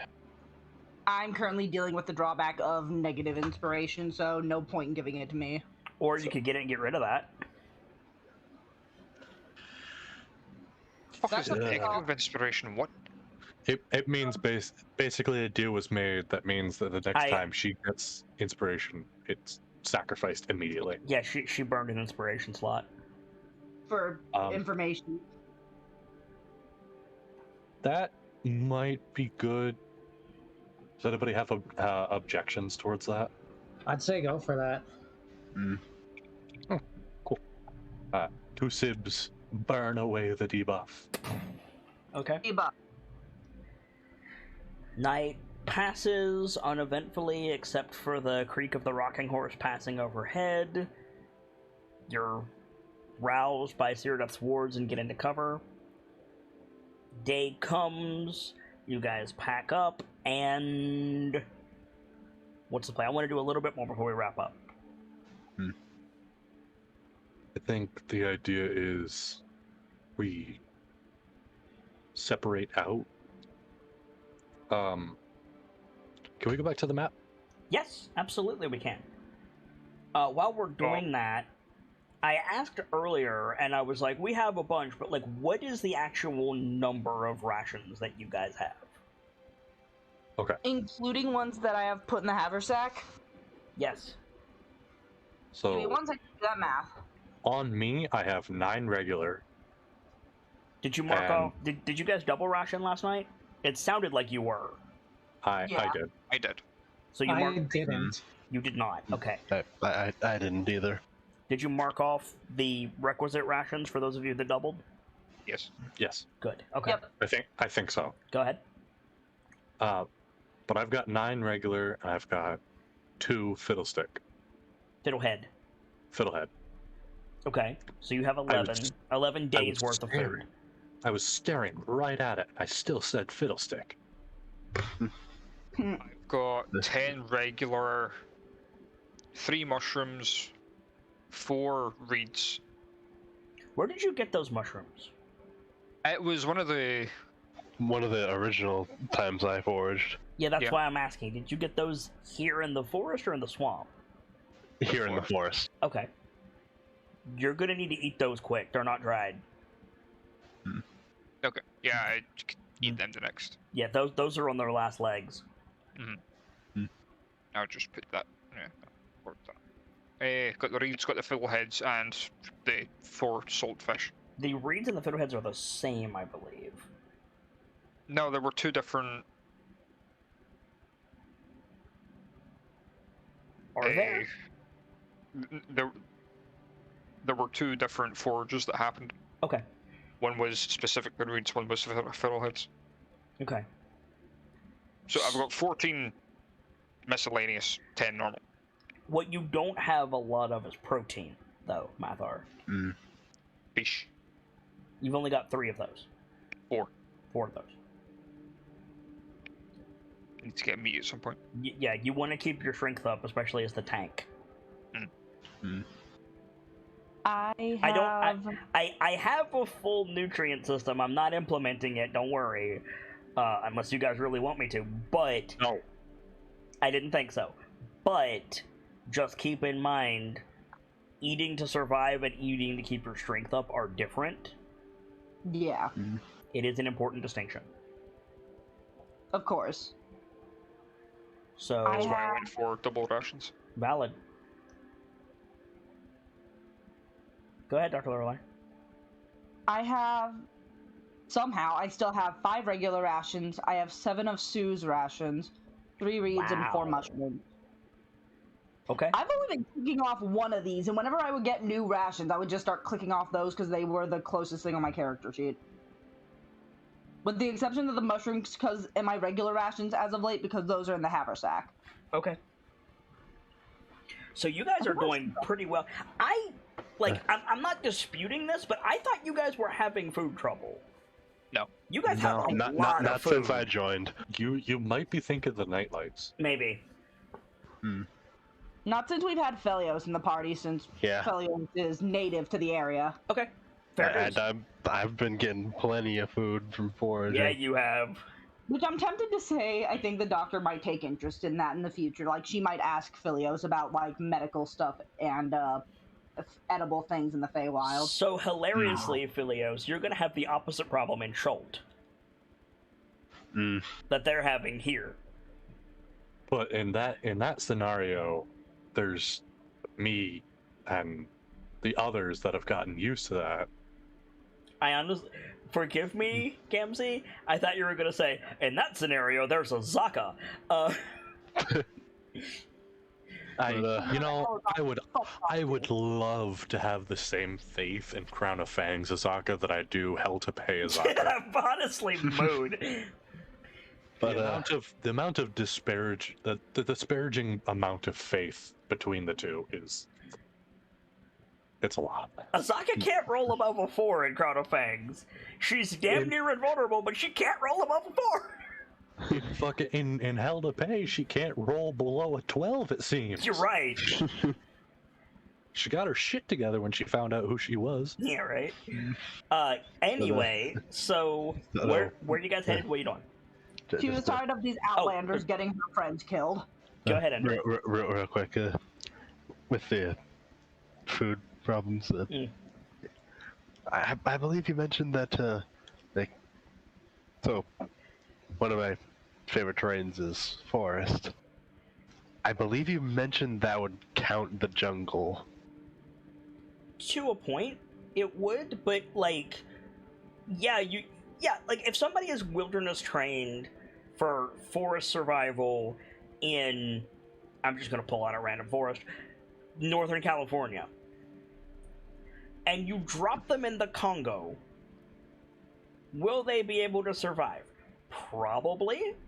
Will they be able to know what every plant and animal is? Absolutely not. Fair. But I'm sure with a little bit of help, Certainly. Phileas could. You'll have an figure edge on the things out. others for sure. Yeah. So, where are we going? What are we doing? You'll have an edge on the others. You say as if we're not gonna return, and I'm gonna return to full power with fucking Kodama time. I forgot you had that. Every time, all the time, Kodama time, baby. Yeah, I forgot about Kodama time. You don't know how excited I am for the return of Kodama time. I need a GIF of Tobey Maguire pizza time, but it just says Kodama time at the bottom. God, maybe that should be my Crown of Fangs emote. Kyan Kodama time. I already have a Kodama emote, my dude. Oh, do you? Yeah, I just don't have it active. Oh. But Instead of Tobey Maguire Spider-Man, it's just Kian covered in little Kodamas. But I would be glad to do like Sean with Vrek on one shoulder and a Kodama on the other, just like you know, it's on his head. yeah, like Sean Proud or something. Like ultimately, you want a Kodama somewhere on your emote. I'm into it. Anyway, where are we going? What are we doing? All right, we right. So, Brick, the arrow. Uh-huh. I'll pass it over to you.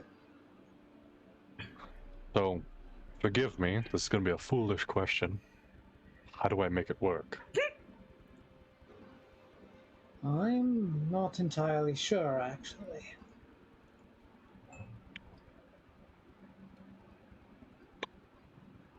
Wonderful. Anyone got what do we call them? Appraiser's tools? A I've got the wait, I don't have the proficiency in them. Why don't I?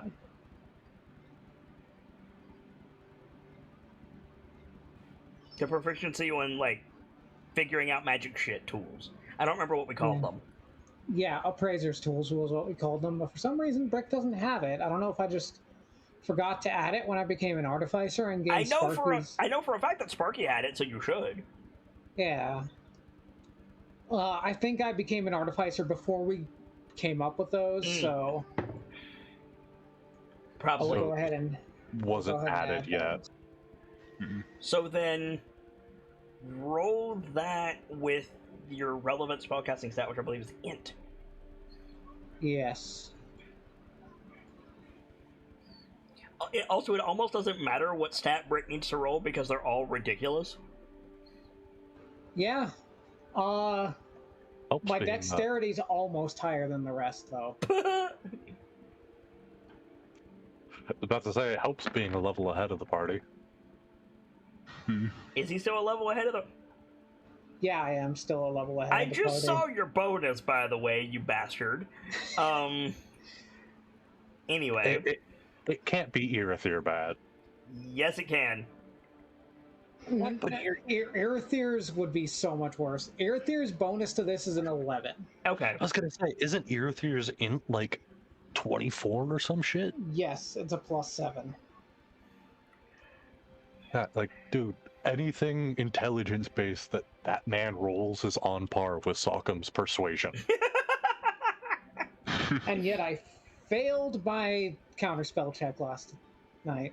Yeah, or well, last Thursday. you rolled a 2. Anyway.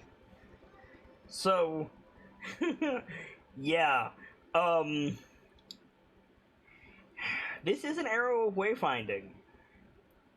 You're not entirely sure what it's going to do, but if you name a place that you don't have to be familiar with it, but you have to know the place that you want to get to. And if you name it and then fire this arrow, it will take you there. Uh-huh. So, problem then. Little Oak isn't a place, it's a being. You are correct. So does that mean this isn't gonna work? Yeah, hard to say.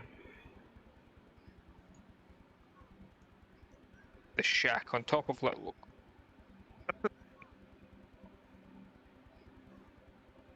I mean... I could select the Getaway Gang's hideout, which is that little shack on Little Oak. Little shack, you might say. I don't know, I wouldn't say Shack is little.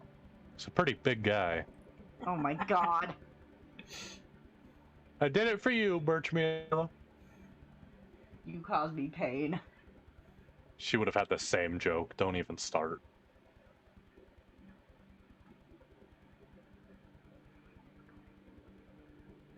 But, Yeah, Getaway Gang's hideout seems like a good... yeah. You have a bow, Kian? No, but the doctor could make one.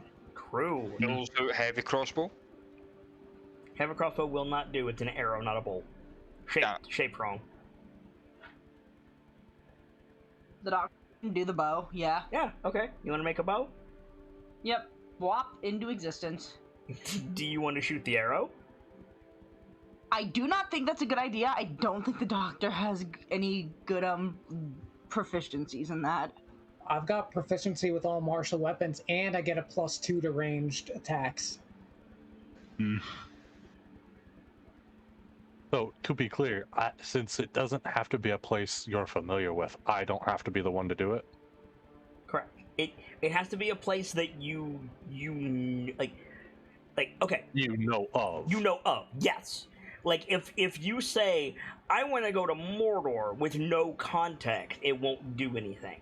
But if you say, I want to go to Mordor, and your name is Frodo Baggins, and you were just at Elrond's council, it'll still show you the way. So as long as Kion provides context, I could fire it. You already have the context. Fair. Yeah. Yeah, you can shoot it. I'll shoot it then. Okay, you want to shoot it? Cool. So you fit the arrow into the bow. The bow is like glowing. You hear the music from Dr. Lorelei's spell. You pull the arrow back. The music swells. You release it. It streaks off into the trees, and nothing happens.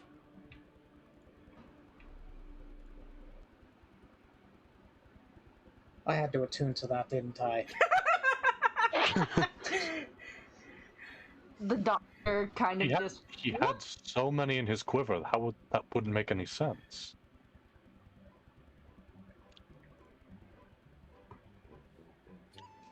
What the fuck is this music? Oh, no. So as you're sitting there looking after the arrow, I had to attune to that. There's a plop sound. There's a puff of smoke, and one of those puffy Mickey Mouse gloves is just floating above Brick's head. L. Just an L. No, but it's pointing. Maybe not. Guess we're following that.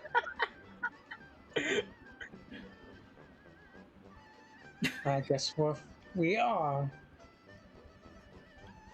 The doctor is laughing again. Oh fuck.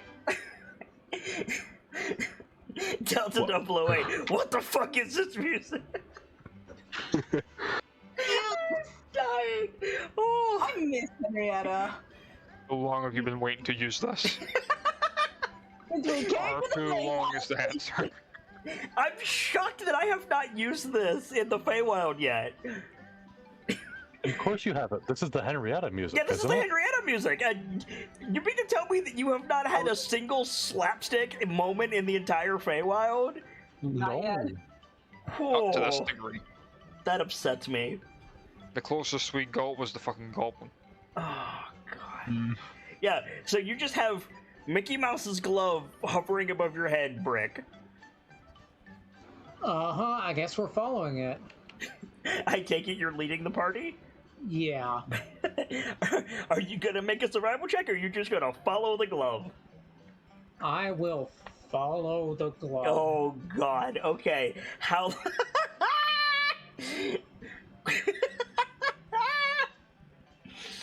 Quickly, carefully, or stealthily, pick two.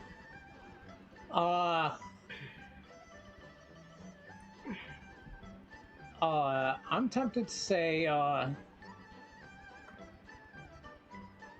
my default is carefully and stealthily. We're still probably being looked for.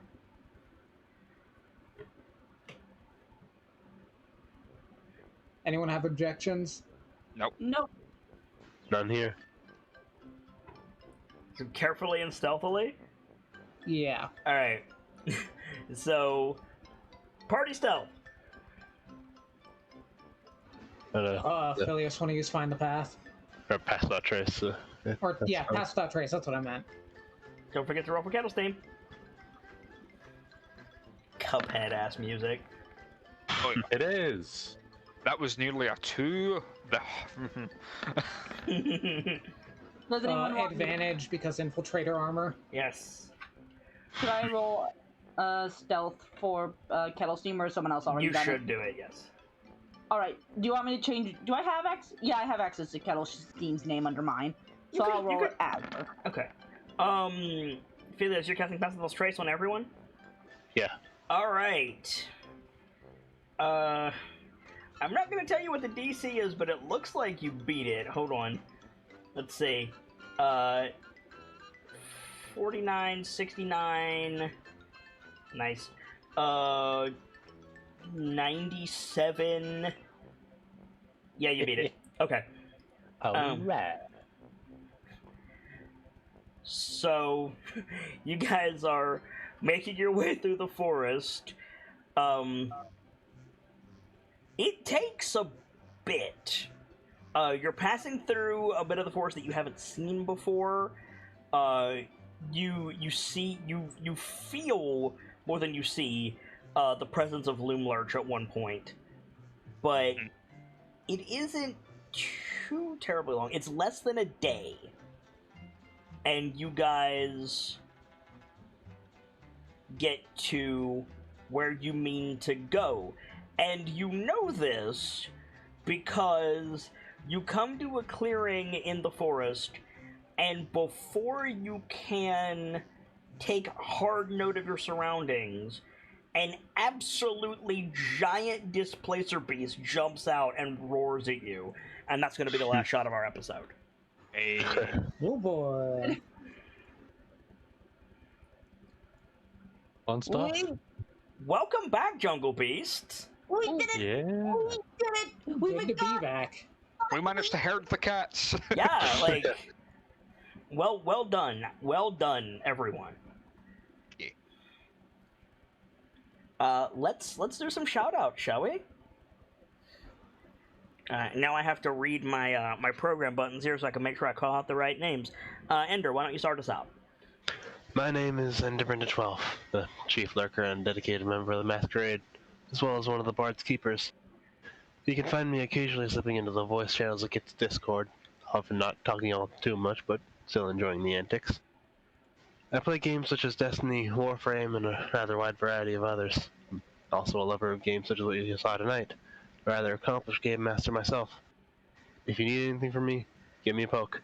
I'm online at most times. And remember, the tale always needs an end. I almost clicked Gamzee's button and said Delta. Delta. Hey, I'm Delta, your resident Mad Scotsman. It is so nice to be back. Oh. But besides that, I fucking put myself off. Whoops. Resident Mad Scotsman, do Discord stuff, keep the archives in order, fucking play games like Destiny, Warframe, Deep Rock Galactic. And if you're wanting to fucking play, you're welcome to join me. Sibs. Come on. Sorry, my mic came out for a second there. You good? All right. Hi, my name is Sibs the Drifter. I am in no particular order a artist, a keeper, and a stagehand for Kit's Discord, Patreon, and YouTube. But to everyone else, I am a friend, a all-around artist, and the one and only Technicolor Disaster. You can find me lurking around in Discord, or you can find me in DMs. I don't really have much to say. It's been a while since I've done this. It's nice to be back. Thank you, Kit. Have a good night. Cheers. Vader. Hello, everyone. I am the Journeyman Vader. I'm a moderator on Kit's Discord and a streamer on Twitch. You can find me over on Kit's Discord on Twitch at twitch.tv/JourneymanVader or on Twitter at VaderSidious. Be sure to tune in Sunday afternoons for my own campaign of Baldur's Gate Descent into Avernus. It's a lot of fun. I get to play in that. It's very hectic, and I drive Vader crazy.